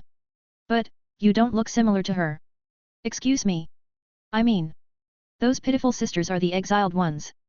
Though, the Uriel that I know is immortal, and also a monstrosity. You look more like a stunning beauty, to be honest. Ah. Chapter 179, Full Power Charm. It took a while for Uriel to process what happened to her. Another world. That's right. From your words, you seems to have come from our neighboring world. Fenrir asked. Neighboring world? Yab. You know, the world where there are foreign invaders who disrupted the flow of space-time in the surrounding worlds. They're called Umbral something. Definitely an intelligent bunch since they avoided our world after all. He can already pose a threat against those fellows who are comparable to it. While their upper combatants surpassed it, he still has his. Just by sensing this power present in his world, they dare not invade it due to the potential losses and the possibility of their complete wipeout. How do I go back? Surprisingly, Uriel asked him this question. Hearing this, Fenrir sported a pitiful look. You plan to go back in that state? You really sure about that? She immediately realized her impulsive mistake. The gods that punished them are very strong and she's just a useless goddess with no combat power. Medusa protected them precisely due to this, which also led to her becoming a monster. This is something that the two sisters kept blaming themselves for. Looks like you won't be able to decide properly for a while. Wanna have some lunch first? For a moment, the goddess was befuddled with the way he handled this surprising situation once more. Darling. Suddenly, a mature voice came from outside the kitchen. It is also at this moment did she feel a strong sense of danger, one that surpassed her sister's monstrous bloodlust. After the door was opened, a nine-tailed fox woman looked at her direction with her similarly scarlet pupils. Era? Who is this visitor? She's from our neighbor. It seems that something strange happened that sent her straight to here. She's lucky to appear right besides you. Hearing this, Fenrir only smiled and gave an I don't know look. After all, the world itself likes to dump its troubles onto him due to Fenrir rewriting the rules of the world to be more favorable with the demon race. Since he's bored, he didn't mind experiencing more interesting things. Tap. Fenrir took a step and hugged Akaji's waist with his arm. His face came closer to her ears before he said. I'm more lucky to have you. Before he could even follow up, Akaji already pulled him towards her lips and greedily played with his tongue. She didn't have her usual intoxicated look, but it is instead replaced with a caring look. Her crazy tendencies was watered down all throughout the years they are together. Fortunately for Uriel, her current state of mind made her selectively ignore what was happening. Thus, she just sat there, thinking on how she could live her life from now on. When Shiro told them this story, he didn't conceal anything. Medusa is still expressionless, but she's feeling helpless inside. How could her sister choose a guy with multiple wives as her husband? Though, she knows that it is the truth, with it explaining the reason behind their connection. As for Shinji, he wore the same expression as before, but he's praising his Anaki to the heavens inwardly. Anaki is really something else. Right, Anaki? How about I start a live stream, video call? He suddenly said. Hearing this, Shiro nodded. Having his permission, Shinji opened the chat group panel and immediately saw dozens of new messages. Roman, that breakfast. What the hell? Kaujiki, you only saw that now. Roman, curious on what 2 weeks without sleep can do. Tuka, poor guy. You should change your name to no sleep from now on. Roman, what can I do? Dealing with the sixth singularity is very stressful. Shino, remember, this is your fault in the first place. Roman. Due to the more stressful nature of his role as the back roll supporter, Roman lost any chance to sleep for 2 weeks straight. The one that they've been fighting is none other than Lancer Artoria, the one who wields the divine construct Rongominiad. While they have some strong servants on their sides, the Round Table Knights are strong enough to hold off a divine spirit. If not for the fact that Roman hasn't decided to put off the request for reinforcements once they have the sufficient data, things might have been easier. Though, he prefers to make sure of everything before surprising the enemy all in one go. Kuroniko, Shinji. Where's Shiro? Shinji, you'll have to wait for a while. Shinji, sent an image. Shino, what they? Kaltsit. Kuroniko, why is that food shining? We now have a real-life anime cook. Roman, it's Shiro. Cardinal, Shiro. Sakura, Shiro and I. Looking at the final message, it was left a minute ago. Deciding that it's better to surprise them, Shinji opened the live stream function in the lower right portion of the panel. Initiating. 1%, 2%. 99%. 100%. You are now online. Ahem. It should be the other side. Kuroniko, you're finally here. Seeing this, he let out a small chuckle and said, Anaki's cooking is too good so I took a while to recover. Roman, I want to taste his cooking again. Kaltsit, +1. Unexpectedly, or expectedly, the first on who agreed to him is none other than an ancient cat. For a moment, the chat fell into a state of disbelief. Kaujiki. Kuroniko. Shino. Roman. Roman, what in the world? Shinji also let out a confused voice as he recalled her personality. She's helpful, though her most distinct personality is her coldness. Kaltsit is known as a stoic person all throughout the chat group, so it definitely came off as a surprise when her personality broke for the first time. Meanwhile, Medusa sent out a curious look when she saw Shinji talk into thin air. It's a kind of long-distance communication magecraft. You won't be able to see it even with your eyes unsealed. Shiro said. I see. Knowing that there are strange powers during the Age of Gods, it wasn't surprising to hear this. Shinji-kun, what's the matter? Anaki. Nothing, I just got surprised. Shinji replied. Kuroniko, Shiro. Cardinal, Shiro. Just as they heard his voice, they immediately recognized this familiar voice. While it has a different vibe than what they're used to, they wouldn't forget it. Shinji had also flipped the camera over, revealing a figure whose appearance is heaven-defying. His charm had fully exploded, allowing him to garner the attention of everyone beyond the screen. In a Japanese-themed house, a black-haired girl sat dazedly in front of her desk. The manuscript that she's been writing was displayed on the digital drawing tablet. Her stylus pen fell out of her grasp as her heart beats faster. Soon, she got a nosebleed and fell over the chair. Bam! The moment she did so, a black figure opened the door of her room. The shadow figure emitted a gloomy aura, but it is contrasted with the apron that he's wearing right now. Igris, the knight captain of the Shadow Monarch's army, was reduced to this state. Shiro. He saw his lord having a nosebleed, all the while she was staring blankly in the ceiling while blushing. Turns out, not only Kaltsit had broken her character today. Chapter 180, New Members. Roman, what happened with you being low-key? Kaujiki, damn. Kaltsit. Shino, Shiro. They're all surprised. Seeing the reactions of the chat group members, it can be summed up to them being surprised. Usually, his charm stat is converged at his eyes. With it exhibited to its fullest, his appearance became the ceiling in reality itself. It's no wonder. But hey, it's only been a few months since we last met, yes? Shiro asked rhetorically. Tuka, and you're still the same. Kaltsit, +1. Roman, anyways. What happened after that time? After mentioning Roman's chat to Shiro, the latter told him what happened. To Shiro's side, it only took a moment for them to travel to Emiya Shiro's world. However, it took months for Roman and the others. While the difference between the time flows are factored here, the other reason is Fenrir and Magus messed up the fabrics of reality after their operation, which led to the irregular time flows. Without the chat group or any other time anchor, those flows became unstable. Anyways, what happened in Roman's side? Hearing this, Shinji was startled. Recalling his feats based on Kaujiki's mouth, his mouth twitched. Anaki, he became the principal of a school, in the world where you did your last mission. He said. Shiro digested the information swiftly before he nodded. As expected of him. Roman, I don't know if you are praising me or badmouthing me. Kaujiki, het. Is it not that obvious? Kuroniko, wait a minute. Haven't you noticed something else? Kuroniko, who got knocked down few minutes ago, is back once more. Roman, wait a moment. This background seems familiar. Cardinal, it's Emiya Shiro's dojo in Fate/Stay Night. Once Cardinal pointed it out, the rest who didn't knew it realized the familiarity that came from it. Cardinal, Shinji-kun, can you point the camera downwards? Alright. While confused, Shinji made the camera float further from them. The moment he did so, the rest of them saw that there's actually a girl sleeping in Shiro's lap. Roman, what? Kaujiki, isn't she? Shino, why does she look like Saber? Cardinal, she's Caster Artoria, from the English Lost Belt. Roman, I mean. How did?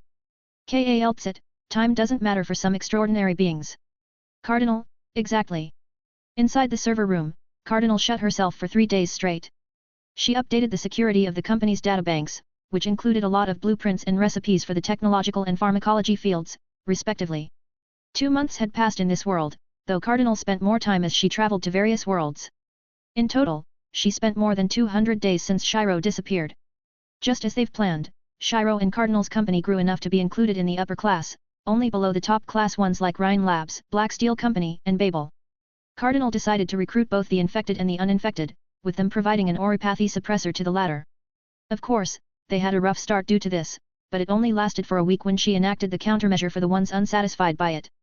After all, they provided generous salaries that are 5 times the normal company. Since they decided on prioritizing loyalty, they decided to remove those biased against the uninfected from the start.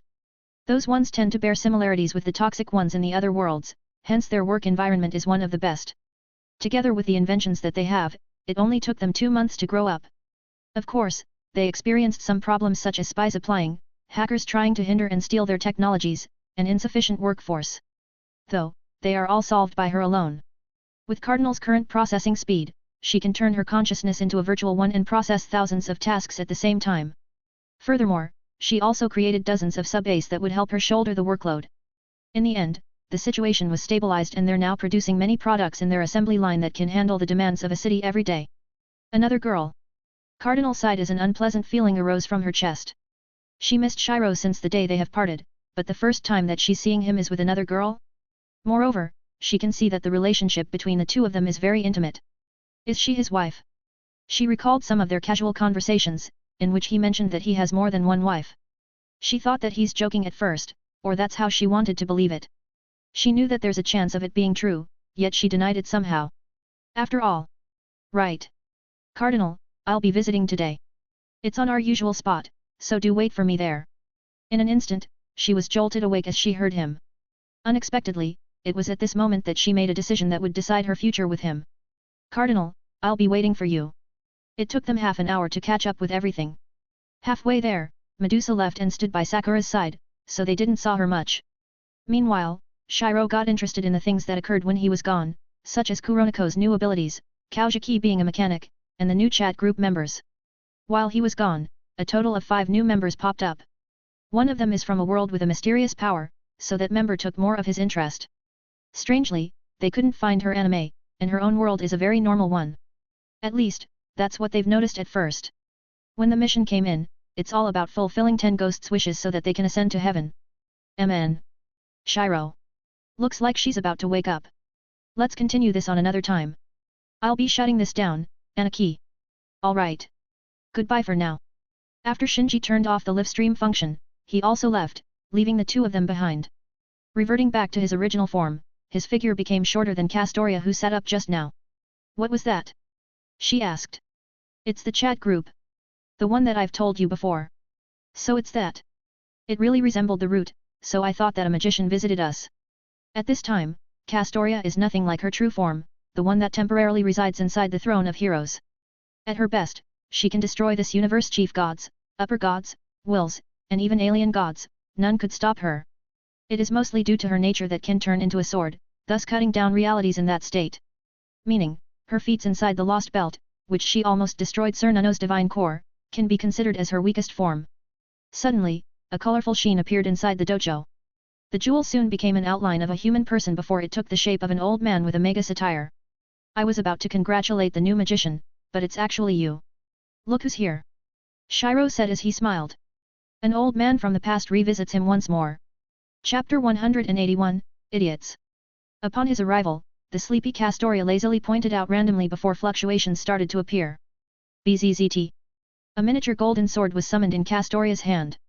It emitted the same aura as the Excalibur that Artoria wielded, but it is much more complete than it. Yawning, she spun the sword while she rubbed her eyes using her right hand. Seeing Castoria play with Excalibur that she casually brought out, Zelrich couldn't help but let out a small laugh. He instantly understood that it is her way of warning him, though he must say that it is an interesting way of doing so. Meanwhile, Shiro thought that it is very cute. A destructive weapon being small-sized and is played by a cute girl. His destructive instincts are going out once more. It's been a while since our last meeting, he said. Well, relatively. Did you know what Roman is up to these days? Hearing this, Zelrich fell silent. As one of Solomon's students thousands of years ago, he carried the duty of passing down his magecraft to the modern humans. With Solomon having predicted the age of man, he knew that magecraft might become extinct for humans. Thus, he gave this task to Zelrich, the one who became a magician later on.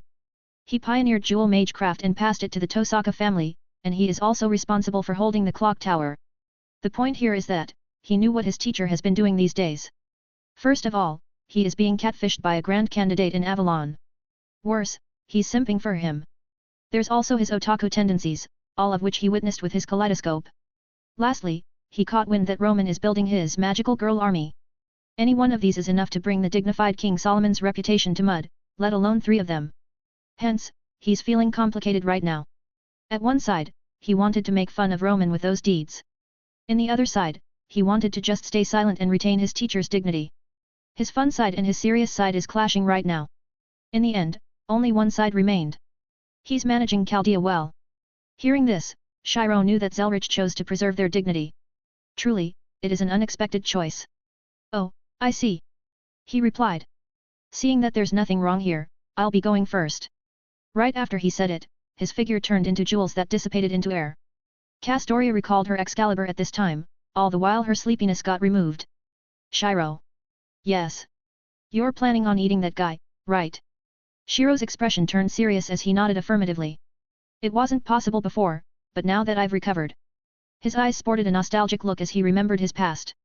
Those times of him cautiously preparing for his ascension, but it turned out extremely smooth in the end, is something to look back. It's time to be a god again. Under the starry sky, Sayaka felt the cold breeze go past her. She's currently wearing a pair of blue pajamas and is sitting on the roof, contemplating her own future. What should I do now? Earlier, she had a talk with her mentor. The latter pointed out that she hasn't thought of what she would do after this fiasco. Yes, she can follow him, but he explicitly told her that she should settle the loose ends in her world. Only by doing that would she truly be free of everything, as small doubts kept appearing in her mind. If not for the fact that Fenrir rewrote reality and removed grief seeds, hers would have been corrupted at a huge margin with those doubts. I want to enact justice. Save more people. But I can't keep them hanging. The ones that she thought were her parents and friends. Also, Kyusuk is included in this as she wanted to form a closure with him. That wish messed up his mind and prompted him to love her, so she's feeling a bit guilty even though she knew how bad of a person he is. Tap. Tap. Sayaka heard footsteps coming from below which interrupted her musings. By the time she used her sensory skill, she recognized him as Emiya Shiro. He was just standing still, seemingly occupied with something. Knock. Knock. Ah. Hearing the knocks in the ceiling, Shiro thought that it is a stray cat and looked at the roof, only to see a familiar acquaintance sitting there. Miki-san. It's already late at night. Your circuits are already fixed, so you're occupied with other things. After hearing it, Shiro's mouth twitched. Back in the past, it is natural for him to stay up to 11 p.m. just to complete his arduous magecraft training. Though, he can finish it earlier due to the lengthiest task, the switching on of his circuits, was shortened from an hour to a few seconds. This enabled him to practice projection, reinforcement and even alteration more. With his experience in reinforcement, the other two became way easier than he had thought. You should be the one sleeping early. He thought inwardly. It's nothing. I'm just thinking about something. You're not thinking about being a hero of justice, aren't you? She asked. Why haven't I thought of this? It's been a few days since the battle in Homahara occurred. As usual, she trained Shiro every morning, with them having a casual talks every now and then. One of the things that they talked about is his desire to help others regardless of himself. What did you get in that breakfast, really? That morning, she also ate the divine curry that her mentor and Shiro cooked. Through that, she gained a miracle. Her mana capacity transformed into an infinitely evolving one, increasing her capacity every second. This increase is not constant since the stronger she gets, the greater the constant increase. Thus, her units of mana jumped to nearly 5,000 units straight. With that, she can lie down and become stronger. How do I explain this? Shiro muttered as he organized his thoughts. I got the ability to live as myself in different worlds. Just like Rin, Shiro's ability is also related to parallel worlds. While the former's allowed her to form a quasi-chat group with her parallel selves, the latter's ability enabled him to live as him in other worlds. In every night, he stays in that world for a day, immersed in his role. This is the reason why he could vividly recall his thoughts and memories at that time. He felt that it is his, yet not his. At one time, he lived the life of Emiya. Shiro had done everything for a single girl. He was taught how to use his circuits properly by Kiritsugu, though he possessed an ideal that clashed Shiro's. In another world, he lived as Emiya who protected the world by removing world-ending threats. He was exhausted in the end and unable to hold on to his belief of justice. With these contrasting experiences, he couldn't bear it and started to have some doubts with his belief. Is it the world or his loved ones? Is it worth holding into or not? Is his belief a worthless struggle? Seeing his contemplative look, Sayaka shook her head. You're doubting your choices. She silently stared at him before looking at the stars. That look of his reminded Sayaka of her idiocy, so she couldn't help but say. We're both idiots. Chapter 182, Shiro Emiya. Shiro Emiya, a person whom are living on borrowed ideals. His desire to help others originally came from Kiritsugu's nurturing, but his trauma only worsened it. In the Fuyuki fire 10 years ago, he's the only one who survived in their vicinity. He heard dozens of screams getting weaker in every moment, until they're all dead. He couldn't even remember his parents, which ended up with him feeling lost at that moment. Maybe it was due to his instincts kicking in, but he took in every single teaching of Kiritsugu to his heart. All of these are for him to have a reason for living. However, his beliefs are challenged once he strangely recalled some memories on top of his experiences in parallel worlds. In these, he saw how his ideals failed.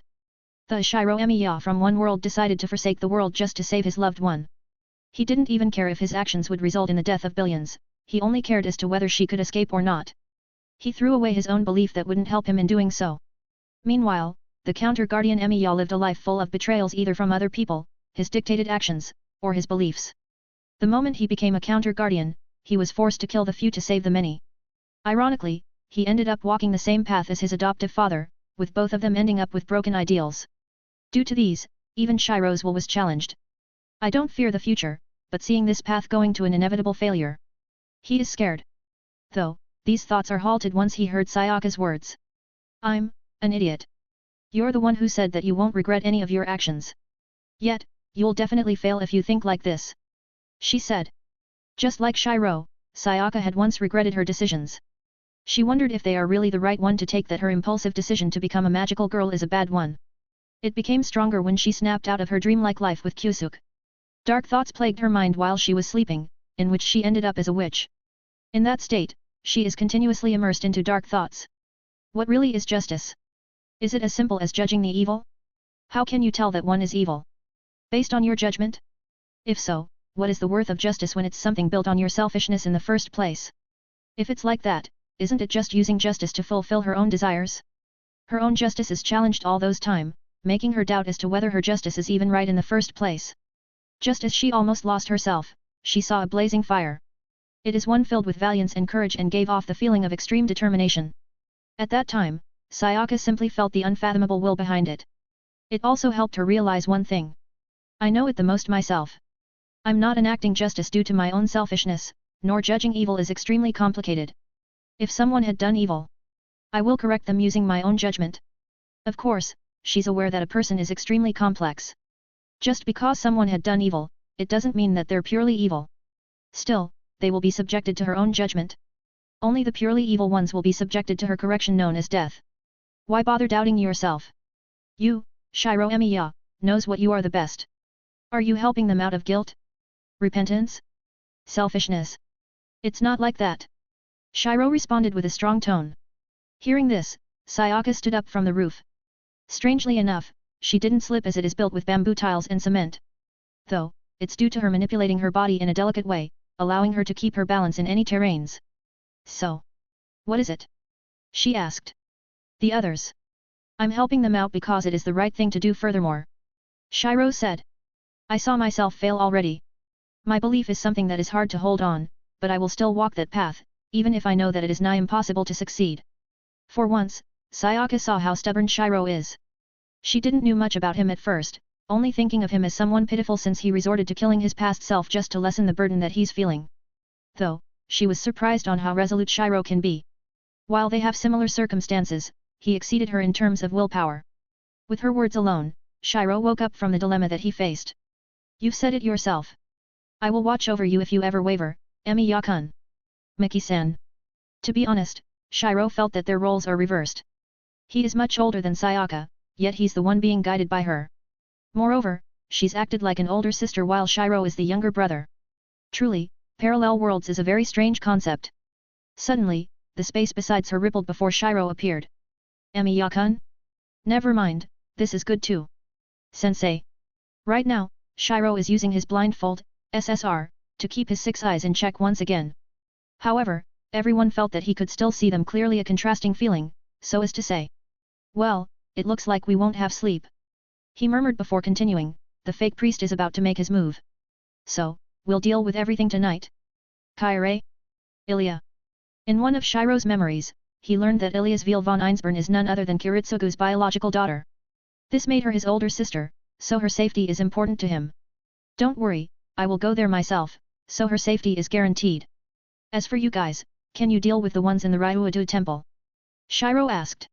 I can. I can defeat them, sensei. Shiro and Sayaka both gave out affirmative responses. The former wanted to settle everything with Archer while the latter aims to finish the fight between her and Castor. She knows that Medea is a pitiful being. She's evil, yet her act of saving the innocent children from her former master showed that she still has her own good in her. Alright, I'll trust you guys on that one. Right, Rin will also come with you too. Tosaka. What, can't I come with you? The sliding door opened, revealing Tosaka in her red sweatshirt and above-knee skirt. The holy cross necklace swung slightly as she exhaled due to her dissatisfaction. Seeing her usual attitude, Shiro has been long used to it. Partly because they became closer in the past few days, but the main thing is that Shiro talked with him regarding romance. Since Shiro isn't a dense protagonist that can bend the light around them, it's easier to teach him those kind of things. Well, Shiro had done it since Rin became his 11th student. He knows full well that Shiro is the man that every woman could dream of, so why not help her out? It's not like she's unattractive, rather, she is. Though, there's a number of reasons as to why he doesn't see every beautiful woman as his love interest. For once, he's not someone who collects women easily. He values his interaction with the others very much, which led to them taking years to develop to the last step. Shiro is someone who has different beliefs regarding this, so he doesn't think much when it comes to romance. Simply put, he lets nature take its course. Thus, it doesn't matter if a woman has no romantic interest with him whatsoever. As for Sakura, he's her big brother in a parallel world, so he naturally supported her, too. Everything else is all up for Shiro to handle. This included the potential chaos that he would need to handle in the future. A/N, LB7 teaser is out. I can already feel the eldritch horrors that Nasu would write. At the same time, things aren't looking good for Captain Nemo. Anyways, I wrote MC to be different from those chat group protags where, most of the time, every breathing girl/woman tends to be a harem member. It's quite unique at first but became more tiring to read as it went. That, and the fact that I'm planning to create more realistic romantic developments. Anyways, have a nice day. Chapter 183, 3-Minute Showdown. In front of Ryuadu Temple's Torii Gate, Shiro arrived. Though, a single person greeted him under the moonlight. The man wore a set of blue yukata, his presence being ordinary. I was about to leave, but I can trust them with holding the fort for a while. He said to the man opposite of him. The same goes to me, but why do I feel a faint familiarity with you? Instead of answering, Shiro took out his armament, his black sword. It is noticeably weaker as it doesn't have his hidden power anymore, but its sharpness didn't diminish. As the sword shook lightly, the nameless master felt Shiro's will to fight intensity. Furthermore, it indirectly showcased his mastery with myriad weapons when he saw the vague sense of different weapon strengths in that blade. You'll know soon enough. Clang! Clang! Clang! In a split second, their blades clashed by 3 times. Shiro twisted his wrist and tried to pierce Sasaki Kojiru's neck, but the latter blocked it with his katana. Sparks flew out as their blades came in contact once more. Unfortunately for Sasaki Kojiru, the concept of a spear was incorporated in Shiro's blade, which further enhanced the power behind that thrust. Bam! As a result, he was pushed back by a couple of steps. One has to know that his strength is merely at D rank due to his assassin class, hence his weakness to frontal combat. However, his breathing became normal in an instant as he fixed his stance once more, with his sword being held in front of him. With this, the two continued their silent clash. Each time they clashed directly, Sasaki Kojiru was inevitably pushed back by a couple of steps. This had no effect in him as he predicted where he would be in each clash. After 3 such clashes, Sasaki Kojiru summarized what he realized in this fight. A master of multiple weapons. I can't believe that such monster existed. Still, this is interesting. He then thought of something. Why does he feel so familiar, as if... No way. Even though he is a calm and collected person, he couldn't help but link Shiro to the one that ended his life in their duel. Seeing this, Shiro didn't hesitate to take out fragrant olive sword in his left hand. While he might have easily defeated him with more than 3 full-powered magic attacks, he wanted to know more about Sasaki Kojiru. To be more exact, his sword techniques that received the praise from his troublesome and carefree wife. Hence, he decided to make a quick stop here. These might not be a curved blade, but it is still made to cut something down.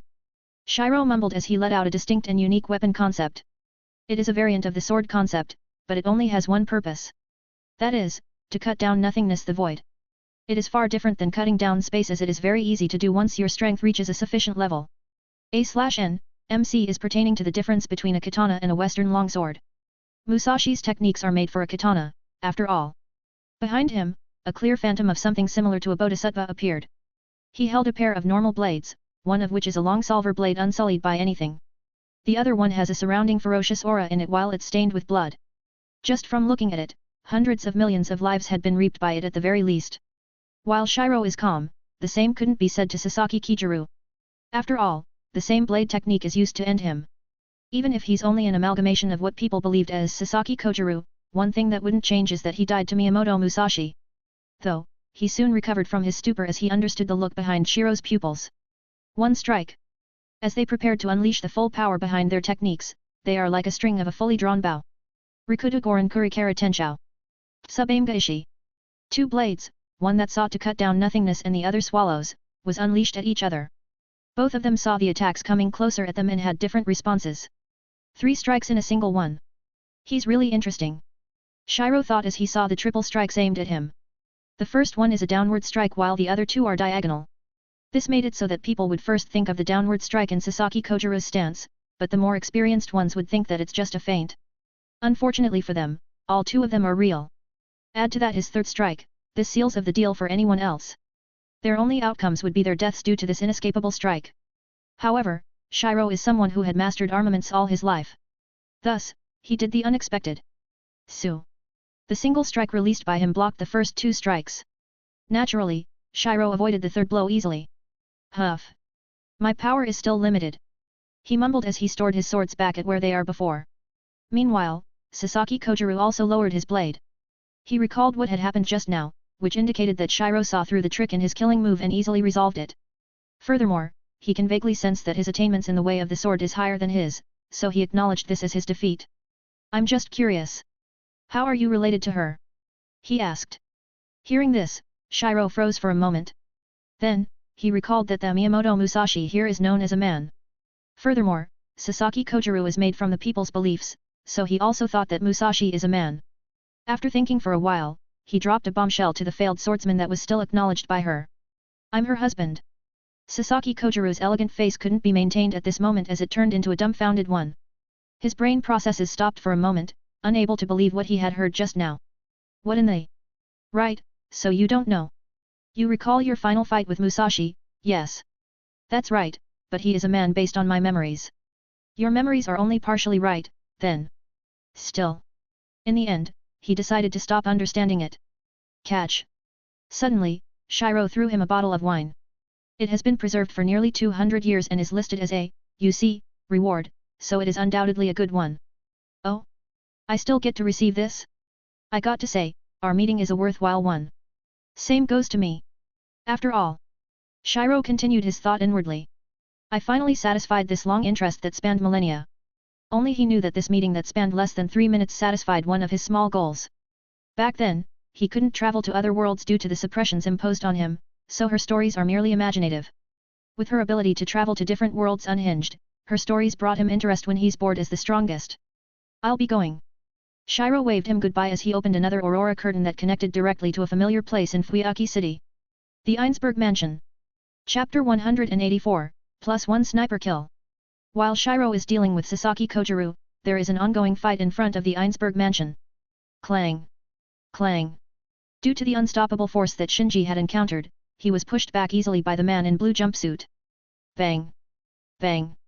Bullets rained at him, all of which are sent by Mommy, but to no avail. Still, she continued on doing so as she kept trying to project her rifle. In fact, that rifle is probably the strongest that she'd ever seen. Though, she has to multitask and suppress the movements of the man in a priest suit. The black keys between his fingers cut down the bullets that came at him as if he's used to it.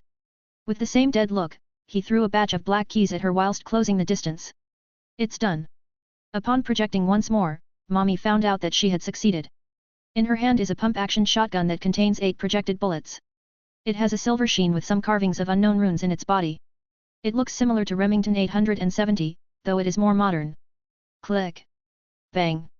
She fired a round of bullets to the lancer opposite of them, but she didn't expect its enhanced power to send him flying momentarily. At the same time, Shinji didn't let that flaw pass as he let his blood drip onto the blue spear. Soon, it turned into a longer bident that has 2 prongs surrounding the blade. Surprisingly, Shinji got the Pluto Ichor, mutated, from the round of miracle that he received. While it needed his life force to be used properly, the fortunate thing is that he can replenish it by eating herbs that contain magical power. With this, he can fully utilize his trump card. After he started charging to Lancer, his spear glowed blood red. A sonic boom was produced just by the virtue of the tip of its blade cutting space. It didn't even take a second before its power peaked. Ichor Eos Blood of Dawn. This. Lancer didn't hesitate to use his noble phantasm to block this strike. An ominous air appeared in his cursed spear before he threw it at Shinji's face. Boom. Shockwaves flew from their direction, though the other 2 prepared well enough that they weren't affected by it. Kairi had enhanced his legs even stronger while Mommy formed a transparent barrier around her. By the time the after effects died down, Shinji can be seen standing on the ground with his spear as a support. Meanwhile, Lancer wasn't as injured as him, but he retained some injuries when Shinji's blood energy touched him. Death concept. This reminds me of the old days. Ha! Servants are really monster-like. Shinji replied as he took out another restorative potion, SR, and drank it, immediately rejuvenating him out of his fatigue and injuries. If I didn't have the money, I wouldn't be able to fight against you. Lancer had an ominous guess when he heard this, but he put it aside for now and concentrated on fighting the Shinji look-alike kid. Meanwhile, Mommy fired another shell at Kairi, to which he avoided using his immense combat experience. One has to know that this fake priest is not only a genius in many fields, he also has decades of experience as an executor. Hence, he had seen numerous abilities and the way to solve them. However, the child in front of him is an entirely new existence. She has magic power that far surpasses him, projected guns that surpassed his former rivals, and a pair of eyes that are as messed up, if not even more, than him. While he has nothing, the girl in front of him held onto something tightly, so tightly that obsession isn't even enough to describe it perfectly. Nevertheless, both of them kept the silence in the battlefield and continued on their attempts to kill each other. Bam! Bam! Each time a shell was shot, it formed a half-meter deep crater in the ground. Of course, Kairi is one step ahead and barely avoided them. For those that he can't avoid, he used the command seals in his arm to defend himself. By the time the 8th shell was shot, Mommy ran out of bullets for a while. This change was seen by Kairi, who started rushing towards her. Since she'd been taught by Shiro, she knew how she shouldn't allow Kairi to come closer to her. Even if she's comparable to servants, who knows as to whether she makes some mistake and end up being injured with his Bajiquan. Suddenly, she opened up the telepathic link between her and Shinji and said, "It's time." The moment Shinji heard the signal, he initiated his killing move for the fourth time. Boom! Kairi did the same thing as before, with him keeping an eye to mommy. Though, he never expected her to bring out yet another gun, a sniper rifle. He felt his impending sense of death, yet he was helpless to act against it. Bang! The bullet fired by the rifle immediately pierced Kairi's forehead. Blood started falling from the extra hole before he collapsed into the ground with his eyes wide open. He's dead. Mommy murmured as she saw blood drip from her shoulders. When she used the sniper rifle, she held the stock in her shoulders to better control the recoil. But, her magical girl constitution isn't enough to fully offset it, causing her to have injuries. In the end, her shoulder was dislocated, few of her bones are broken, and she was wounded. If not for the fact that she can disconnect her sense of pain, she wouldn't taken quite a bit of effort to ignore it. Crack! She first fixed her arm back expressionlessly. Then, she took out the healing pills, SR, from the black ring on her thumb finger and took more than 5 of them. In an instant, her bleeding stopped and she regained the majority of her combat power once more. Lancer, who is facing this pay-to-win player with God knows how many restorative potions, saw this and was amazed. Damn! Why are all children abnormal these days? To his surprise, Shinji stopped attacking him further and asked him, "Do you still want to fight?" "I really want to, but it's already pointless. After all." The next second, an aurora wall appeared before Shiro walked out of it. "He's already here." He looked at the blindfolded boy who had arrived just now. Since he recently fought Sasaki Kojiru in terms of the sword, see you can still feel a part of his power. "I see." Shiro randomly mumbled as he looked at Kairi's corpse that contains a hidden will in it. He then came closer to mommy and tiptoed before patting her head. "Thank you, sensei." Just as Shinji is about to make a slightly disappointed face, Shiro also patted his head. "So Aniki still hasn't forgotten about me." "I wouldn't, Shinji-kun." Hearing this, Siyu widened his eyes. With a disbelieving voice, he said, "Shinji? That kid is Shinji? How in the world?" In the past few days, Siyu already has a clear understanding of Shinji. He's simply a weak and coward man, one that is more pathetic than pathetic scumbags. As a hero, he disliked this personality very much, so he didn't talk with him whenever he's present in the church. Now that he found a kid with the characteristics of a hero, it turned out to be that pathetic worm instead. "It's not the Shinji that you know," Shiro casually said. "He's the good boy of Chaldea, isn't it, Shinji-kun?" "Well, I wouldn't call myself like that." Shinji's ears reddened due to embarrassment. Actually, he still liked to be praised, but he's ashamed whenever it's an excessive one. That, and his humbled personality made him like this. Boom! Suddenly, a figure flew out of the mansion. Another huge figure followed her and jumped on her, but the latter counterattacked using her dragon factor. From the hole in the house, a white-haired girl jumped out together with 2 Einsberg homunculi. "Ah? Who are you?" Ilya asked upon seeing the eye-catching Shiro. "Shiro? For a moment, she got confused. Naturally, she was also added to the group of people who confused Shiro, white, to Shiro, Emiya. Chapter 185, Materialization of the Soul. "Never mind that. Are you interested in becoming a real human?" Once again, Ilya couldn't react at Shiro's words. Though, the other 2 homunculi besides her immediately understood him. "What? Do you have a true magic?" Liesrit expressionlessly asked. A hint of joking can be heard on it, but it is not too sarcastic. "Well, I do." After he spoke, Shiro snapped his fingers. A moment later, light covered Liesrit as she felt some vague changes going inside her. For a split second, an incongruency with her homunculi body appeared before it disappeared. Then, her body broke into white particles. Strangely enough, this didn't give out pain but felt more comfortable instead. It's as if she had reached the peak of her own life level. All of these lasted in a second, so nothing changed in the eyes of others. Liesrit. "Hey." Just as Sella is about to say something, she sensed the slight changes that occurred in her, the most obvious changes being Liesrit's magic circuits and mana capacity increasing. She also vaguely sensed that she had changed in a fundamental way. She swiftly grabbed her hands, only to feel that there's not much changes than before.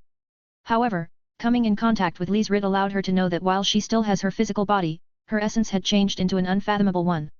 "There you have it. Can you feel it?" Shiro asked her. Liesrit fell silent for a while before speaking, "So you do have it. True magic. It's also Heaven's feel, what an irony. Materialized soul." Both Ilya and Sella knew about Heaven's feel as they are made with it in mind, rather, they are created to reach that goal itself. Moreover, the previous magician has a deep relation with the Einsborn family. Not only that, they are the first ones to know of the magician's fall, which prompted them to initiate an 8 generations long work just to acquire it. In the end, Ilya is the first one to resolve this conflict and asked. You are the new wielder of Heaven's Feel. That's right. You now understand my offer now, don't you? Shiro replied. I do. But, why are you doing this? Hearing this, his thoughts was confirmed. The old man in the Einzelborn family made sure to not let out the secret of Ilya's body. Because you have what I want. It's the grail inside you. What? While she began contemplating, Heracles stared at him, ready to strike the moment he moves against her. Artoria also went besides him with her Excalibur fully exposed. Are you planning to use the grail for something? She asked him. Why? You want to use it, too? No. Surprisingly, she refused it. For someone who's playful, her words made a lot of sense. In the first place, she only desired the grail to change back the past. To be more exact, the time when Merlin explained the two choices that she has when Excalibur is in front of her. She had long accepted that Camelot is doomed to fall just like any other kingdoms. She thought that it doesn't matter as long as Camelot is still in the people's hearts today. However, what she can't accept the most is how it ended. Her kingdom is a prosperous and strong one to the point that no countries could defeat them. Still, everything went downhill at some point. Merlin disappeared, the Knights of the Round Table began falling out, the betrayal of Mordred, and the Battle of Camlan as the ultimatum of her legend. In simpler terms, she couldn't bear that these events had happened, that she unknowingly hurt many people, including her knights.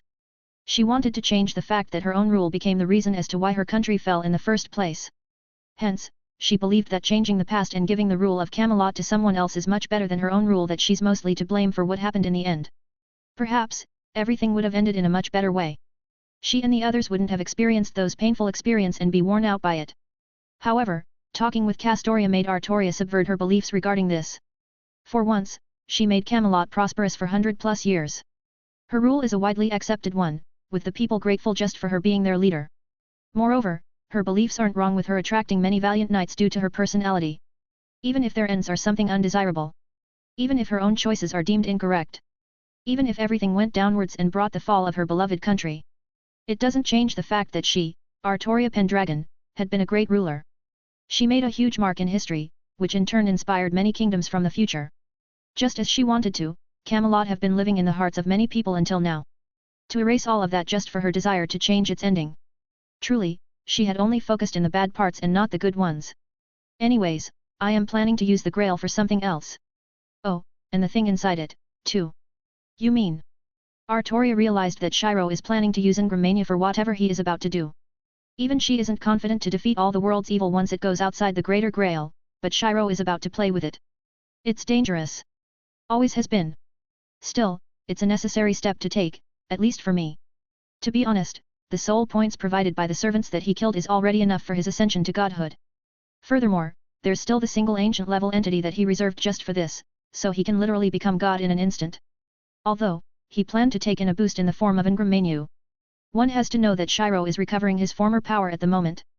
This included his greatest discoveries, the armament convergence and the Library of the End. The thing is, he won't be able to regain them quickly if he takes the normal path. Only by devouring such entity would he be able to do so. Moreover, he would also become stronger in every level, far surpassing his former selves when they're in that realm. Since Shiro is more than confident to take this boost, he didn't hesitate to do so. So, what's your answer, Ju-chan? He looked at the silent Ilya before coming in contact with her ruby-like pupils. The latter also felt his gaze and made her decision. I do. Let's go then. Snap. This time, she together with Sella underwent a huge change. It is also the time when the two homunculi, originally created to reach that magic, became real humans. Chapter 186, Simultaneous Showdowns. During that time, the light that separated from her converged on top of her. It took shape of a cup before it materialized. Surprisingly, the cup looked extraordinary even though it's a relic at best. Though, Shiro didn't mind this as he attracted it to his hand. The Lesser Grail. Sella mumbled. As she knew about Ilya being the Grail's vessel, she wasn't surprised much. In fact, she had long accepted that the three of them will fall into this war, for their existences are crucial to attain the true magic. That's why she sincerely took care of Ilya and made the best out of their time. However, she realized that their future might have changed with the intervention of the boy in front of her. Aja-sama. A few minutes ago. Just before Shiro fought Sasaki Kojiru in the Torii Gate, three people found themselves inside the Ryuadu temple.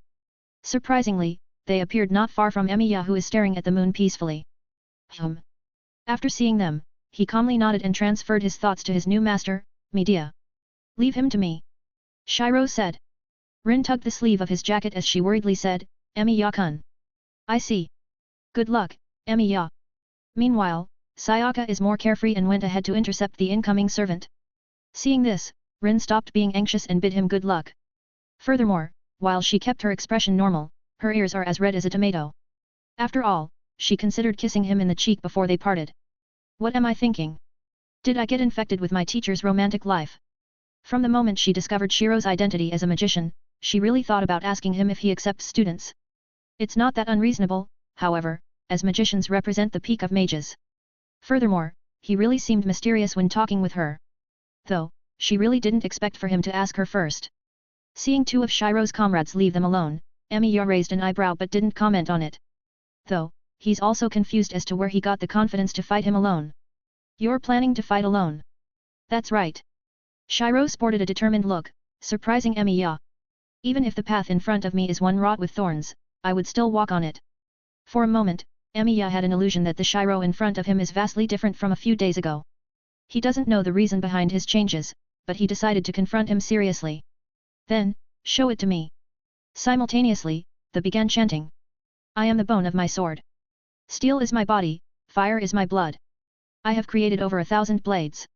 Unknown to death, nor known to life/unaware of beginning, nor aware of the end. Have withstood pain to create many weapons/withstood pain to create weapons, waiting for one's arrival. Yet, those hands will never hold anything/I have no regrets. This is my path. So as I pray. My whole life was. Reality started bending itself as the two are about to finish their arias. Their eyes came in contact with each other, telling the other of their own determination. Emiya is determined to end the suffering of a Shiro Emiya in one world. Shiro Emiya is determined to fight for his ideals until the very end. Unlimited blade works. Instantly, their surroundings became that of a wasteland. The only strange thing is that the clock gears and the dreary clouds are only present in Emiya's side. In Shiro's side, it is a clear sky devoid of anything that blocks the rays of sunlight.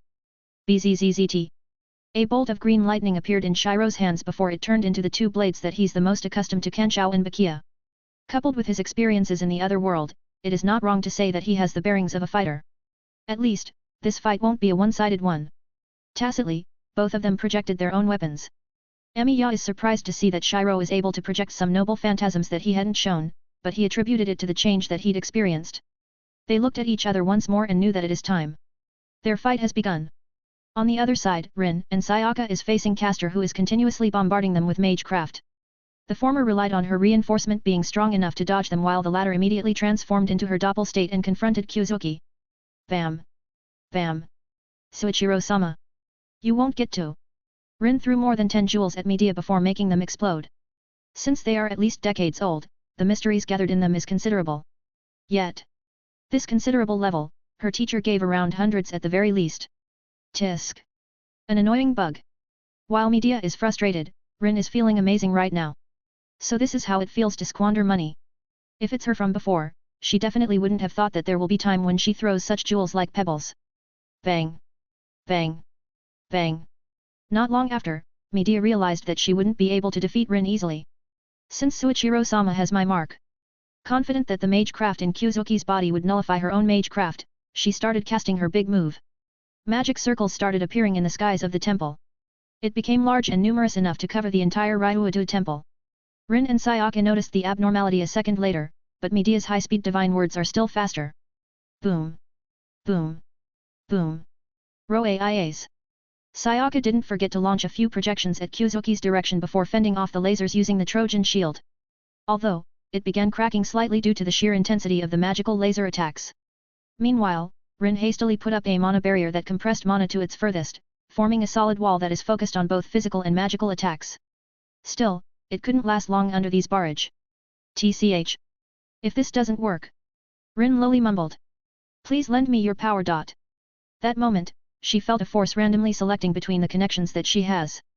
Soon, it stopped into the Rin who claimed to be a space commander. She heard a hum as soon as it was finished. Even though she doesn't know what is it, the hum simply transmitted this knowledge. Space Ishtar 1 ST form. Immediately, her control over mana became way stronger, allowing her to fix the cracks on her shield. Not only that, she also received a temporary katana and a gun in her waist. The weapons didn't contain mysteries, which made her think that they're mundane weapons. Though, she soon changed her thoughts as she felt the strange aura surrounding these weapons. They're not mysteries, but something that belonged to mankind. What's more, she instantly knew how to use the katana in her waist. She felt that it's only temporary, but what she could learn permanently is up to her. Clink! Without hesitation, she unsheathed her katana, letting out an intimidating aura that belonged to the space commander who fought many battles. Chapter 187, Class Card. From that attack, a huge blue wave that contained mana passed through her magic circles. Crack! Crack! Space began cracking, producing tears that revealed a black void. Upon seeing this, Medea was shocked as she realized that the weak magus in front of her had teared a hole straight to the layer of real number space. Different from imaginary number space, the real number space is the layer of reality in the universe. It is observable by a mortal's eye, unlike in the former whereas all they would see is incomprehensible knowledge. With it being protected by the planet-sized reality marble, the world, it's very difficult to penetrate through space. Even she could only do so with all the preparations that she has, considering that it is not the age of God anymore, the time when her magic is still unhinged. Not good. Medea immediately put up her shields, only to fail miserably as they are shattered under the single strike of Rin. By the time she could react, the tip of the blade is already touching her neck. Meeting with Rin's eyes, she soon realized that the girl from before had changed. Strong bloodlust is hidden in her scarlet pupils. Seeing her current look, Medea is surprised. Surrender! Rin coldly said. Bam! At the same time, Kyuzuki was sent flying from Sayaka's attack. Just as he was about to get up, Sayaka pointed her double swords in a cross shape. His neck slightly came in contact with it, causing a wound before it started to bleed. Knowing that they can't do a comeback and that her master's safety is the current priority, Medea made her choice. With the thought, the bounded field that she set up in the temple are disabled. Of course, she didn't surrender without a backhand. If the worst happens, she can at least send Kyuzuki away using the mage craft that she inscribed in his body. Seeing this, Rin took away her katana and swiftly sheathed it. Then, she manipulated space to form a cage that imprisoned both Medea and Kyuzuki. Knock. Space manipulation. You're proficient at this, Tosaka-san. Simple thing. Rin replied. Hearing this, Sayaka understood why her mentor mentioned that personality changes are possible for Rin. Turns out, her other selves will manifest and unknowingly change her personality temporarily. Suddenly, Rin looked at Shiro's direction with an interested look. It's over. She said with a calm tone. As expected of Emi-ya-kun. She didn't even realize that she had said those final words subconsciously. Let's go. With that, they proceeded to where Shiro is. Clang. Bam. Boom. Boom. The two Emiyas drew their bow and continuously launched arrows at each other. Though, they aren't actually arrows, but swords. In this fight, Shiro chose quantity over quality. With him projecting low-cost destructive swords faster, he ca maintain the rhythm of the fight. In the middle of his fingers, 3 modified Calidbulk 3 appeared. Breathe. Draw. Fire. Bang. A second later, Shiro's swords are already heading towards Emiya. The latter easily intercepted them with his Calidbulk 2, a much stronger version of Shiro's. However, he didn't expect that the Calidbulk 3 that was sent this time is actually altered. Boom! A larger blast radius came from it, distorting space and destroying many things around it. Furthermore, an anti-thermal smoke came out of it, which is the result of Shiro projecting the high-tech smoke bomb. Even if he could only partially copy its effects, it's enough as a game changer. It's time. A flash of light appeared in his palm before it assimilated into him. Then, his attire suddenly changed to that of Emiya's. It has some differences though, such as his priest overcoat being tied to his waist, a holy shroud being tied to his right arm, and a red bandana that is tied to his forehead. Immediately, Shiro felt a qualitative change in him. As servants are beings made of ether, they are incomparable to normal magi. Only by becoming one could he finish this fight quickly, as Emiya is not like Gilgamesh. Just his mind's eye, true, alone is enough to increase his survivability. Shiro immediately kicked off while he projected Kanshou and Bakia. The pair of blades in his hand grew in length, with them having jagged edges. By the time Emiya could feel where Shiro is, the latter crashed down at him with his Kanshou and Bakia over edge. This time, Emiya's twin blades cracked easily before disintegrating into thin white particles. Although, he is fast enough to hastily create 2 noble phantasms to buy him some time. Crack. Bam.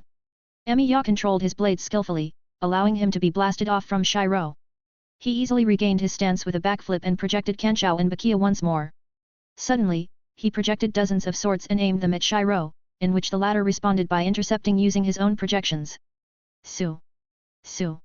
He didn't stop there as he projected another pair of Kanshou and Bakia before throwing them away. Shiro, now that he finished intercepting the missile-like swords, saw this attack and knew what he was planning. I can only do this once, but it is enough. He thought as he lowered his defenses and bait Emiya into using his ultimate attack. Clang! Clang! Right after he blocked it, Emiya appeared right in front of him with another Kanshou and Bakia. Shiro reacted by converting his overedge into a reverse grip, but he was still pushed back due to his bait. Hub! Instantly, a third pair of Kanshou and Bakia appeared in Emiya's hands before they became overedge. With the previous thrown dagger plus his frontal attack, Shiro has no choice but to block them with his overedge and a hastily made projection. Unsurprisingly, he can barely block Emiya's overedge, but the force in it is enough to make him kneel to the ground. It didn't help that the twin blades are now stuck into his body. Still, Emiya felt something wrong as a smile appeared in the bloodied Shiro. It's the end. After saying that, thousands of projections appeared on top of him. He immediately connected it to Shiro's current change, but he didn't have enough time to react before he is drowned by the endless blades. Meanwhile, Shiro is kept unharmed in the rain of swords. Strong! He soon got up and made some distance from Emiya's location. By the time the sword rain ended, the class card that he temporarily got disappeared, reverting him back into his previous state. Since he could gain random items and characteristics every time he visits the other worlds, he had only been lucky once as he got a temporary class card from the Shiro there. What's more, the acquisition rate there depends on his luck, so he couldn't get the rewards every day. Aside from that, he got some cookbook, Diary of Shiro being taught magecraft by Kiritsugu, a few thousand yen, and so on. You got me. Emiya suddenly said as he wiped the blood in his mouth with his still functional left arm. Though, many cuts are present in it, making it look worse. His hairstyle had inexplicably changed at this point, making one wonder if his gel runs out when he's severely injured. Their reality marbles disappeared, returning them back to the real world. Emiya had also received his new master's telepathic message, but he didn't care about it. For now, he's only focusing on Shiro's figure as well as how he possibly got those changes. In the end, he came to a single conclusion. That man, he had only appeared this time. It's him, hey. Chapter 188, Greater Grail. Sensing that the bounded fields are disabled, Shiro directly entered the vicinity of Ryuadu Temple, to be exact, the mountain near it. It is the same mountain that Medea had first used as a base due to a sole reason. The Greater Grail can be found here. Although, it's pretty much useless unless she acquired the Lesser Grail, its key so as to speak, hence she couldn't use it to her great advantage. Still, she designated Ryuadu Temple as her base to better protect it. Now that she's defeated, she didn't know that someone else is about to benefit from it. On his way there, Shiro saw the entire landscape of the mountain. It is vastly different from the looks in the modern city in Shinto town, with nature dominating most out of it. Moreover, he could also feel the ley lines converging here thanks to the Greater Grail continuously absorbing mana. It is now stored in a cave under the mountain. Tisk. It would be a waste if this place gets destroyed by some mana blasts. Do you want it to happen? In the entrance, Castoria greeted him with a smile. We'll see. As their preparations, they had prepared god-level city-wide arrays. Not only are they more than 100 times stronger than the ones used against Walpurgis Nacht, plus the fact that they can affect things on a conceptual level. Even though he spent more than 60% of his wealth just for this, Shiro didn't care much. A part of it is him being filthy rich as Fenrir and the Magus, which shaped his viewpoint regarding wealth. If it can help you become stronger, why don't use it? Truly, the problem only the rich can understand. Knock. As she tapped the entrance, a ripple appeared on the invisible barrier. It is already sealed, so it won't be able to escape. But what is it? I won't be able to enter as well. It's your ascension, so I won't be able to interfere. Castoria said in a slightly worried voice. Ascension, in other terms, is the metamorphosis of oneself as they reach a higher level of life. It cannot be affected by others, lest it would impact the life level that one would have. This is why most privileged people can only be saved once their ascension ends and not during the time their life is threatened. Furthermore, Engram Mania would intensity its attacks instead of its usual move of testing things out. If Shiro can take it down during that time, things would be extremely easy. He immediately held her soft hand gently. I'll be back. Without waiting for her response, he gave her a light kiss in her lips. It's different from their deep kisses, yet the emotion symbolized by it is not lesser. Seeing him enter the cave, a sharp glint passed on her pupils as she readied herself in case something happens. Shiro. She mumbled lowly before a sharp aura started forming inside her. The moment he stepped in, the surroundings went still. You can still communicate with the outside world, hey. There isn't any whines nor any movements even after a few seconds had passed. It's as if time froze in this place. Wordlessly, he walked deeper into the cave until he arrived at the end. There, the Greater Grail is located. With Justice's figure as its most prominent feature. It is cast out of gold while its insides are filled with innumerable magic circuits that works as its processors. It is a project that Zelrich himself had participated, thus its complexity can't be imagined.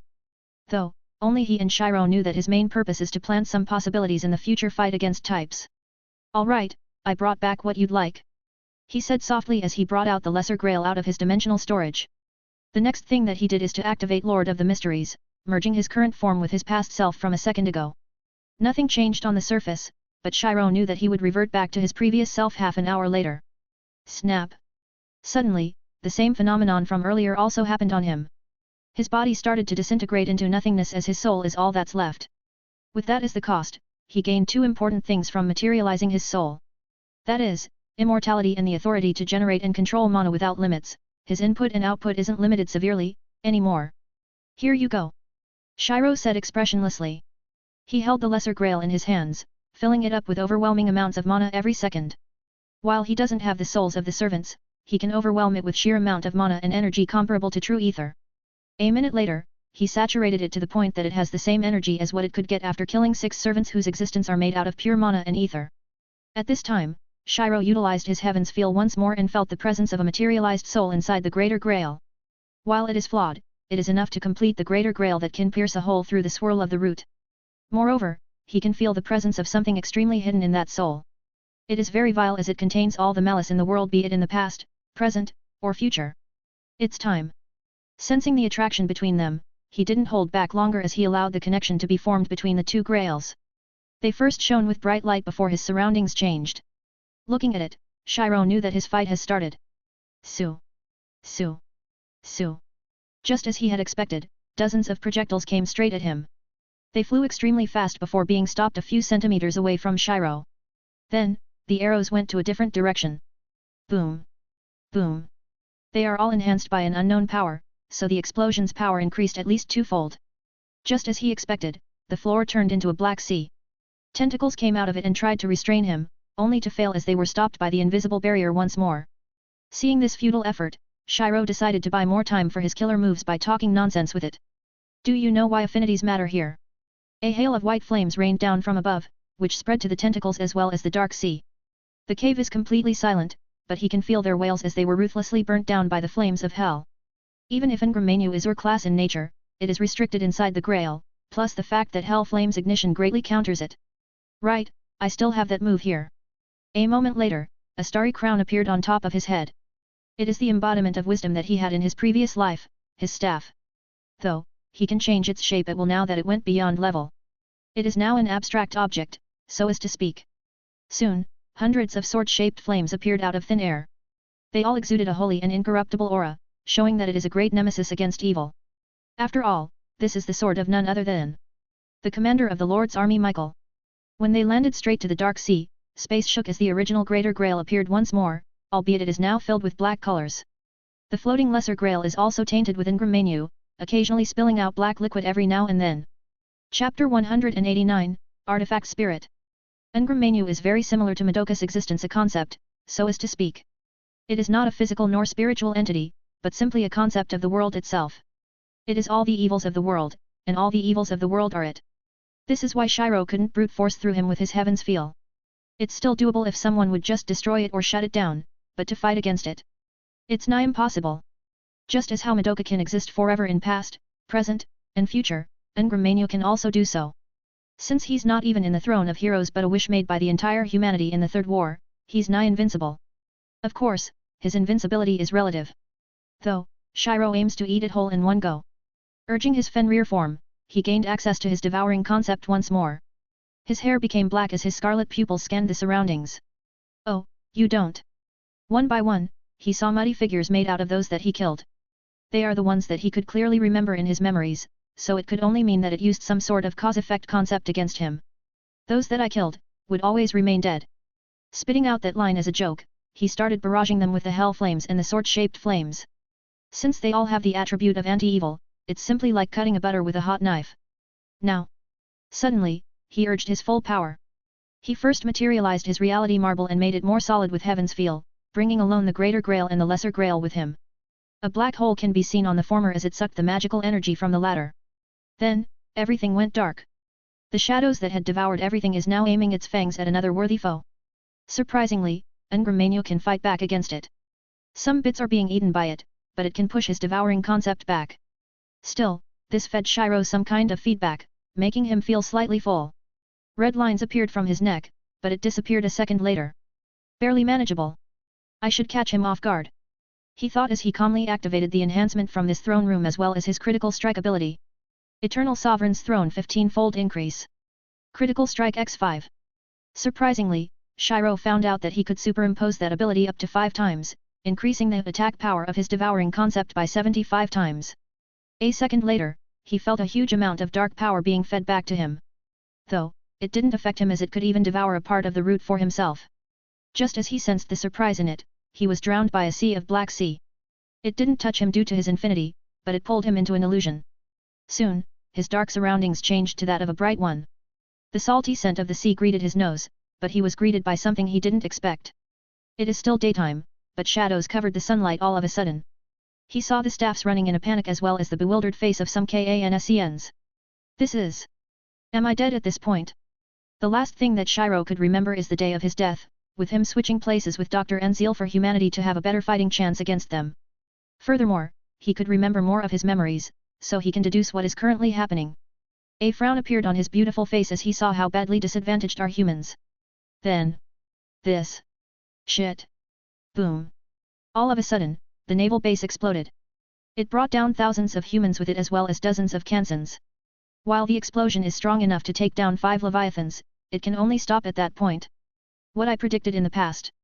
It all went true. At first, he's considering if this is just a reality made by it, but he can consider it as a possibility. If it is, this is something that he can't bear to see. What are you trying to show me? Shiro coldly asked to his surroundings. Go, try this shit on me. I dare you. He might be slightly pissed, but it won't affect his clear mentality. As someone with max-level willpower, it is impossible for him to be affected by any external influences. The surroundings changed once more before turning into an apocalyptic sight. Everything is nothing but destruction, with no signs of human life in the entire planet. However, he could feel the dissipating space-time anchor in a hidden place. This is how it ended. Shiro said sarcastically. What, you're giving out flashbacks now? He got no response, but his surroundings changed once again. This time, he found himself on a mountain. A clear river is flowing downhill, with the chirping of the birds prominent in this area. The sunlight gave him the idea that it is summer right now, though his heart started beating faster inexplicably. What? Soon, he found someone, floating on top of the river. The boy swiftly floated past through him, but he could see the extreme similarities of the boy from him. Nay, they are almost identical. Immediately, he brought out his black sword. Armament convergence. Critical strike x5. Crack. Zoom. The vision was split in half before everything reverted back into the Black Sea where he was submerged. Why? Recalling that scene, he could feel something inexplicable in his heart. He thought that being the commandant is his first life, yet it goes further? Shaking his head, he decided to focus on devouring this huge clump of evil. Why don't you have anything? Shiro heard Shiro's voice resound from everywhere. Why don't you desire something? He asked confusedly. Why, you say? He exhaled, controlling the currents of power flowing onto him before replying, I already had everything, so why do I wish for something that I don't want to have? In that moment, the two of them fell into a silence. Suddenly, a silhouette appeared right beside him. It is not Ungrammanu, but something else. She has a long pair of twin tails as well as a heterochromatic pair of eyes with them being red and golden. However, her current state isn't right as some bright red lines can be found in her arm and neck. Overall, her current vibe is quite dark, yet it feels natural at the same time. Realizing that she is an artifact spirit, one from his tail gear, he recalled the flag that he had planted a year ago. A/N, greetings, everyone. I'm just here to inform you that updates might be intermittent until Friday due to my finals, which is something that I don't want to screw up. There might be uploads in this span of time, though it's not guaranteed. Rest assured that the stable update will be back once our finals end, starting in December 17th at latest. Happy reading! Chapter 190, Blood. Upon having a contact with the artifact spirit, her originally dull eyes shone with an intelligent light. She wore the skin suit that Shiro wear during his twin tail state, though this girl in front of him has two tail gears instead of one. Just as planned. Right after Shiro thought, the girl suddenly lunged to him. He can prevent her using infinity, but he allowed her to fall into his embrace instead. Then, her lips parted, revealing a pair of sharp canines that dug into his flesh. He felt the pain behind it as the girl in front of him was created with his model as her basis. The moment he bound the tail gear for himself, a faint trace of an artifact spirit was created.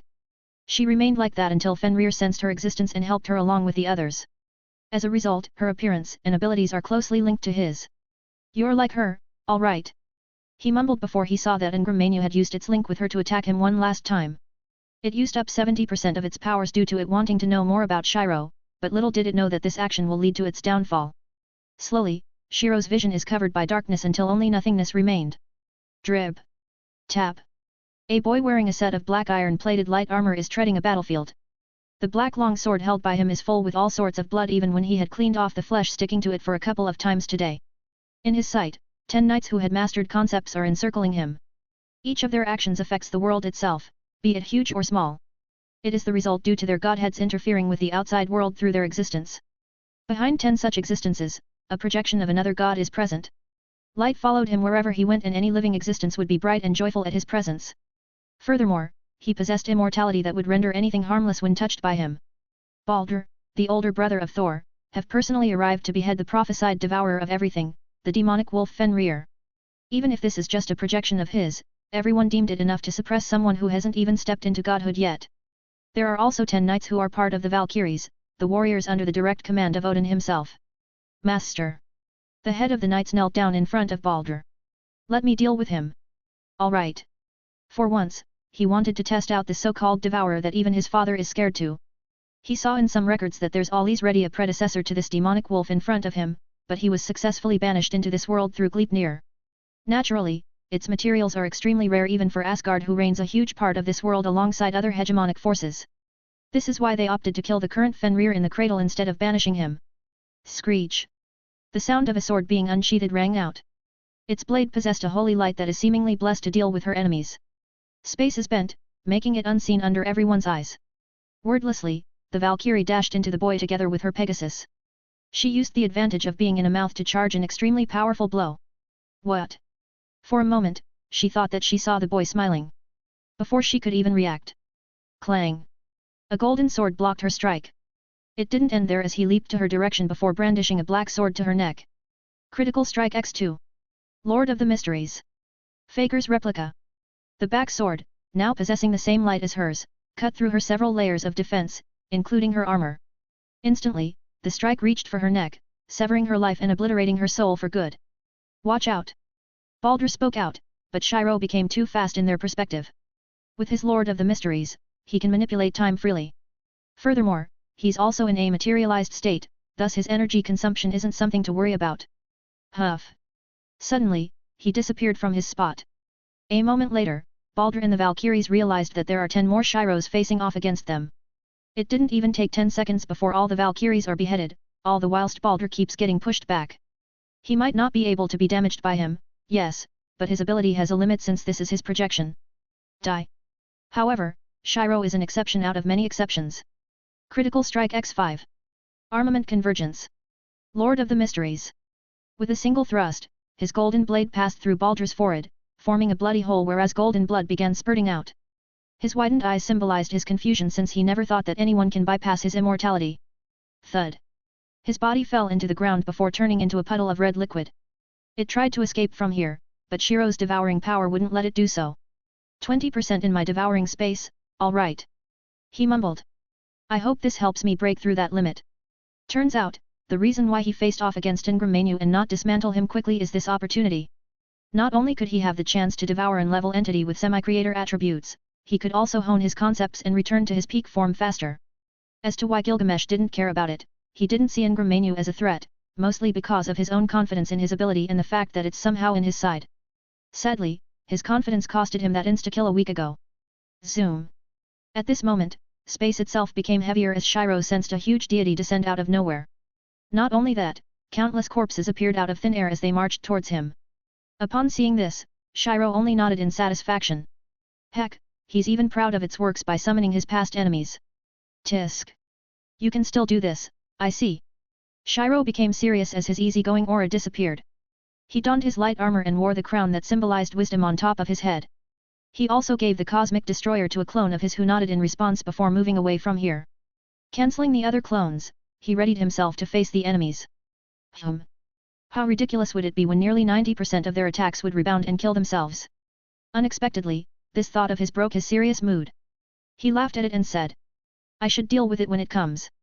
A split second later, he is now found in the sea of enemies, starting a massacre all by himself. A/N, dealing with it when the time comes. A quote that I learned when I experienced how uni gave us with 10 plus assignments with a 1-week deadline dash. TBH, I'm surprised that I could still upload this chapter LMAO. Anyways, after this fight would be MC exiting Fate World for a while and returning to Terra. Of course, there will be a new world, an interesting one on top of that, but it'll be written when I finish my finals and watch that anime. Clue, that anime made many references to other works. I won't tell what it is, but some might be surprised by it. Madoka World flashbacks. P.S. Hopefully, I pass those exams with good scores v. Chapter 191, Meager Understanding. A/N, Welp. It's the last 2 weeks for this semester, so things have been hectic. I do apologize if the updates go intermittent, but everyone can still expect an update of a chapter every 2 days at least. After those 2 weeks, we'll be going back to the stable 1 chapter per day. Enjoy. Clang. Stab. A curved blade was sent downwards at Shiro's position, but the latter easily blocked it with his golden sword and stabbed the attacker's neck with his black sword. At this moment, his mind is simply set on one thing, battle. He is so immersed into it that he momentarily forgot his previous plans and focused on utilizing his skills to their highest degree. Sword Mastery, Grandmaster 95%, Grandmaster 98%. Spear Mastery, Grandmaster 92%, Grandmaster 98%. Whip Mastery, Grandmaster 91%, Grandmaster 98%. Dagger. Under the siege of countless god-level entities, it is surprising that he, a maxed-out demigod, could massacre them like vegetables. Though, his power is attributed to his temporary materialized soul, Paragon Martial God, and Lord of the Mysteries. Them, and the critical strike ability that allowed him to have an even higher enhancement. Suddenly, he threw the golden osmanthus sword away and turned it into its release recollection state. It didn't end there as his black sword turned into a metallic longbow. With a single step, he reappeared in the sky. Pulling the bowstrings, a dark golden arrow was generated between his fingertips. Su. The arrow was released, cutting through space until it reached its target, Heimdall. What? Due to his extremely sharp senses as well as semi-omniscient eyes, he can only put up his beloved sword Hofwo before the arrow exploded. Boom. Unfortunately, he wasn't the actual target of this attack, but the soldiers underneath him. Right after the arrow turned into countless fragments, it exploded with a huge blast radius. Seeing this sight, Shiro was unmoved. It can mimic these guys pretty good. He thought after snapping out of his immersion. Its power to draw evil is its specialty, indeed. Engram Mainyu is well known as the incarnation of evil in Zoroastrian myths. Though, everything is different in Fate World. Rather than being the son of Ahura Mazda, the supreme god of Zoroastrianism, he is a mortal human. Due to the villagers' rituals, they forced onto him every bit of evil from this world.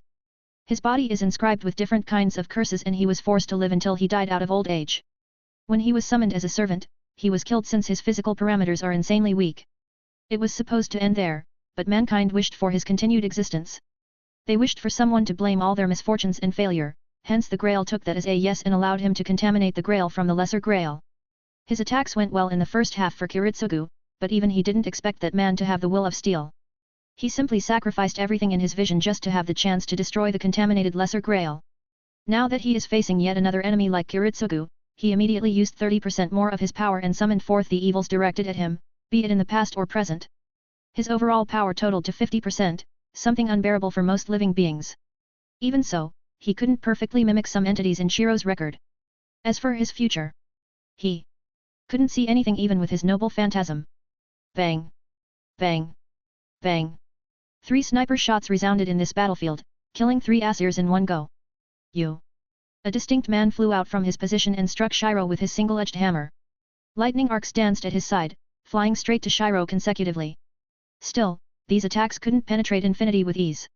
Only a crack was generated. By the time he is about to retreat, 10 blade strikes covered his sight, leaving him with no choice but to sustain his injuries. Most of the cuts are shallow, but there are 2 strikes that reached his ear and shoulder, respectively. Just as he is surprised by it, he could only see a phantom of a bodhisattva with 8 different weapons before his consciousness went dark. Thud. A second later, his head fell into the ground together with his body. His widened eyes showed the surprise that this Agir had felt before his death. The entire battlefield went deathly silent. They didn't expect that Thor, one of the strongest Asir, would fall just like that.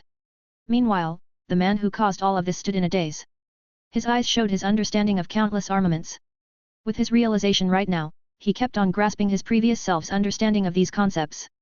There is no need to immediately create new understandings as these would suffice for the time being. Since his past selves are literally focused on wisdom and the armaments itself, their own insights regarding this is literally overkill. Kill. It wasn't known who shouted it first, but the opposing side saw it as an opportunity to kill Shiro. Bang. Bang. Bang. Bang. Bang. Man, this is why breakthroughs in the middle of a fight is pure bullshit. Space rippled before a figure exited from it. He is exactly the time clone that Shiro had entrusted the cosmic destroyer into. He has his normal form, so it wasn't a problem for his stature to fight as usual. Using its sniper form and rifle form, he sprayed countless bullets into the battlefield, killing tens of thousands in one go. Moreover, Shiro's max-level willpower prevents anything like his clone acting against him, making it perceive him and Shiro as one and same. If he didn't have this, he might hesitate to use this power of his, considering that there had been a few cases of it happening. To be exact, the owner of Lord of the Mysteries had his clone used against him, almost killing him if not for the fact that his enemy needed him alive at that moment. Placing the stock in the middle of his shoulders, he began shooting rapidly. 6 out of 10 was used to suppress the higher-leveled enemies, the Asirs, while the remaining bullets are used to kill cannon fodders. It also didn't help that there's no soul points to be gained here, so his satisfaction is less. Though, he really can't complain about being able to devour this huge EXP bag after this. Bang! Bang! Surprisingly, the situation went into a stalemate with Shiro's clone holding the fort. Not only that. I understand. The light of intelligence can be seen in Shiro's eyes once more. He grasped the black sword in his hands, feeling its weight that he couldn't notice before. Simply put, it is a weapon gem-packed with countless concepts relating armaments. Even with his current understanding, it wasn't enough to know a bit of it. Truly, it was all reduced into a meager insight thanks to this sword. Seeing this, the clone said, "You made me work hard. I'll be resting now, bye." He threw the sniper alone back to Shiro before disappearing in countless motes of light. Then, he wordlessly held his sword with his 2 hands and brought it above his head. Armament convergence. Critical strike. The moment he brought it down, black transparent light descended into this world. After that, this world crumbled into nothingness, reverting his vision back to the real world. Chapter 192, Ascension, Turning Point. The first thing that Shiro did after he came back is to place the artifact spirit back into her home, Tail Gear. It's an easy thing to do, more so when her mind is currently hazy due to them forming this connection for the first time. Meanwhile, he didn't get out of this black sea yet as he could feel the increased rate of his devouring concept. Right now, he's simply eating him without any inhibitions whatsoever. Still, he decided to go another mile and crushed the time card that he has. Time Phantom is now being selected. Time Phantom, young sovereign Shiro, main god. At that moment, a great power descended from the river of time. His appearance didn't change, but the aura that he emitted turned back into that of a king's once more. He could feel that his devouring power inexplicably got strengthened in this moment, so he didn't hesitate to strike the killing blow into the personification of evil itself. With his current stats, it is now at 500 million in average. It is the highest limit that it could get, though he wasn't adversely affected by it thanks to his materialized soul. I didn't think that I would be the one spamming mana blasts this time. He mumbled before exciting his conceptual level powers. Armament convergence. Armament convergence. Armament convergence. Critical strike. Lord of the Mysteries. Slashing into the space for 3 times, black light can be seen everywhere. Each touch of it can shatter matter itself, but there's still his space-time power that multiplied his attacks thrice. Together with critical strike and Paragon Martial God, a world-shattering attack was unleashed. If not for the fact that it is Ingram Manu's domain, this might be suppressed by the world and the 2 wills outside. Unfortunately for him, it wasn't. Zoom. A strange sound, one similar to an intercontinental ballistic missile being launched, rang out all over the place. It didn't have any effect to his hearing, but one could feel it using their so-called 6th sense instead. It is something that exists, yet it doesn't at the same time. The paradoxical effect that can only be seen in creator attributes was produced by Shiro. Suddenly, the surroundings changed again. It wasn't the Black Sea anymore, but one full of darkness instead. Turns out, he had completely devoured Ingramania without any bones spit out. Deactivating the time card and Lord of the Mysteries, Shiro could feel that his entire body is saturated by power. Mana, true ether, origin power. Even the concepts held by Ingramania such as evil and his noble phantasm, Virgasta. It is an authority that branched out from Avesta, the holy text written by Ahura Mazda. Naturally, it possessed an attribute whereas all the wounds dealt to Ingramania would reflect back to the attacker with certainty. However, the degree of power reflected are still affected by many factors such as magic resistance. Such a good thing. He thought for a while before stopping. I should deal with this for now. Sensing his current oversaturated state, he immediately began his metamorphosis. This ascension would involve 2 stages, partial transformation and complete awakening.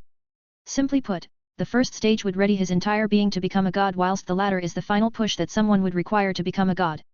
First, he focused that power on his mind. Immediately, he felt his processing power have a massive increase. His thoughts began increasing rapidly, but he reined it easily through his max-level willpower. Click. A metaphysical sound was heard by him, signifying that his partial transformation is over. Of course, he didn't dare get relaxed as he focused on his body next. Since the slight disparity between the 3 aspects of a self, body, soul, and mind, would endanger him, time is of essence. This time, the changes that he has can be felt more clearly. His body became extremely hot as it withstood the influx of different high-level energies. From his organs and skeletal framework, this energy went as far as beyond atomic level. The secrets of life is continuously being unlocked in Shiro's body. What's more, his appearance changed back to his normal self.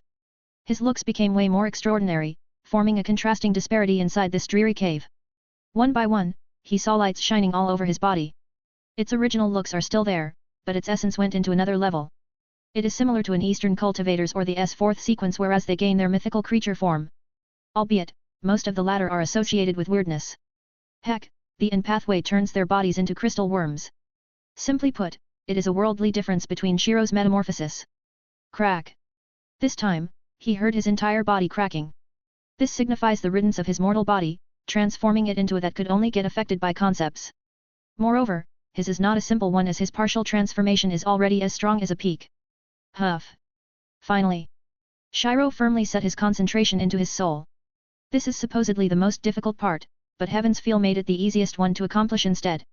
He activated it, urging his soul to materialize into another form, but he doesn't intend to finish it yet. The moment his soul reached the final state before materialization, he urged another round of energies at it, instantly elevating it into another level. Crack. The dispersed and unnecessary energies turned into motes of white light that surrounded him. There wasn't any shedding of mortal shell as a soul is already on a higher level. All that's need to be done is to gain access to its full potential, and this is what the partial transformation did. This should be enough. He weakened the urging of Heaven's Feel for now and adjusted his 3 attributes in a perfect balance. Thanks to his max level control, it is easy to do so. His attributes started showing their might, running in perfect synchronization as they assisted Shiro to complete many arduous tasks easily. I'm ready. Sensing that he's in a perfect state, he didn't hesitate to urge all these energies to himself. With this energy saturation, he felt an imaginary switch inside him. Things should be brighter. Through a thought, he flicked it and opened the infinite possibilities present in him. All those partial creator attributes, conceptual powers that he devoured, the abilities that he got from the chat group, the true magic Heaven's Feel, and the after effects of the root inside him went active. At this moment, another legend would be broken, and another one would be born. The past had finally caught up with the present even though it couldn't do so completely. Still, it is enough to regain his past and accept them completely. As this turning point occurred, many people connected to him had also sensed it. A/N, a little announcement. I thought of making a transitionary chapters in Terra, advanced chapters, but I ended up creating an entire climax arc in my mind. I finally put my sufferings from near light has finally been put to use since the setting would be Kowalrielki, the capital of Casimir's. That 200,000 words and hours of reading through the dialogues had been a pain in the ass. That's literally a fourth of the Fate/Stay Night visual novel. 820,000 words. Anyways, personally, I'm interested in Gravel's character, the crowned queen of recruitments. P.S. I bet most of our gold certs came from her fast redeploy and specialist tags. Chapter 193, Acceptance. Who am I? It was my first thought when I came into this world. It felt so cold knowing that I am detached from this world, without having any acquaintances nor close friends. My ability of sensing others' malicious intents only made it worse. Every single one of my doubts, I hid it under the guise of playfulness. Are everyone like this? I thought at that time. Upon meeting that little girl, I found out that not all living beings are averse with me. For reasons unknown, I simply thought that it's like this, that I am unwanted by everyone. Still, this encounter helped me a lot in that time, and my mindset became better due to extremely fortunate circumstances. Meeting Tamimi's honest-natured tribe and being friends with the chat group members are some of them. Truly, I am very thankful that things went like this, that my decisions led to me accepting myself as a part of this world. Then that clusterfuck came. What we anticipated as a normal magical girl world turned out to be a place under the threat of several entities. I was forced to use my ultimate trump cards, summoning my past selves in turn. This situation answered most of my questions. For instance, I was rejected by the world at that time due to the fact that I almost destroyed hundreds of them. I am an unwanted threat, the person that usually gets killed for the greater good. Of course, I couldn't accept the truths in a short span of time. While I acknowledged my past selves, my subconscious couldn't fully accept them. If I had accepted them completely, I would have to deny a single yet important thing, my current identity. Most would surely scold me for being so indecisive. My previous selves are simply the paragon of existence. By acknowledging that I am them, I might be able to regain my current powers easily. Furthermore, there are still my extraordinary wives that are awaiting my return. However, even with all that, I couldn't bring myself to abandon my current self. I mean my past selves. They definitely want me to tackle my own path. The path of the complete Shiro, rather, Sakurai Fuku Shiro is something that they had wanted to happen when they knew that they are actually one. Furthermore, there are still unresolved promises waiting to be fulfilled. Thus, this led me to my own conclusion, my own path. I will completely accept my past, yet everything else would remain the same. A light. At this moment, I found myself on an unknown dark road. Looking back, I saw a straight path that converged into two paths. These paths came across together on the place that I am standing now. Further back is a dimly lit road. I see. That's my beginning. Since I don't have any memories of my very first life, that part of the road remained dimly lit. I tried to reach over to it, utilizing a portion of Lord of the Mysteries to delve deep into it, but to no avail. It's as if something else is protecting it. Knowing this, I drew some conjunctures inside my mind. To protect? Is it to protect the people in my first life? Though, I became slightly confused. If I had wanted to protect my pasts from the enemies, why would I only lock this portion and not my second life? Wait a moment. I can't fully recall my second life. I know some of its context from me, but there are some questions that remain unanswered at this time. In the end, I realized the true answer myself. Back in the cave, Shiro saw the overly saturated cave once more. He shook his head and cleared his mind from his thoughts, focusing on the abilities of his that became very active. Instead of the usual vague forms of them, they are akin to shining stars in a dark night. He could freely manipulate them easily with his heaven's feel, too. I'll start. With a thought, he reined in his entire being, which was transforming into a higher state. It is a fundamental step that surpassed his previous partial transformation, as he is now stepping in the gates of godhood himself. He could feel that his mind, body and soul is converging into a single self. Moreover, he could feel concepts much easier, as if he's manipulating them with a command. After a while, Shiro split off a part of his mind using parallel minds. While the majority of it is taking control of his ascension, the remaining began doing their part. They reached out to the bright spheres of light, forming a connection with them. Then, he began using his heaven's field to let them converge into his self. To be exact, to the core of his self, the so-called. Simply put, it is the divine core of Shiro. Slowly, Shiro had the sensation of tugging several objects at once. Some of them are heavy while the others are easily pulled. He had the strange feeling of these abilities wanting to be pulled. Battle talent, the king's body, Phoenix's regeneration, causality observer. The attained skill battle talent is being merged into the godhood. The attained skill the king's body is being merged into the godhood. The attained skill. Several notices popped up from his vision. It notified his success of merging these abilities into his godhood, making him smile in delight. Since these abilities would be completely attached into his self, he could now use them to their full potential, unlike now when his skills couldn't be utilized perfectly. Though, there are also other skills that are not easy prey. The exclusive skill counter is starting to merge with the godhood. Current success rate, 68%. Seeing this, a frown appeared in his flawless face. If an SSS rank skill is already like this, what about the X rank / rated ones? He soon got his answer through his system. Current success rate, 25%. Current success rate, 19%. The panels indicated the Eternal Arms Mastery and Paragon Martial God, respectively. Damn. I'm going to rely on my luck at this rate. Fortunately, Shiro has his insane luck guarding him. Even though he felt that it wouldn't help him reach a 100% success rate, Elevating them into 50%, 60% is fine, too. Bzzz. Bzzz. Hum. A loud imaginary hum resounded in his senses. It was also at this moment that he finished pulling the final 2 abilities over his godhead successfully. After this, he immediately initiated the final stage of this ascension, which is the complete elevation of myself into another level. Without any suspense, he succeeded. The energies in this cave slowly dissipated, taking along the white light that it had brought. Soon, he could see the greater grail in this cave as well as the cave walls with crystals embedded in its walls everywhere, the result of his oversaturation during the breakthrough. Shiro opened his eyes, finding himself standing still in this place. Nothing seems to have changed, but a huge change occurred in him.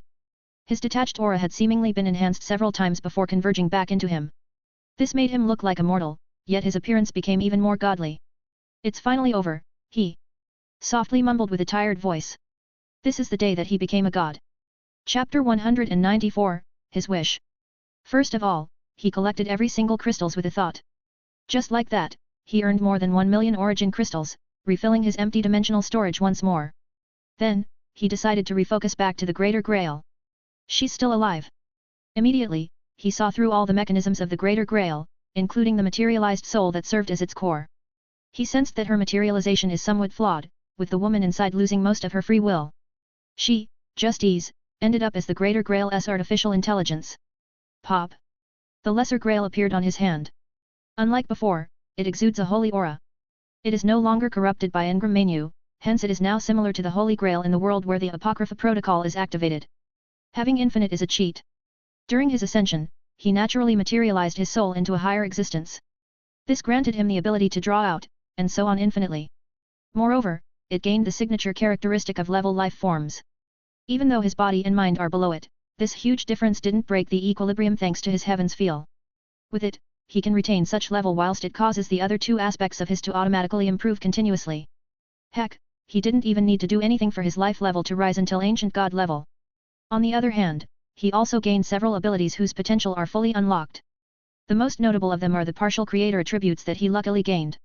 The partial omniscience was gained from Engram Manu, the partial omnipotence was from Recreator, and the partial omnipresence came from the incubators. Godhead rank. Contained authorities. Augmentation X. Lord of the Mysteries X. Paragon Martial God X. Nostalgic Touch X. God of Cooking X. Partial Omniscience SSS. Partial Omnipotence SSS. Partial Omnipresence SSS. Karmic Lord SSS. Looking at the critical strike who had miraculously reached X ranked, he understood why there's such a thing as liberation of full potential when an ability is placed into a Augmentation X. Details: every action that you do can be subjected to, in which its effect can be increased by a minimum of 5x. Note: equivalent amount of energy would be used. If the threshold is not reached, the critical strike wouldn't take place. However, objects containing energies can be used as an alternative to it. Holy sh! Shiro's mouth went wide open at the sight of this cheat. 10 times increase? Critical strike? Why does this look very familiar? Within a second, he combed through most of his memories. He discovered that this ability of his sounds a lot like the ones from the novels where they go courting death. Never mind. If this is how it works, doesn't this mean that I could use it in the Grail? Soon, absurd thoughts came into his mind. If his attack was increased by 1 millionfold, doesn't this mean game over for the rest of them? Still, he knew that things aren't as simple as this. Going by logic, the limit might be based on his current life level, since it wouldn't make sense if it wasn't, because he will simply explode and die if such a drastic increase happens. What's more, the root is above everything else, with only a few things or entities catching up to it. Let's see. Shiro prompted his materialized soul to begin generating mana. Augmentation. Immediately, a prompt appeared in front of him. You have triggered a of 10x. Extract the energy required and proceed. Proceed. The quality and speed of was increased by 10 times. Shiro visibly saw the small ball of mana in his hand turning into a huge sphere that covered the entire cave. This change happened immediately, surprising him with the changes that it brought. Soon, it stopped when the entire cave is filled with dense mana, transforming it into a crystal cave instead. Storing the huge ball of energy inside his energy box, he sensed his current reserves, which is, well, infinite. He didn't encounter any exhaustion at this point, something caused by the anomalous cheat known as true magic. I want to explore my current changes more, but... He looked at the Greater Grail that is starting to have some problems. I should fix this first. Tap. Tap. In 2 steps, he disappeared and reappeared in front of the Greater Grail. Shiro touched it, feeling the cold surface of it. Though, what mattered are the hundreds of magic circuits inside it that served as the processors of the mana received by the Greater Grail. After 30 minutes, he finally fixed the damages caused by Engram Manu. Since his devouring power is quite forceful, it was inevitable that the Greater Grail will be damaged as it is his home. Fixing this is of utmost importance if, after all, the Lesser Grail serves as the collector of energy, a key. Meanwhile, the Greater Grail is the receptor of this key, the thing that serves as the doorknob to the swirl. Once opened, countless miracles ensue. Anything impossible can be made possible. Even the most ridiculous wishes can be granted. As seen in Apocrypha, every living humans would have had their souls materialized. That is, the usage of heaven's feel to more than 7 billion people in the world. It is definitely a ridiculous wish, one that can only appear as a dream. If not for the fact that the Greater Grail was forcibly moved to the reverse side of the world, this would come true. Since Shiro has the Lesser Grail and heaven's feel, forming a connection with it is very easy. With the energy stored in the former and his continuous injection of mana, he reached the required threshold for a while. He only blinked for a second before he found himself inside a dreamscape. Instead of the dreary atmosphere from before, it is a flower field full of vibrant aura. The skies are clear blue, without any hint of pollution whatsoever. Not far from him is a woman with long white hair with scarlet red eyes. She slowly opened her eyes before asking, "What is your wish?" Shiro closed his eyes and thought for a while. It was unknown what went through his mind, but he wore a confident smile as he looked back at Justice. My wish is to. Chapter 195, Suffering from Success. My wish is to, fully catch up with my past. Shiro has a longing look as he said that. Only he knew how painful it was to see his wives who loves him, all the while he forgot many important moments of theirs. He couldn't fully understand them, hence the reason why he couldn't fully reciprocate the intensity of their love. However, it will be different now. Your wish is to catch up with your past. Determined that you are under several special conditions. As a result, the fulfillment of your wish will be granted in an alternative way. That is. She paused for a while before selecting a method. By giving your treasures from the past. Just as he was surprised, he found out that the mana in this dreamscape is continuously rising. Its density rose too high to the point that golden particles of light floated here, making this flower garden a mystical place. Then, he saw these copious amounts of mana penetrating something. It is only possible due to his 6 eyes, lest he wouldn't even be able to see the swirl that is extremely hidden in this place. Sadly, he couldn't interact with it as the pathway to the root here is opened forcibly, unlike that time when it came out willingly to support the new will in Madoka's world. Furthermore, Shiro wouldn't bother with it for the time being. Not only are his preparations exhausted, but he also doesn't know if he can still deal with it without his other wives supporting him. Augmentation dash. A prompt appeared in front of him. You have triggered a 50x. Extract the energy required and proceed. Well, fuck.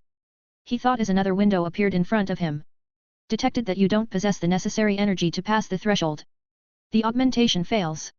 His mouth twitched as he saw this. My luck should be too good, to the point that I triggered this multiplier while using a grail. Truly, he is suffering from success right now. Knowing that he can't do anything about this, he had only paid attention to Justice while waiting for his wish to be fulfilled. In the end, the surrounding mana abruptly disappeared. It seems that nothing happened during this time, but Shiro opened his dimensional storage immediately. There, he saw more than a dozen planets remaining still in his storage. On each of those planets, vast amounts of treasures are stored. They all came from his wealth as an emperor and a magus. After all, his former role came in contact with too many treasures while his latter role needed them for his experiments. Simply put, he is filthy rich in the past. Shiro silently scanned the planet-sized treasuries with his. He found out that 4 of them contain items that are memorable to him while the rest are filled with resources such as rare metals, and so on. There are also treasures that he used as a weapon back then, with the rest being for his subordinates' use. In fact, there is still an X-ranked which consists of various technologies that made it stand out in his world. If not for the fact that Fenrir back then acquired a better one and chose to store it in his treasury, it would be feared by many forces. Other than that, there are more than a few dozen X-ranked items. Though, only a select few were useful for the current him while the rest are not especially for his use, rather, it is for his future strength or his wives. There are also many useful things for his good friends in his treasuries. Overall, this is an unexpectedly satisfying harvest. Finding himself back in the cave, he looked at the Greater Grail and contemplated. Should I help her? Justice Lizric von Einsburn. She is the head of the Einsburn family 200 years ago. The Holy Grail wasn't created yet and Zelrich's influence remains prominent at this time. Justice is the only Einzborn who could utilize the third true magic at this point. However, she can't be considered a bona fide magician due to the limitations that she had experienced. She couldn't use Heaven's Feel properly. As opposed to Shiro who could materialize souls in a second, Justice can only do so after months of preparations. What's more, her ideals are also big. Simply put, she wants to reach the end of a human's path whilst maintaining their bodies at the same time, a feat impossible even for a magician such as her, as using Heaven's Feel would materialize someone's soul at the cost of their body. While they could create a new one after that, it's not the same as their mortal body anymore. Coincidentally, Shiro's path is what she sought in the past. She knew that there were still flaws in the materialization, and only by elevating their bodies at the same level could they get rid of it. Thus, she decided to sacrifice her everything to create the Greater Grail. Her flesh tainted the Grail red, forming the magic circuits needed for its processing. Her sentience was forcibly removed, acting as the core intelligence of the Grail. In the end, she sacrificed everything and got nothing. The Grail would only cause more trouble. Shiro sighed as he recalled the possible futures that this world can take. If the Grail wasn't destroyed, it would be dismantled, as every organization would realize that there's no point in keeping a Grail tainted by evil. If it's left unmonitored, it might kill an entire city, which will lead to dozens of adverse consequences for them. If the Grail was somewhat destroyed, it would still affect them shortly. In this timeline, the knowledge of Holy Grails would be exposed to the public due to the conflict between countries. Since it happened in another world line, the world where Apocrypha occurred, it can happen here once again. Many cities became wastelands at this time as only some cities retained their order. This timeline is quite memorable to Shiro since this is where a fellow foreigner would appear, that little kid who travels through the stars. As to how loads of Greater Grails came to life? It wasn't explicitly stated, but he has some guesses in his heart. In the end, he made up a plan to preserve the Greater Grail of this world. It has the potential to cause trouble, but it can also grant infinite possibilities when used correctly. Since this trip helped me a lot, I don't mind helping her. Chapter 196, Faye.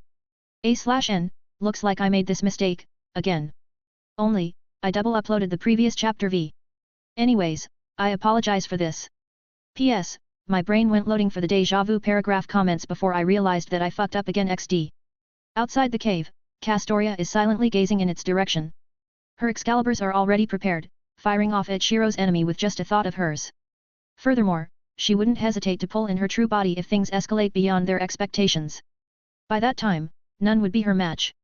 Though, she'll have to pay the price of severe injuries at the level. They are not simple injuries from before, but one that can't be treated with ease. After all, the suppression of this world and the two wills that presides here is overwhelming if faced alone.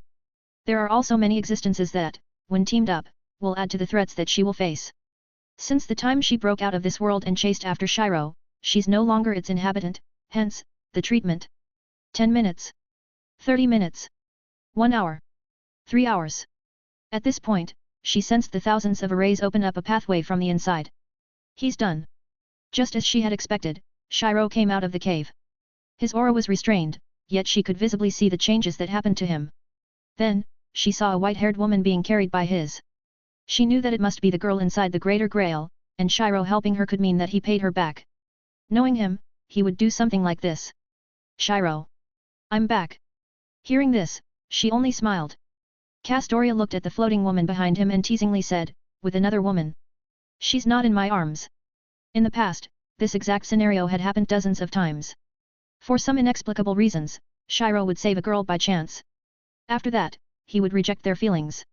After all, he is fundamentally different from Fenrir who's open to a harem. Of course, it's different when it comes to Castoria. Not only had they known each other for hundreds of years as a friend, but both of them also trusted each other completely. As to now? I don't know. By accepting his past completely, his two sides when it comes to romance clashed. Right, I have something for you. Shiro said before plunging deep into his planet-sized treasuries. I wonder what is it. For quite some time, she instinctively began guessing his gift. But, she realized this habit of hers and stopped it. I thought that I stopped this bad habit already. Finally found it. Meanwhile, Shiro rejoiced as he found the thing that he's been looking for, a pair of earrings. It has shiny blue jewels encased in a golden metallic outline. It took the shape of a diamond, with the jewels being carried by miniature golden chains that have millions of small-sized runes inscribed into them. Shiro went closer to her, summoning the earrings before he placed them on her ear. Their face became closer due to this action, but their reactions formed a sharp contrast. Castoria is quite startled by Shiro's sudden action, being evident when her ears became redder. Meanwhile, the latter kept his usual calmness, something that the former is used to seeing. This is... Snapping out from her daze, she realized that these pair of earrings are none other than his first gift to her. Looking at the mirror, she found the usual sight of a calm white-haired man reading a thick book. Upon meeting her sight, he closed the book that he was reading. Well, he briefly said before nodding as a greeting. How is your day, Shiro? Good. Used to this minimal conversation, Castoria began asking him some questions. Most of it are problems that the current Camelot was facing, mainly the nature of the fairies that reside in this place. Since they didn't do their responsibilities right, the inner sea of the world rejected them. Only Morgan Le Fay and Castoria are the exception to this rule. With Castoria's wisdom and her current knowledge, she can draw out a conclusion that Camelot is not far away from its doom. Hearing all of her questions, Shiro understood that she is about to make her move. She, who had been skiving inside her workshop all this time, will go out and try to fix this huge problem known as Camelot. This will be difficult. I know. She replied earnestly. Shiro was quite surprised at her attitude, but he thought that it'll be best if she will come out of her comfort zone. Furthermore, he knew how difficult it is to forsake one's home, so he admired her decisions. Being determined to do all of this as a shut-in is something else, after all. Thus, he decided to exert some effort. The barrier between worlds is difficult to break, but if I utilize our connection through the mirror. Suddenly, he pulled a small blue box out of nowhere and placed it in his mirror. Tap. Upon touching its surface, ripples began spreading out. This is the resistance formed when crossing to another world, yet it was broken by Shiro in under a few seconds. On Castoria's side, she was surprised to see a fair white hand appear in the mirror. Albeit, it disappeared after giving the blue box to her. This is a gift. It should help you in what you're about to do. Shiro replied. Shiro. It's not a big deal. Really? How? Isn't this thing supposed to be destroyed? In their final fight, he stored many of his valuables inside him. Because he sealed his memories at that time, he didn't know of his impending doom, thus destroying many memorable items. His fall involved the power, so she didn't expect to see it once more. My gift. She recalled that precious memory in which their relationship became closer for the first time. In the end, she couldn't hold back and threw herself in Shiro's embrace. Due to their height difference, she buried her face in his chest. However, it only lasted for a while before they took a more intimate turn. That is, kissing while hand-holding. For a moment, the two lost themselves as they felt their connection. It is no longer something physical or metaphysical, but something that simply. Shiro became more proficient with his tongue movements while Castoria followed his rhythm. Naturally, she didn't lose her experiences, but it feels more intimate to match up with his current skills. Moreover, Shiro being a novice kisser added another flavor to it, so she took her time to enjoy this moment. Unfortunately, their world got broken as soon as they felt a gaze land on them. There, the white-haired woman silently stared at them. Her clothes, something extremely similar to Irisveil's outfit, fluttered as the cold wind blew. If someone sees her right now, they would think that she's a ghost. Let's go back, he said before gently landing Justice back into the ground. You might have a lot of questions in your heart, but it's better to ask your descendants instead. All right. Seeing her straight face, he couldn't help but think of his straight-faced acquaintances, especially Ka Eltzit and Surtur, whose straight-face levels had reached new heights. He shook his head, forgetting those ridiculous thoughts. He then held Castoria's soft hand before they started walking back to the Ryuadu temple. Chapter 197, Mama. While many things are occurring in Fuyuki, something else happened in other worlds. Swoosh. A Kansen is walking in the ocean through the keels installed to her feet. She has a carrier's landing area installed to her right arm whilst she carried a black bow with her left. She wore a calm expression whilst staring vigilantly in the distance. The anchor has been installed. In the past, an agreement was made. In exchange for their cooperation, the Ashes and the Sirens would have nothing to do with each other once they escaped to the past timelines. However, this agreement became null as the Ashes faction changed their minds that every single Kansen is worth saving. Hence, they started placing anchors in every timeline, preventing the Sirens from changing the entire timeline easily. Simply put, a part of the timeline would turn into a singularity every time a Siren interferes with it. Furthermore, these anchors were made from the prototypes of what the Kansen's commander had made. It is impossible to break them after installed, hence small-scale battles are already happening between them. If not for the fact that they need to cooperate against the Leviathans, they would have gone to war already. As if hearing her voice, the approaching fleet of Sirens retreated from this timeline. Seeing this, the Kansen withdrew her bow and prepared to leave. Suddenly, she felt a very faint connection. It was so faint that it feels more of her imagination, but she didn't merely dismiss it as such. The memories that she held so tightly resurfaced. Those times were peaceful and calm, yet no one didn't know that it is destined to be gone, forever. Is he? No, he died at that time. I felt it. But how? Enterprise felt so confused that she doesn't look like the leader of the Ashes faction, but a confused young girl instead. Soon, the connection disappeared. Though, it left behind great waves in her heart. That and the long-lost hope inside her weary heart were rekindled. A frown appeared on Shiro's face as he felt something through his. It had merged with the, so he could feel everyone that are connected to him. Just now, he felt a nostalgic connection with someone else. He sensed that her situation is dozens of times worse than the magical girls in Madoka's world, being on par with Homura's suffering. What's the problem? Castoria asked worriedly as she saw the rare frown on his face. I'll have to settle something. No, I'll fulfill a promise from long ago. With another woman. Yes. He didn't hesitate to add. She's someone important to me. Shiro saw her being silent and felt pain in his heart. He was supposed to spend time with her, but this one mishap might have hurt her.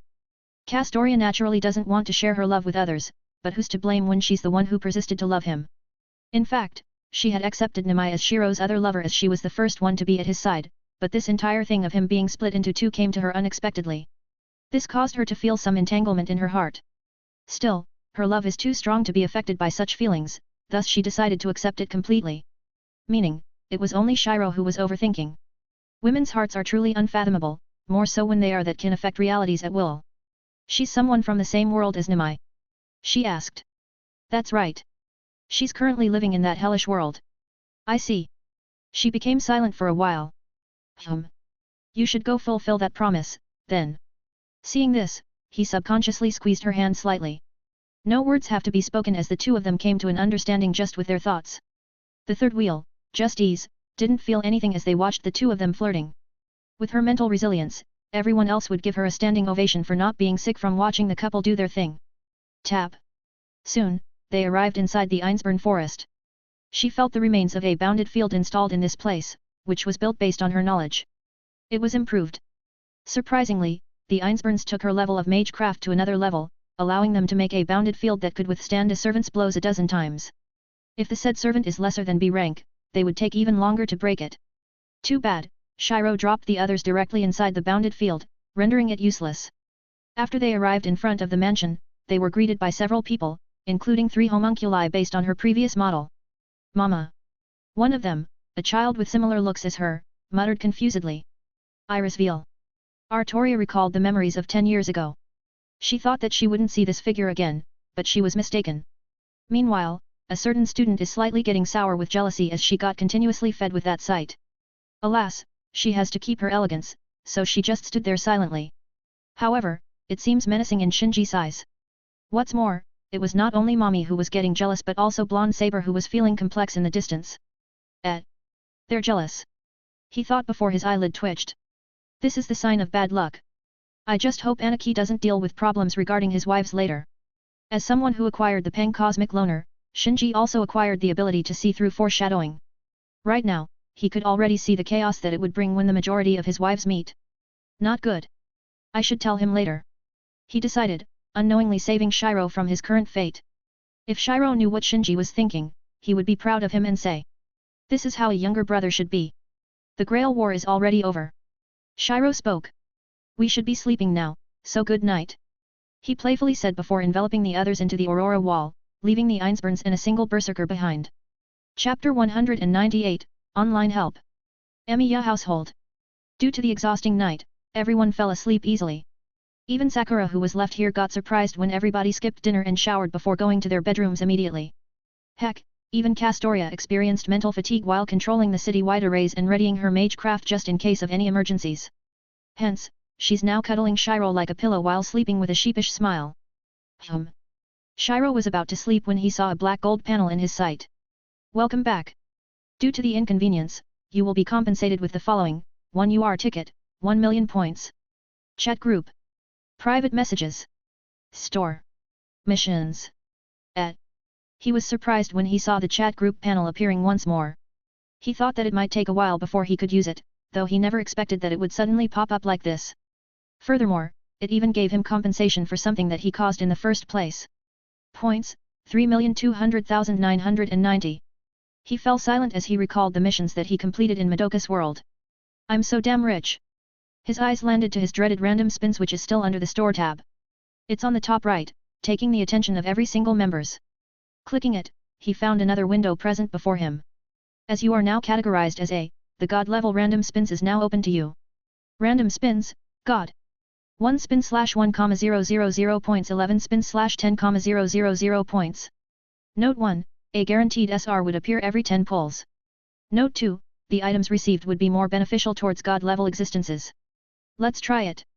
In the end, he succumbed to his curiosity and tried his luck in this. Confirm X1 1 spin. Y/N. Pressing Y, a purple cube appeared. It has darker purple lines surrounding it. Then, the cube opened from the lines, the pieces of the cube separating before it turned into white particles of light. What was left are 11 colorful spheres. None of them have the rarity below color blue, with 6 purples and 5 reds appearing. Swiping through them, Shiro found out that he gained 3 restorative potions, SSR, 1 SSR rated ability, 1 persistence, SSR, and the rest of SR being items. Interestingly, the SSR rated ability turned out to be useful to the current him. Salted fish, SSR. Details, the strength of the user would automatically increase as the time passes by. The current multiplier is related to the inactiveness of the user. Current multiplier, 10x, max. Simply put, it encouraged him to be lazy so he would gain immense power. It's quite useful.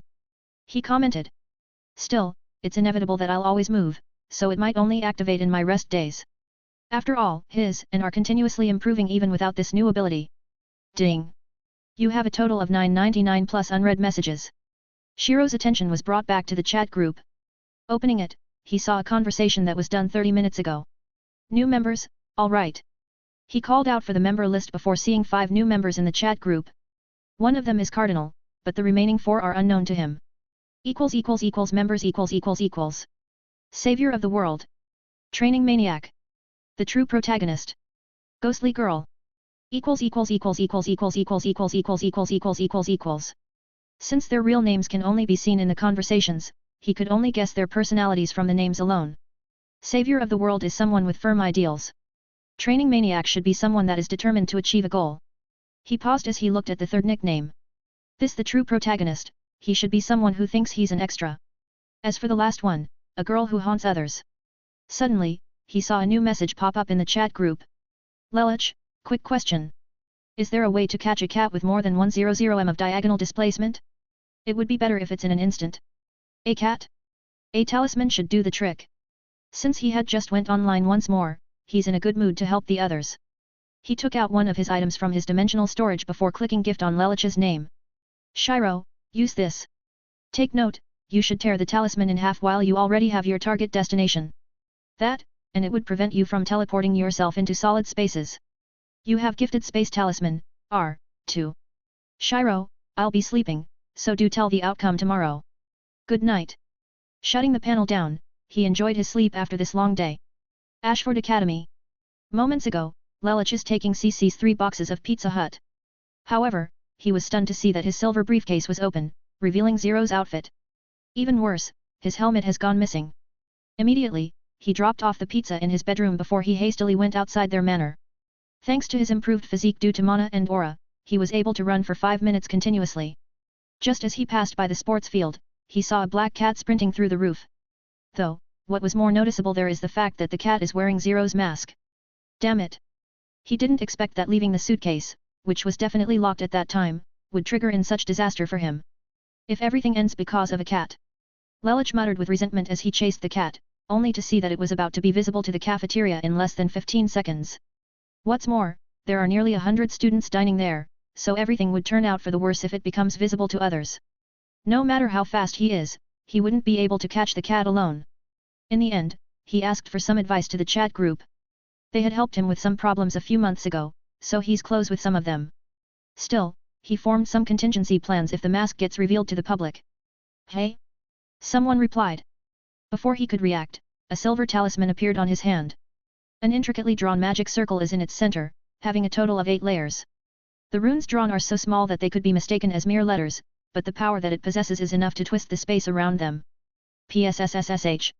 Without hesitation, Lelich tore off the silver talisman in the middle. He felt himself floating for a second before he found himself right behind the black cat. Seeing it, he swiftly grabbed it and took back the mask that it wore. He proceeded to cast a light spell where it turned the mask invisible, saving him from the imminent disaster moments ago. That person. I haven't seen him before. Lelich thought of Shiro, whom he hadn't met since he joined the chat group. Wait, there seems to be an offline member for months. For a while, Lelich was puzzled by this member called Shiro. Chapter 199, Terra, once more. In the courtyard, Shiro and Castoria are alone. Shiro. Don't worry. I'll be back after 2-3 weeks at most. He said. I'll also bring you there next time. Even though she already has a materialized soul, making her independent of the Grail, she still couldn't pierce through world barriers easily. Only Altera is an exception as she possesses the power of destruction. While Castoria can mimic it with her Wrongomyniad, she doesn't possess abilities such as Outer God, unlike Altera, who has it due to her past nature. A/N, Altera is a vanguard force of gods who came outside Nasuverse. Furthermore, it is only now did he realize Terra's specialty. If it wasn't Altera, someone who has the essence of an Outer God, no other foreigner could visit it successfully. It's as if the entire world is focused on repelling what is outside. Albeit, Castoria can forcefully do so at the cost of serious injuries, something that Shiro doesn't want to happen just for a 2-week visit to Terra. You better not forget it. This time, she pouted to show off her dissatisfaction. Damn. Wordlessly, he turned back and cuddled her once again. Shiro simply dug his face onto her neck, in which she responded by placing her arms around him. For the first time, Shiro brought himself to say 3 words with no other thoughts but affection. I love you. I love you too, Shiro. Fortunately, there wasn't anyone present to witness this scene. Wasteland.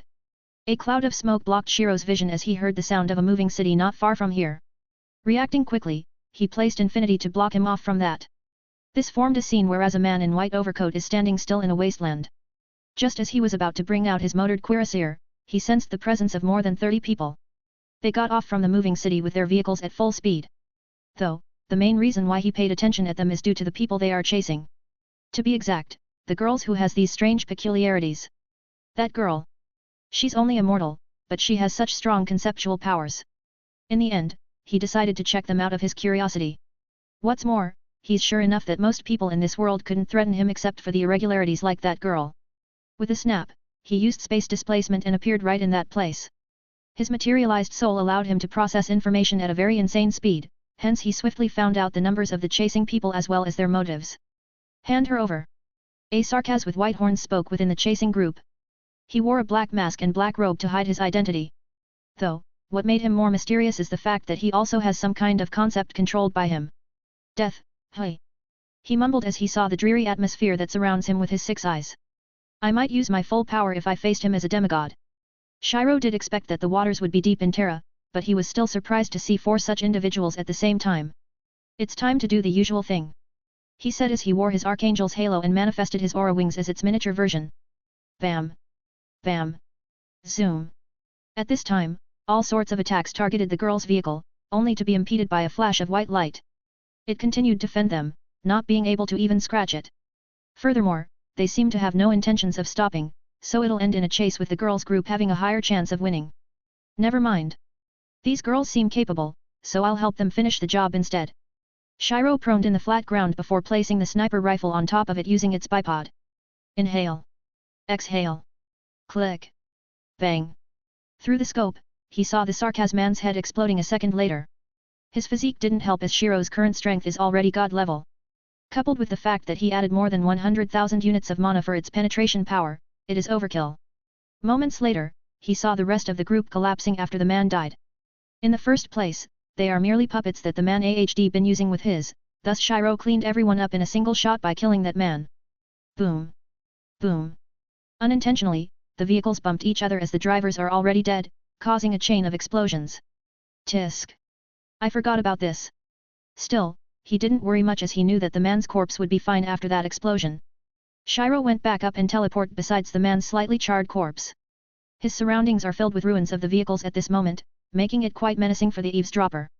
Suddenly, Shiro looked at the direction of the 3 girls and smiled. Then, he mouthed off a series of words. Nice meeting you, pitiful one. Liz muttered puzzledly as she heard the Sancta even in such a long distance. What's the matter? The cloaked Sarkaz besides her, shining, asked. No, it's just that, there's a man. Soon, she began telling what she had experienced to the other 2 girls. They were surprised to hear that he could transmit his voice to Liz alone in such a stealthy manner. Do you know him? The Karanta knight asked with a solemn expression. No. A Farenwood. Shining said. Only they can do inexplicable things like this. Hearing this, the knight, Margaret Neal, formed a serious expression as she asked, Are we going to fight? No. Liz replied. He doesn't have any ill intentions, or at least that's what I felt. He's also a Sancta, so he should not be from their group. A Sancta. Wait a moment. Shining grabbed a piece of paper and began drawing with a pen. In less than a minute, a picture was drawn immediately. It's him. Do you know him? Liz asked. No. But, someone I know mentioned his appearance before. In that paper, Shiro's vague features are present. Who? That old doctor. Christmas Omake, the beckoning. You call. You beckon. It is summoned forth. It is always destined to arrive. One regrets everything and tries to hide away, only to be found by it. Witness the true nature of. Tap. Tap. Humu. It is currently midnight. 11:59 p.m. to be exact. Due to her sleepy state, Nero hadn't realized the special day that would come right when the clock hits 12. After taking a drink in Chaldea's kitchen, she soon headed back to her room. Tick. Tock. Both arms of the clock overlapped atop each other, pointing out to 12. Nero's pupils became dull together with her consciousness. As a result, she did not realize that her pajamas were replaced with a mystic code which resembled a Santa outfit. Strangely, her entire figure changed the moment she donned the said outfit. Being less than 1 meter tall, she has a cartoonish features that looked like a chibi. Sorrow, Jikan, Da. It's nearly time.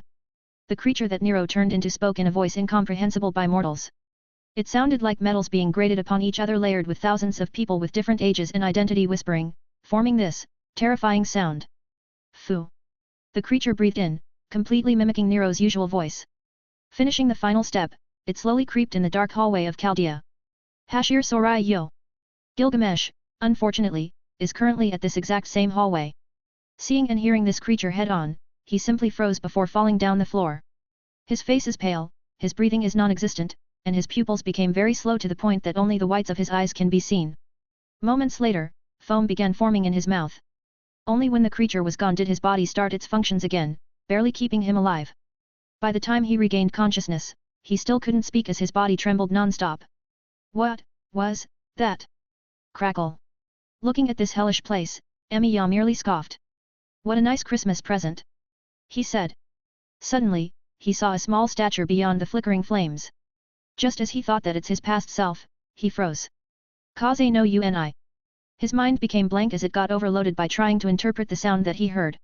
Chills were sent up from his spine up to his brain, with his teeth gnashing against each other as he trembled excessively. Ah! Emiya instinctively shouted, but it was cut short as he accidentally looked at the creature's emerald eyes. At that moment, he had seen everything. Beginning. End. All sorts of things and forbidden knowledge beyond the reach of anyone else. He felt cold. Right now, Emiya couldn't help but wish that the Fuyaki fire was millions of degrees hotter. Sadly for him, Ungramania couldn't do its job properly.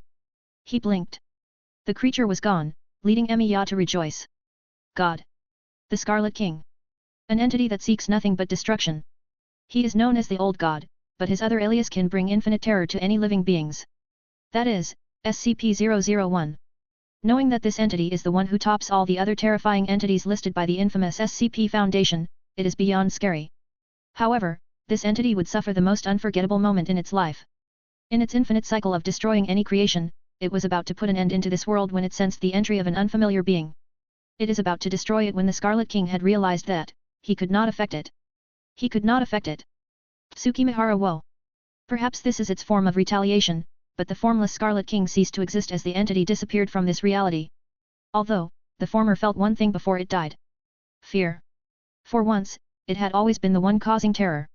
It never thought that it'll be its turn to feel it. Time wasn't moving at that moment, making it feel fear that lasts for eternity. Nobody knew, even you, that this is the truth behind everything. Mortals who wished for its existence, bantering with each other by using the proof of its existence. Everyone would soon know. The moment it comes for you. Peidoru. Found you. Christmas Day 9 am. God. That MMM.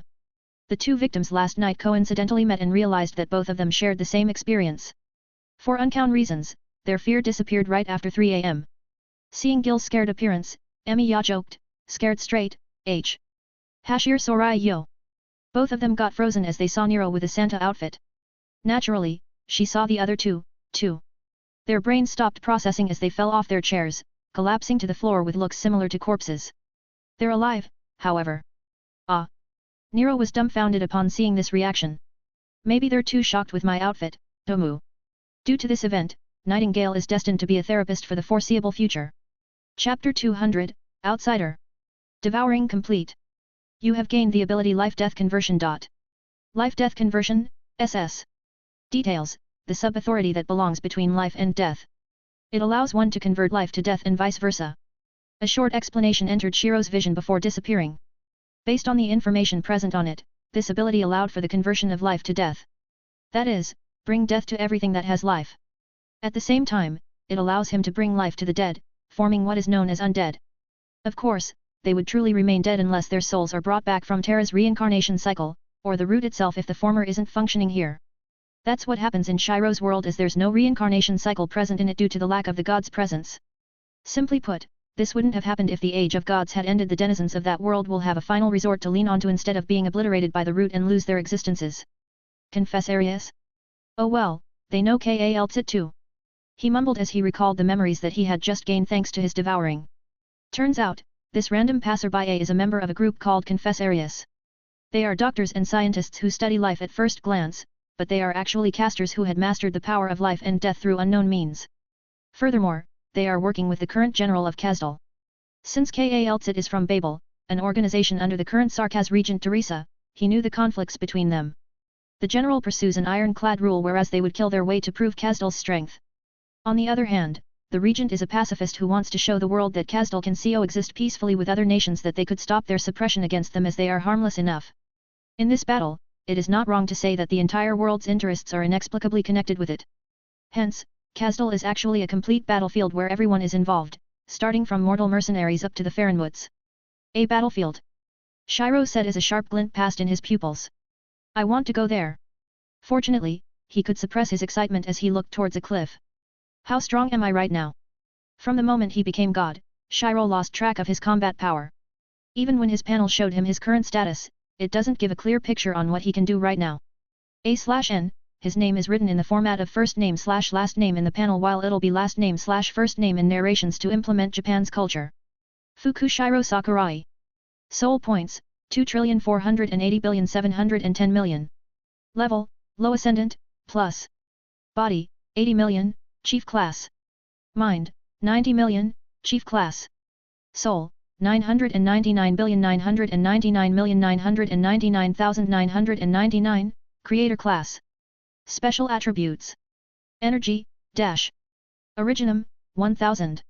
Charm, 100, max. Luck, 99, 100.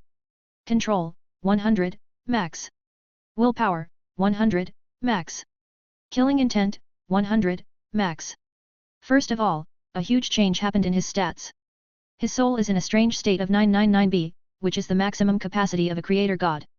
When Shiro upgraded this system as a magus, he took into consideration the numerical ranks of it. Since putting anything beyond billions won't make any sense as it is beyond the limits of A, he didn't choose to do so. After all, A could ignore such base stats. Furthermore, it wouldn't matter much in higher levels as their fights would be more on authority and godhood. Chief class, I see. The billionth mark is for the, so being A as a low ascendant is crazy enough. Below 50M constituted most of the while or has a status of below 1B. Anything above that is classified as an end, respectively. While his current life level is only it didn't matter since his stats far surpasses the norm. Though, he could still increase his status by upgrading it. Click. Click. Click. Click. Tapping the plus icon 4 times, he went from to in a span of seconds. Body, 80 million-140 million, chief class. Mind, 90 million-160 million, chief class. In a span of that upgrade, cracks began forming beneath him. Then, rumble. Crack. A pit of more than a kilometer deep is instantly made. It has a radius of more than 100 meters, making it a terrifying sight to anyone present here. Not far from here, Shiro saw this scene and felt guilty. I knew this would happen. To be honest, he already saw that his soul points gained from killing Ngramanu is enough to let him go to at once, yet he didn't choose to do his upgrade in Shiro's world, mainly because of the destruction that he'll cause. It's not like he could upgrade in the middle of Fuyaki City and cause a gas leak that wiped out a city at once. Might as well clean this up. Shiro floated in midair before he summoned forth a dozen transparent strings in his hand. These are all formed from mana, in which they contain about 3 million units each. He manipulated them to surround the crater he's in before letting the ground be destroyed by it. Boom! The moment these strings landed towards the cliff, it simply disintegrated in an instant. Rocks became pulverized sands as they fell to the ground, making the surroundings of the crater at its level. At this point, it is no longer a crater, but the bottom of a hill. Tisk! There's still a world suppression, hey! Looks like this world really is protecting itself against something. Usually, the world wouldn't do anything against destructive powers, but it'll be different once it affects a large scale. For some reasons, it prevents anyone from breaking the balance maintained in it. Shiro looked up at the starry sky. The sight looks magnificent, yes, but he could vaguely see that everything is a fake. A curtain is present beyond the skies to hide the true skies of this world. Suddenly, he felt a gaze belonging to a high-level entity. He merely smiled before taking out his black sword. Then, Lord of the Mysteries dash. Armament convergence dash. Augmentation dash. In this attack, he triggered a of 20 times, which he paid in full using the energy generated by his materialized soul. It helped that the cost is not as absurd as the of the Grail. Seeing that it is injured, Shiro placed away his sword before his pupils glowed scarlet. Nothing seemingly changed in his appearance, but he is actually showing the true form of his to the one who peeked right now. If you come here. It is scared. This is the first time that it had seen a life form so terrifying that its eyes suffered a severe injury due to the sight of his true form. As an entity that possesses the wisdom that knows everything in this vast and endless space, it had long been arrogant. It didn't take the barrier seriously as it glanced at that special world once in a while through the gap. He found some life forms interesting and toyed with them for a while, ultimately turning them into lunatics that would forever fight in that snowy place. However, it saw something horrifying this time. Even with its wisdom, it couldn't comprehend a thing about him. His overall life level can be said to be way below it, but his soul far surpasses everything. If it considered its existence as a foreigner, then that man can be said to be the true foreigner. He could see through all mysteries that its wisdom is nothing but a joke in front of it. I have to tell the others. In the end, it wisely withdrew all of its influences in that planet and went to find its fellow foreigners instead. A/N, there's no jokes in here anymore, outer gods are now truly involved in this FICLMAO.